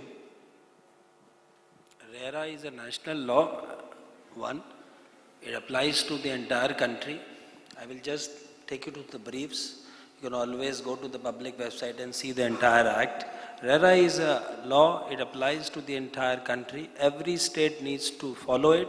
Every state will have authority putting the rules for those specific states. RERA would bring three things in the country: transparency, accountability, and speed of the delivery, which was lacking in India. On a very candid note, Indian real estate gives you great earning, there is no doubt on this statement, but there were fundamental challenges with Indian real estate, which was accountability, transparency, and the speed of the delivery. RERA would be bridging this gap substantially. Great, thank you. I think we are out of time now. Okay, we'll take one last question. Can someone...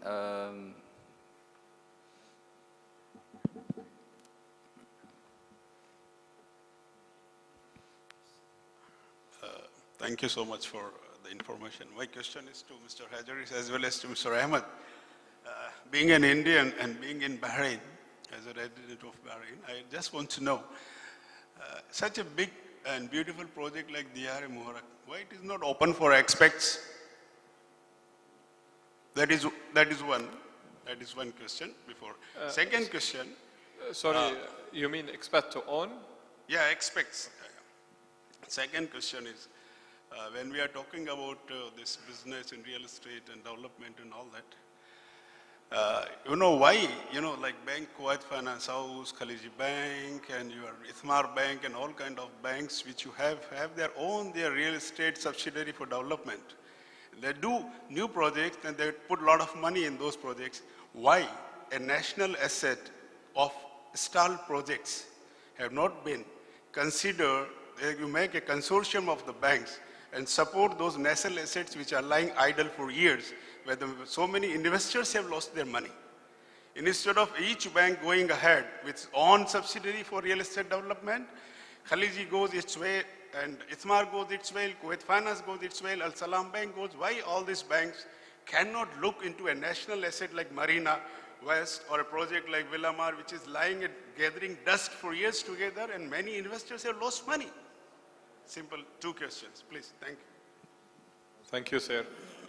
Your first half of the question is most of DR land is freehold for everyone, the expats and Bahrainis. Only around 15% is held for Bahrainis only, because mainly it's affordable and social housing. So it's less than 15% of the total area of Diyar Muharraq. The remaining, it's available for freehold and expats to own. And if you are ready, I can take you with me to the sales office as well.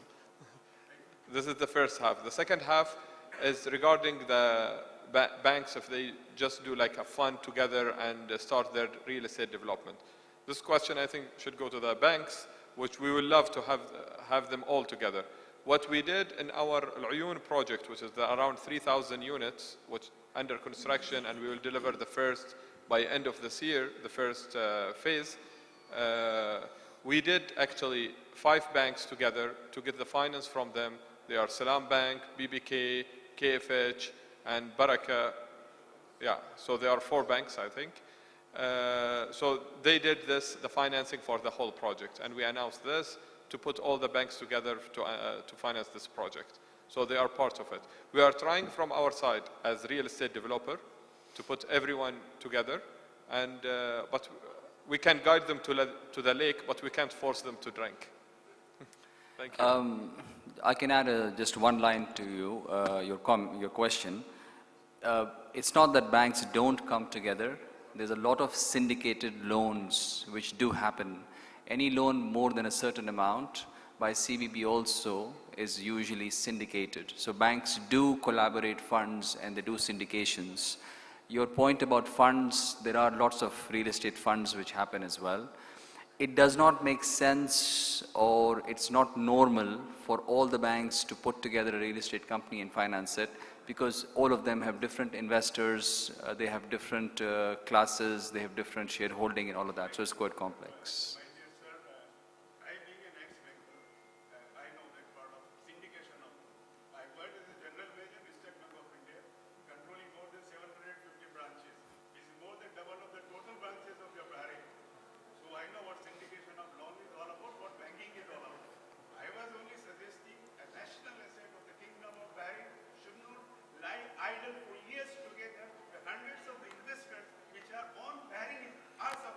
I understand. I understand. Well, thank you for your question. Much appreciated. May I please request a big round of applause for our panelists here. Thank you. Thank you for your attendance. And if I can invite Mr. Khalid Zayani to present the speakers with the mementos of appreciation as we approach the last session, which is the session before lunch. So, thank you. Yes, it will be. Our moderator, Mr. Gagan Suri, CEO of Bahrain Bay, and of course Mr. Arif Hijris, Chairman Bahrain Property Development Society, Mr. Ahmed Al-Ammadi, Head of Investment, Diyar Al-Muharraq, and Mr. Sachin Pant, CEO West.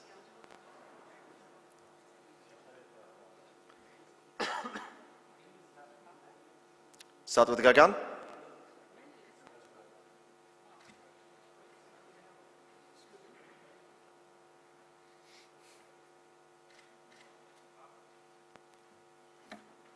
Mr. Arif Hijris.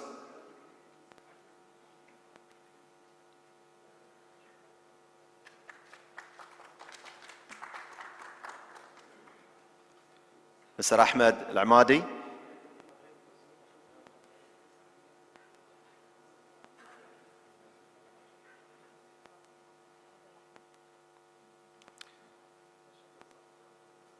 And Mr. Sachin Pant, CEO, Innovest Advisor Service. May I also welcome thank you very much. Thank you, Mr. Khalid Zayani.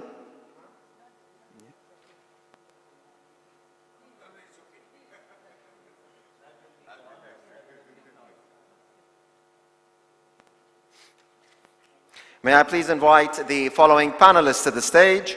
Mr. Sami Zainal, Director of Maza and FMCG Company. The CII representative, and I apologize, I don't have the name, if you can introduce yourself. And Mr. Mohammed Shalabi, Mondelez Bahrain Plant Director. Mohammed Mawjood, tfaddal. And the moderator of the session will be Mr. Munir Hassan Mahmoud, Director, Hassan and Habib Sons of Mahmoud Group of Companies.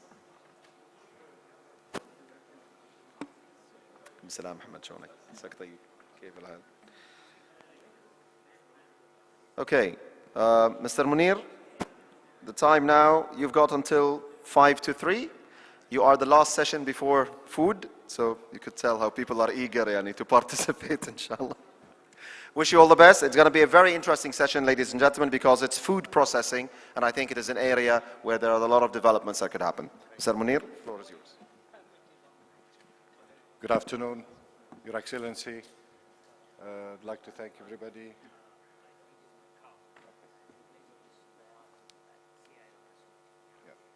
Thank you.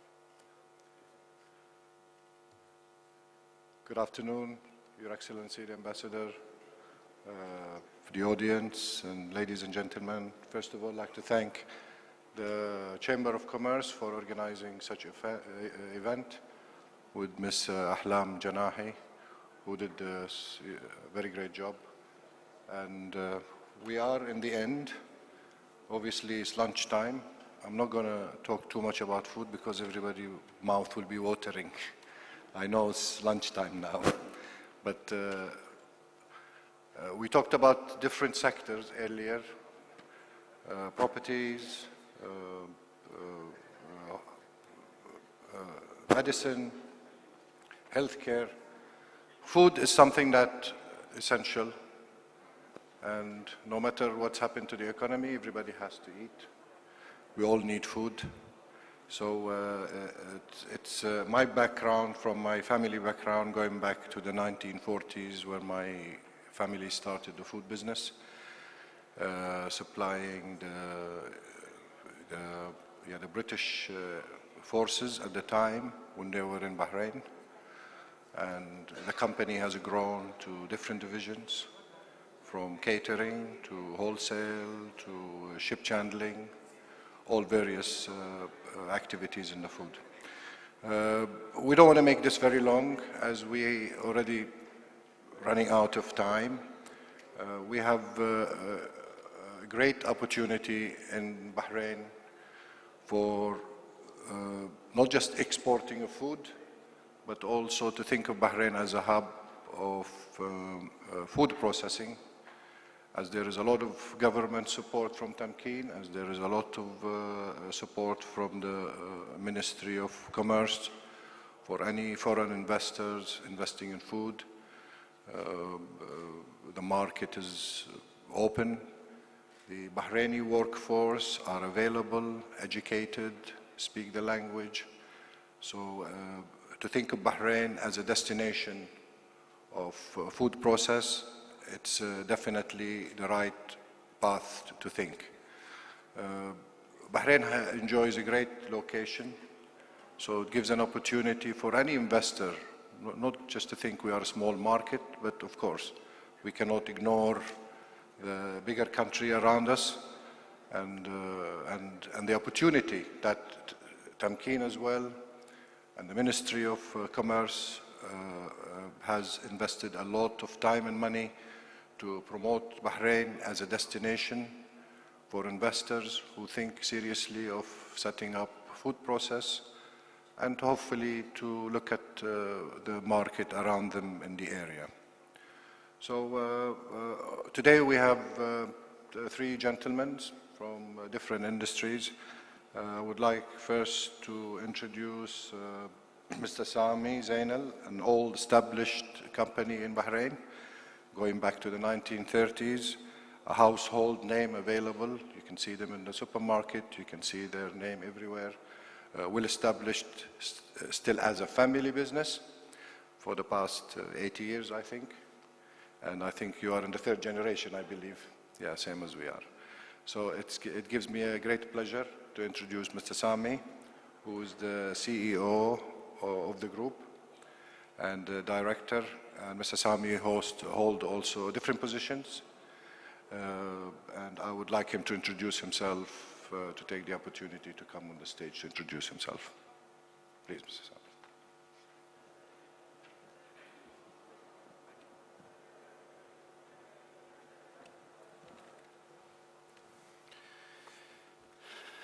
Bismillah ar-Rahman ar-Rahim. Thank you, Munir, for the introduction. There's a brief about my background. I'm involved in a few industries, but I'd like to take pride of what I'm born into, which is the food industry. Why we have picked up the food industry and why we are talking about the food today, Basically, 90% of our food requirements in the region is coming from out of the region. We are simply producing only 10%, and the vast 90% we are depending on imports from other parts of the world.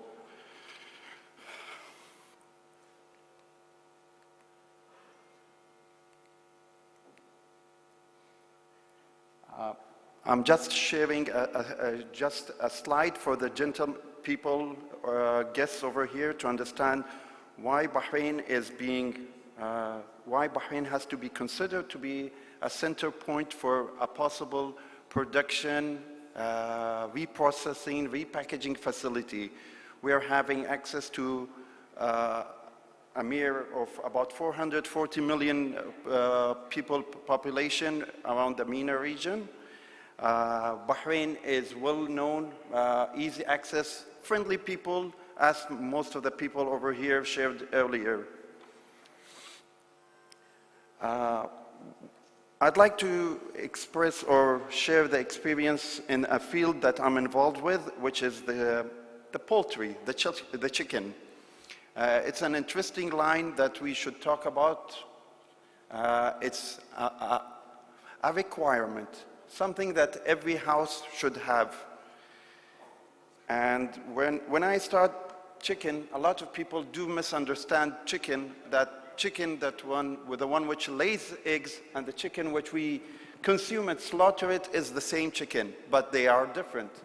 And they are two breeds of, by nature, and each one is raised, developed, prepared in a different formality. Now, I'll be asking a general question. If anyone knows over here what a normal chicken would lay number of eggs in a year time, if one could guess how many eggs a single chicken could produce in a year time. Any volunteers, any numbers? 1,000. I hear 1,000. It's not a bid. 800. More or less? Okay. A normal chicken, an ordinary chicken, will be producing something like 300 eggs in a year time. And a chicken lays an egg every 26 hours. So that's a lot of eggs produced by a single female chicken. Now, as we are talking, I'd like to share just a thing. We've got two sectors that we are trying to promote in Bahrain. We've got broiler chicken, and we've got chickens which produce eggs. The total of Bahrain market is 46,000 metric tons of broiler. That's the chicken that we eat it in some form at homes. And Bahrain has a self-sufficiency of only 14%. The vast majority, again, comes from overseas. There are 37 broilers farms in Bahrain, and they are all slaughtered in one place only. There's not much of processing of chicken products, but it's mainly the single shape that we are used to.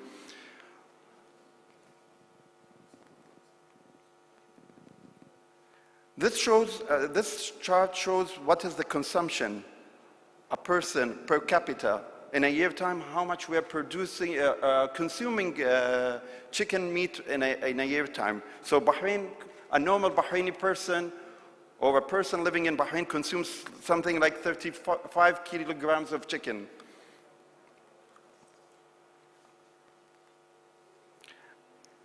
This slide shows that Bahrain is dependent on 75% imports of chicken coming from different parts of the world, and that's mostly from Brazil. There are chicken which is coming from neighboring countries, which are Saudi Arabia, that's a fresh process. But overall, we have a huge capacity of investing into this field, and I'd like to propose this as we are addressing this subject.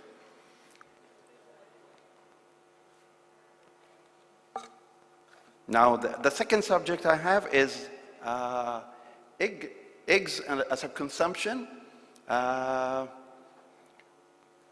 I'm involved in this industry for the past 2 years with a plant which belongs to the government of Bahrain, which is Mumtalakat. And for this purpose, a study is underway to double the capacity of what we are producing right now. What we are having right now is something like 200,000 chickens which are laying eggs. But we foresee that there is much more bigger demand than that. Bahrain has, again, the self-sufficiency is only 27%. Again, there is room for expansion for interested parties from over the world.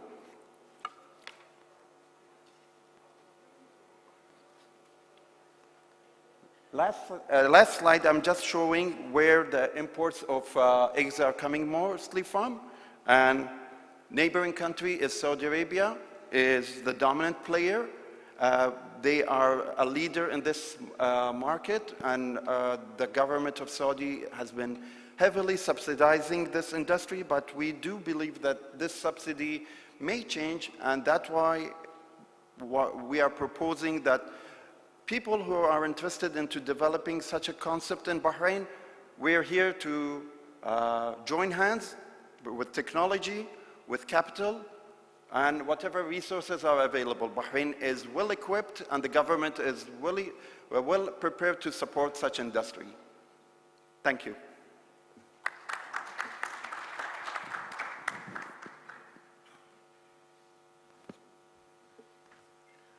Great analysis by Mr. Sami Zainal. As we can see that the opportunity of processing, it's definitely the way that Bahrain is seeking different industries and looking to the fresh produce, the pulses that comes from India, which we rely on every day on our normal day-to-day food. So you can't have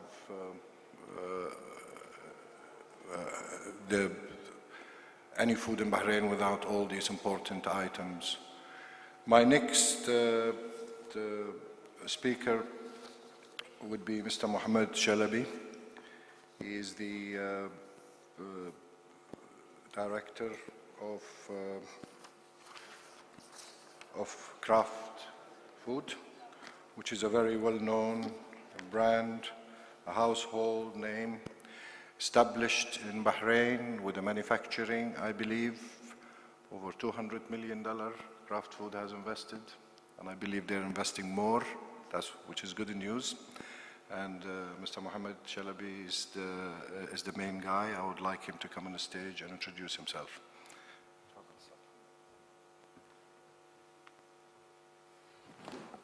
Okay, thank you, Mr. Munir.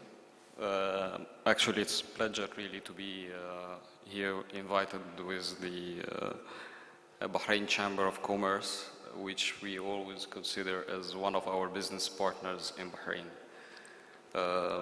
Well, I didn't have slides prepared for today's meeting, but I thought it would be more, since we are just before lunch, to share a story, you know, to entertain you with, which really reflects on the success story of Mondelez in Bahrain. And Mondelez International has previously been Kraft Foods. And basically, when we set it up, the story starts with a very nice situation when we were growing in the Gulf in terms of sales of volume for our Tang juice product and cheese, Kraft cheese.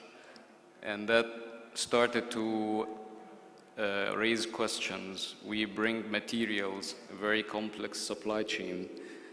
So just to give you an example, we used to bring sugar base from Brazil, send it all the way to USA to refine and to pack and ship all the way back to the GCC to sell for the consumer to use.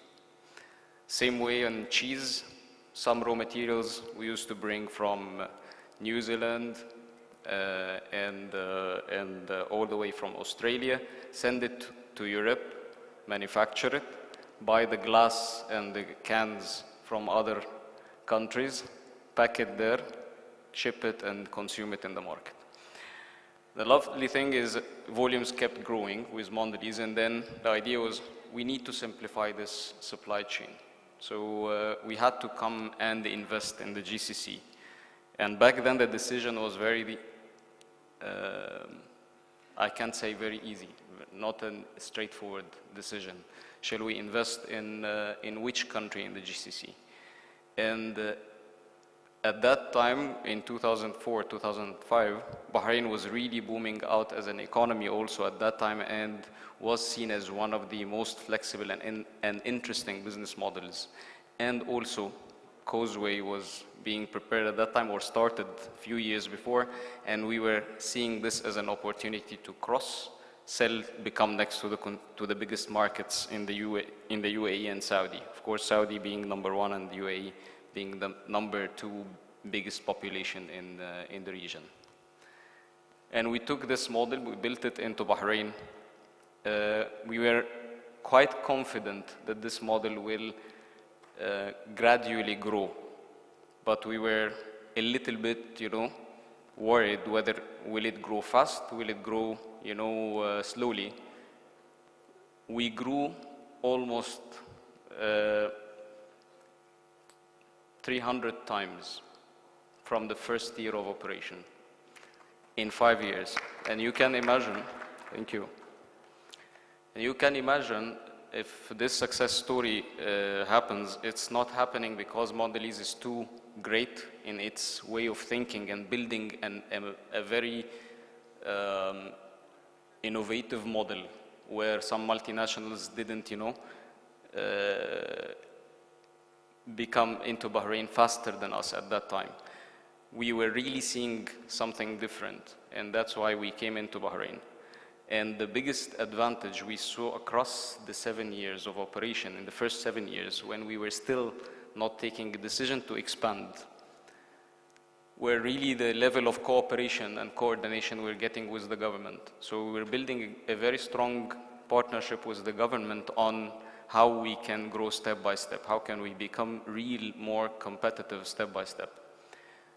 And the challenge part of the story is, if you look at Bahrain, there is a lot of challenges in terms of cost structure if you're building an industry. Most challenging part of is manpower. Manpower is very strong manpower that you can develop, well educated, extremely highly technical, but you look at it and you see a big difference in cost per individual. You can look at countries like India, Pakistan, Egypt, and you find 10 times the salary of an individual for a machine operator, for example, in Bahrain. But if you build a model on an automation base, on a highly automatic production lines, then you effectively get highly skilled people that can run this automation that you require to run automation and become much more competitive. Last year, to tell you how the story ends, we became more competitive in one of our products compared to Far East, and we shutted down a line in one of our facilities to bring the product to Bahrain.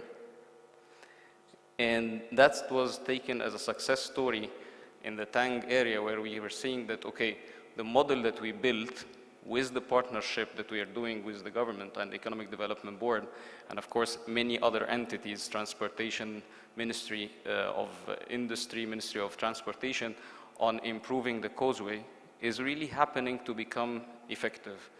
Mondelez in Bahrain, as a food manufacturing facility, is now exporting 97% of its volume outside Bahrain. So 3% out of our volume is being sold here and 97% outside. We have to be a sourcing hub if you want to exist in Bahrain. And this is where the key name of the game. In Bahrain, you can build, and all food industries will never die. And I had this question many times before. Food industry in this region will keep growing because population is growing. And that is an investment where any investor looking forward to the future has to look at. And being in Bahrain, the best thing is you're very close to your biggest market.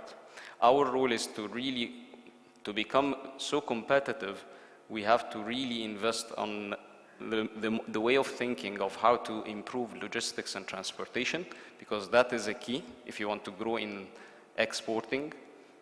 And another key is really to become so competitive in manufacturing.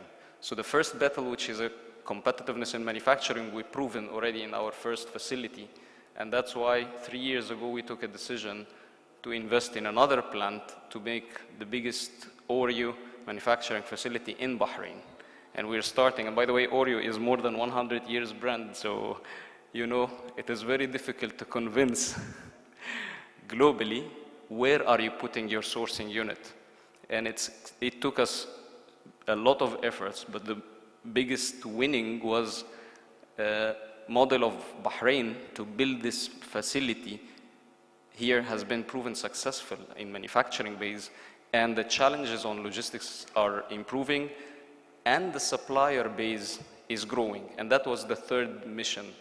So across our last 10 years in full now in Bahrain, we shifted from 35 suppliers to 352 suppliers operating in Bahrain.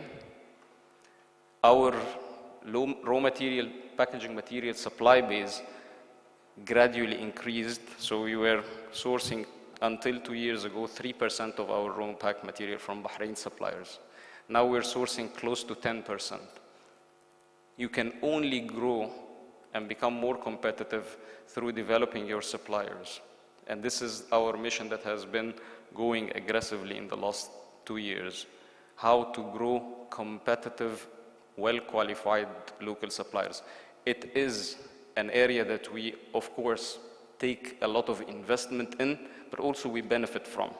Because I don't want to carry high level of stocks if I want to be flexible and changing with the demand of the market.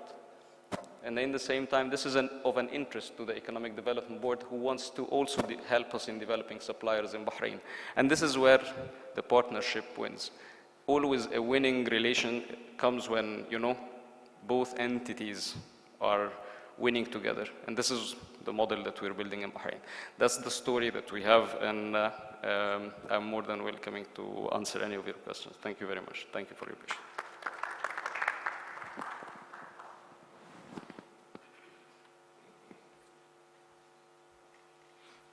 Thank you, Mr. Shalabi. It was a great, as we can heard from Mr. Shalabi, it's 300% growth. If it's good enough for Kraft, it's good enough for anybody else to establish in Bahrain here. The opportunity, as you've heard, is huge and tremendous. I'm very glad to hear the good news and the new expansion, and I'm glad to hear that you have chosen Bahrain to be the place. We have our last speaker, introduced, Mr. Rajamran. He's chief representative of the Federations of the Indian Industry. Please come along. Thank you.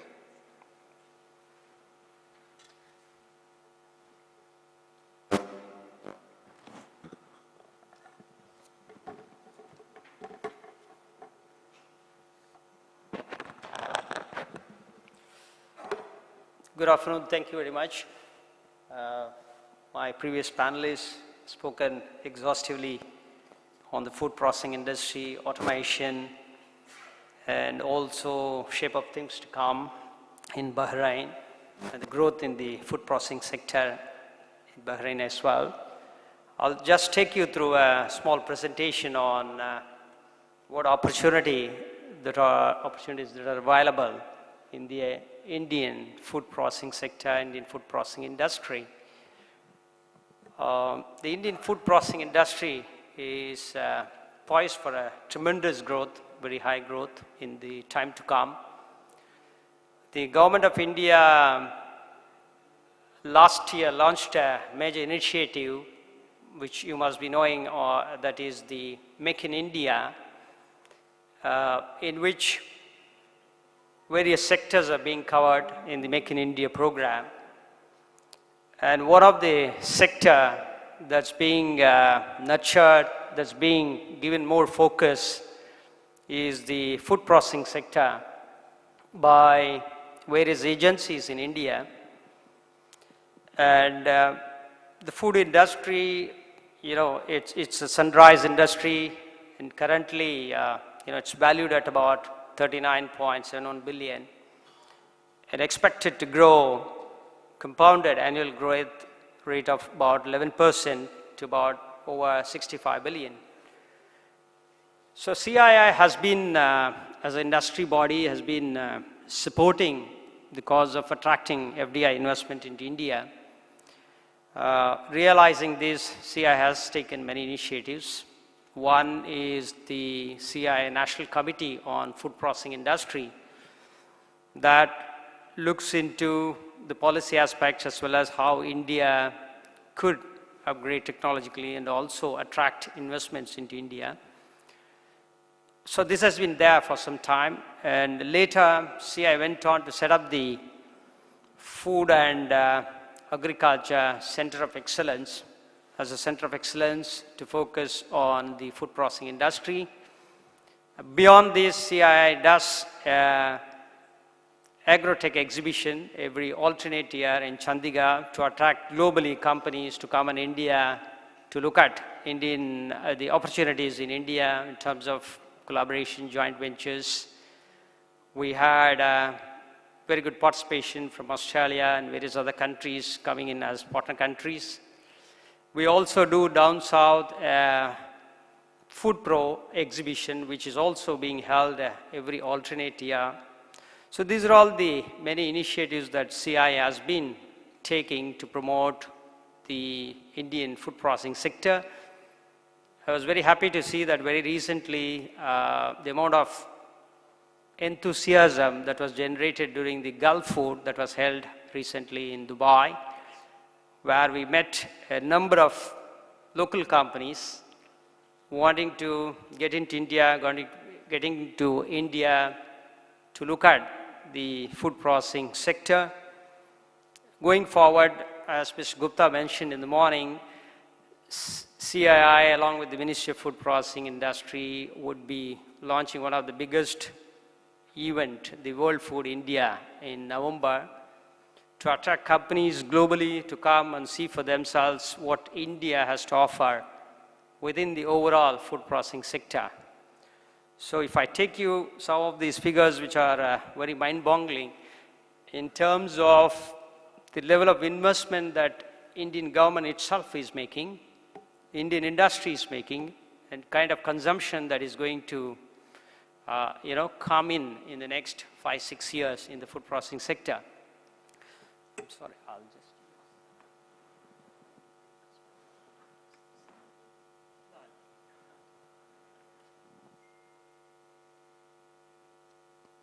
As you know,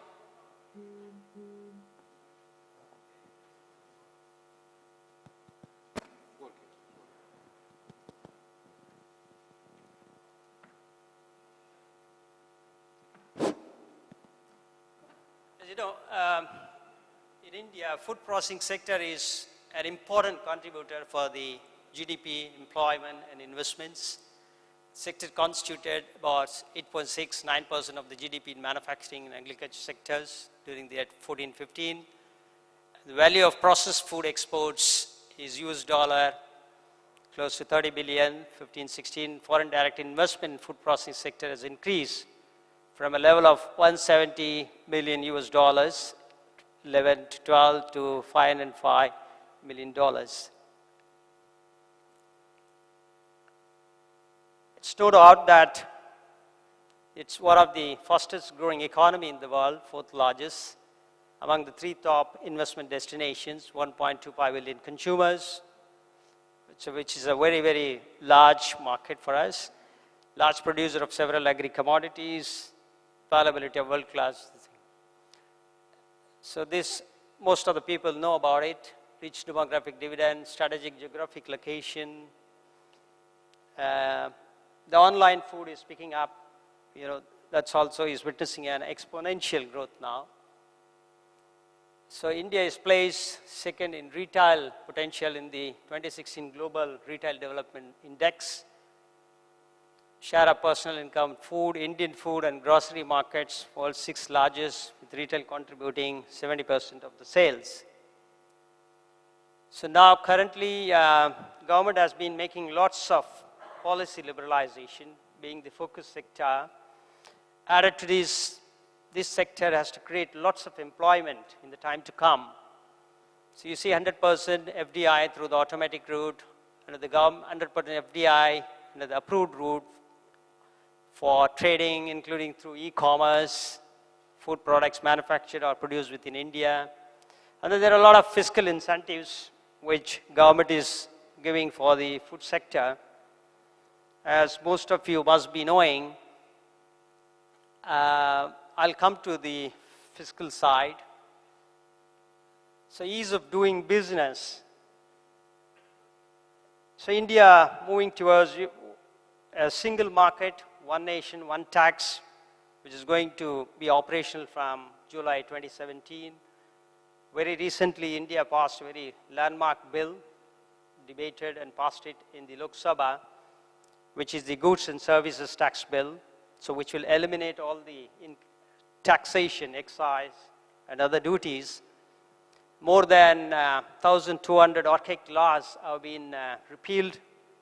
So that makes ease of doing business much more easier than what it was earlier.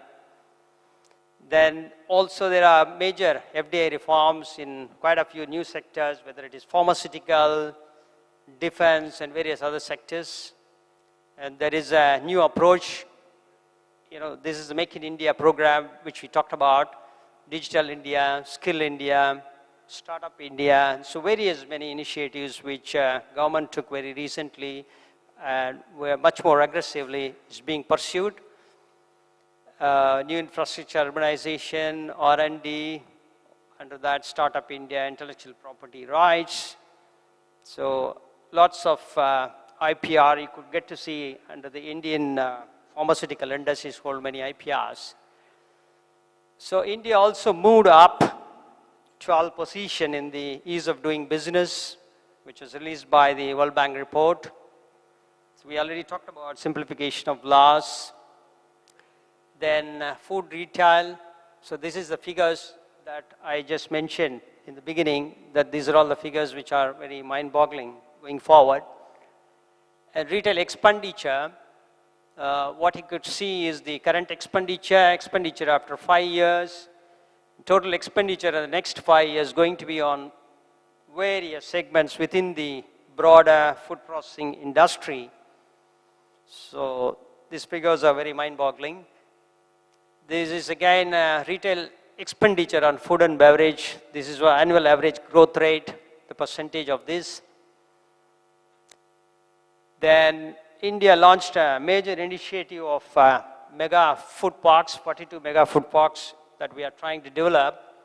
Already $750 million has been allocated. 8 mega food parks is already operational. Additional investment, and then the outcome is to effective preservation of capacity. That's what we are aiming to do, which you will get to see where we are and where we want to grow in terms of our processing capacity in the food sector. So these are all some of the opportunities which you get to see, that cold chain capacity requirement, 3 million tons, 70,000 number of pack houses, reefer tracks, ripening chambers. In addition, there is a requirement of cold chain for milk, meat, marine, and processed foods. So cold chain infrastructure investment, 138 integrated cold chain projects rolled out, 89 already completed. Investment of 500 million, additional 100 cold chain projects.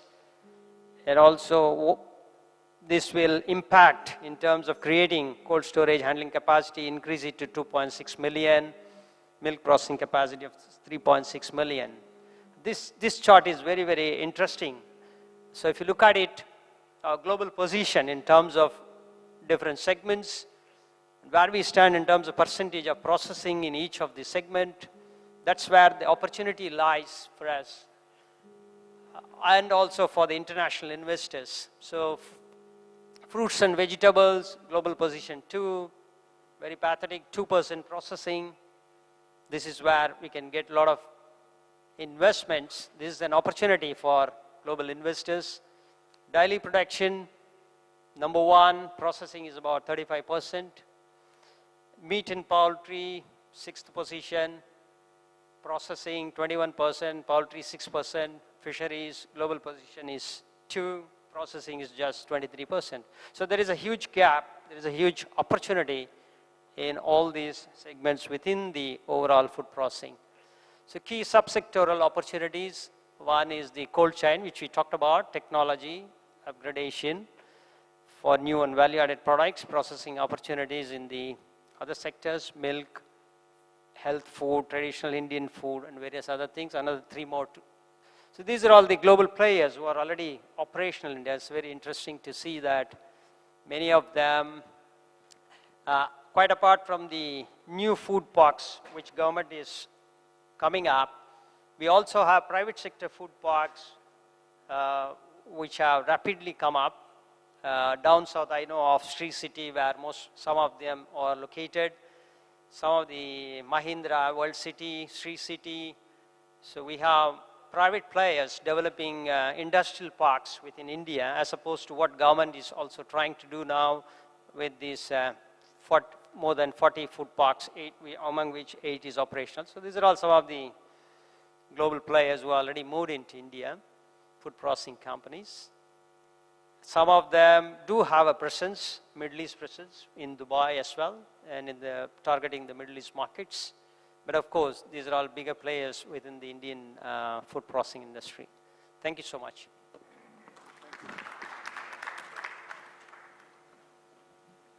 Thank you, Mr. Rajivan. It's a great presentation, very detailed. Appreciate that. I think we are running out of time, but we'll take a few questions. If anybody have questions for the audience, panels concerning any particular questions with food, or everybody's hungry, I can see. Yes, I'm Thambi here. We can cut short.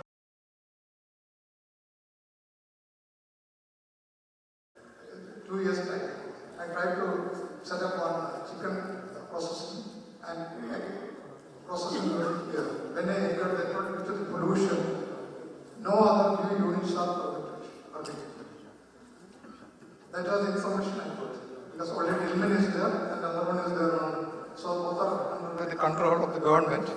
And due to the pollution things, new units will be permitted. But you are welcoming to associate because India stands 6th and Bengi chickens, world #1. They were ready to come at that time. As a consultant, I enjoyed it. This is the information I got. I don't know whether it is wrong or right. Please. You're referring to pollution? Yeah, they told countries. Please come nearby here so we can all hear you. Because when we approached the authorities for a permission to start new one. Bahrain Authority, you mean? Pardon? You're talking about Bahrain Authority when you approached the authority? Bahrain. They told the pollution, due to the pollution, they themselves is going to close the chicken egg unit from there. Then even for waste management, I suggested for the chicken waste, we can have this cocoa pit from India, which can be mixed. The nitrogen level can be brought down, neutralized. At least on that level to bring some business from India. Then they told that is also not permitted at present. Okay. I'm not sure the question what's really about, but what I could basically understand, if it's on pollution, yes, the government is very specific on the environmental effects of any production facility. We are undergoing that study, and it has to go under the environmental agency over here, which any plant, when it comes for expansion, we have to get the approval. And that will be subject to a serious evaluation.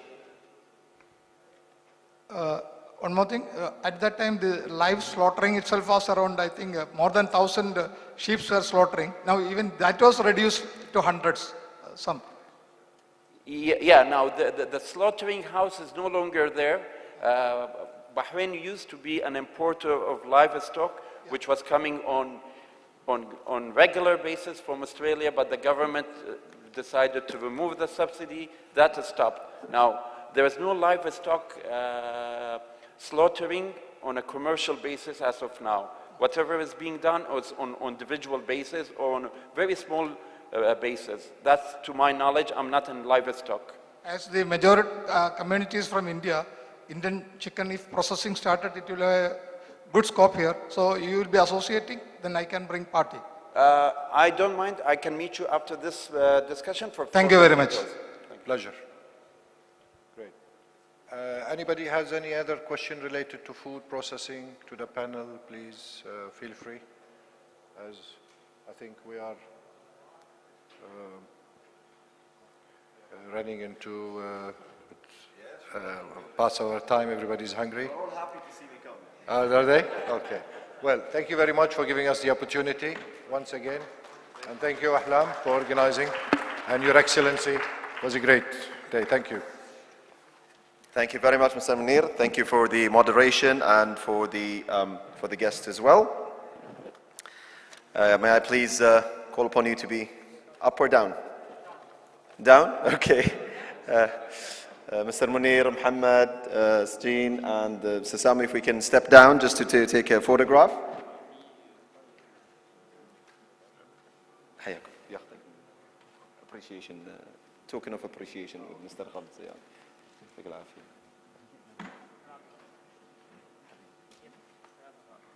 Okay, thank you so much. Thank you. Yeah. Yes. So let's start with our moderator, Mr. Munir Mahmoud. Munir Hassan Mahmoud. Go ahead.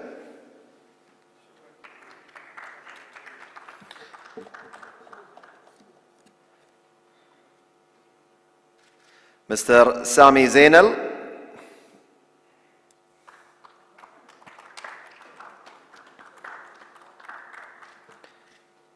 Mr. C.S. Raghavan from the Confederation of Indian Industry.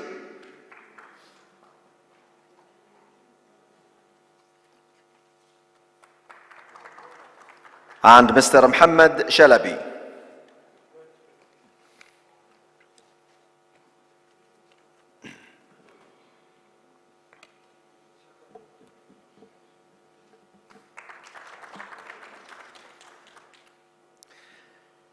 Thank you very much, Mr. Khalid. And okay, and now there are two people who are between us and lunch, and they promised to be a minute and a half and a minute and a half. Correct? Minute and a half? Yeah. 1 minute, 1 minute and 1 minute. So just literally 2 minutes. Just a closing remark to be done by the end. Yeah, since Mr. Khalid, before we move on to the 1 minute, can we please honor someone in your presence, Mr. Khalid Zayani? And he is one of the gladiators who has worked behind the scenes and does not even know that we're going to reward him. May I please welcome Mr. Muhammad Bahauddin Khan Kabir. Efforts are always to be rewarded and appreciated, actually. Your Excellency? Yes? It's an honor.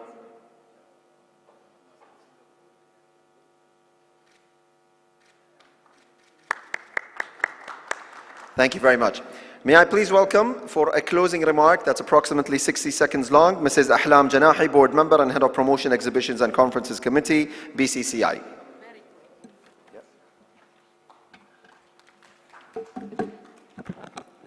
Bismillah ar-Rahman ar-Rahim. Excellencies and distinguished guests, on behalf of the BCCI, I wish to take this opportunity to thank all of you for your presence here. This forum is the start of the new journey of economic cooperation and understanding between Bahrain and India.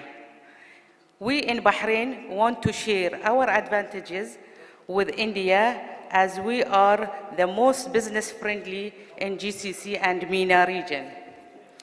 Thank you to their excellencies, our Minister Zayed Al-Zayani and Indian Ambassador Alok Kumar Sinha for their guidance and support. Clap your hands for your...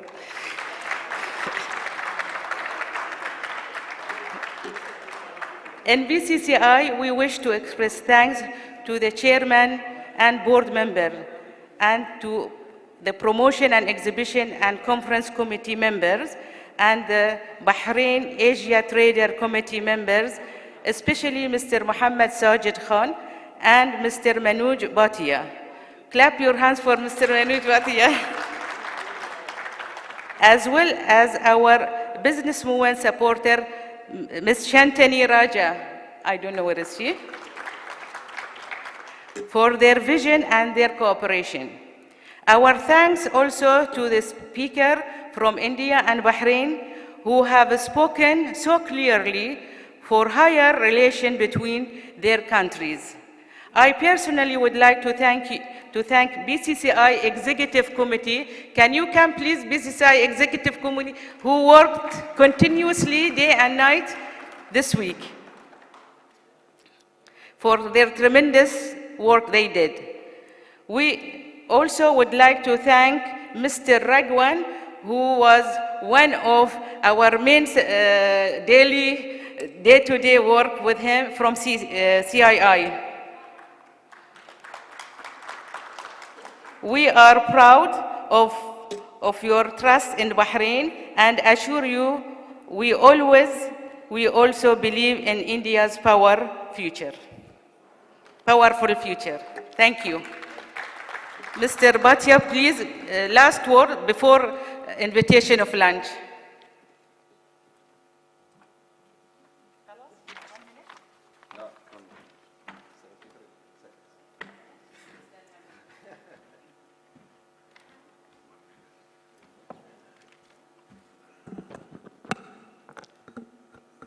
Good afternoon, Your Excellencies, friends. I've been asked to talk only 15 seconds because most of the time is consumed by Ms. Adam.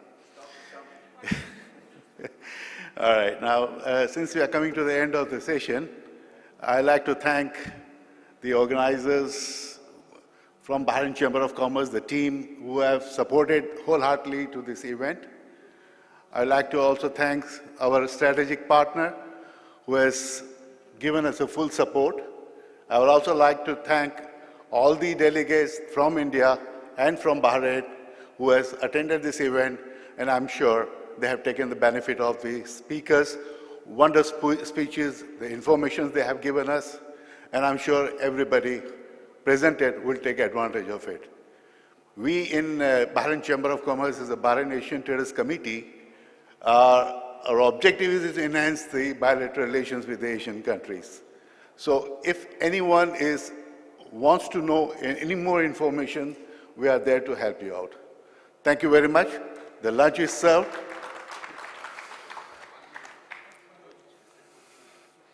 Sure, please.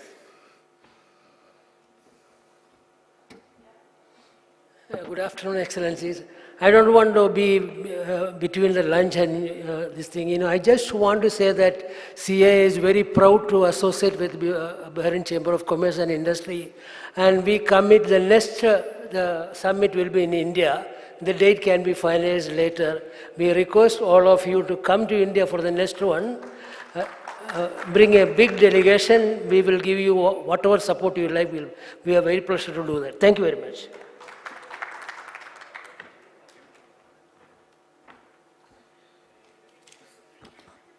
Thank you very much.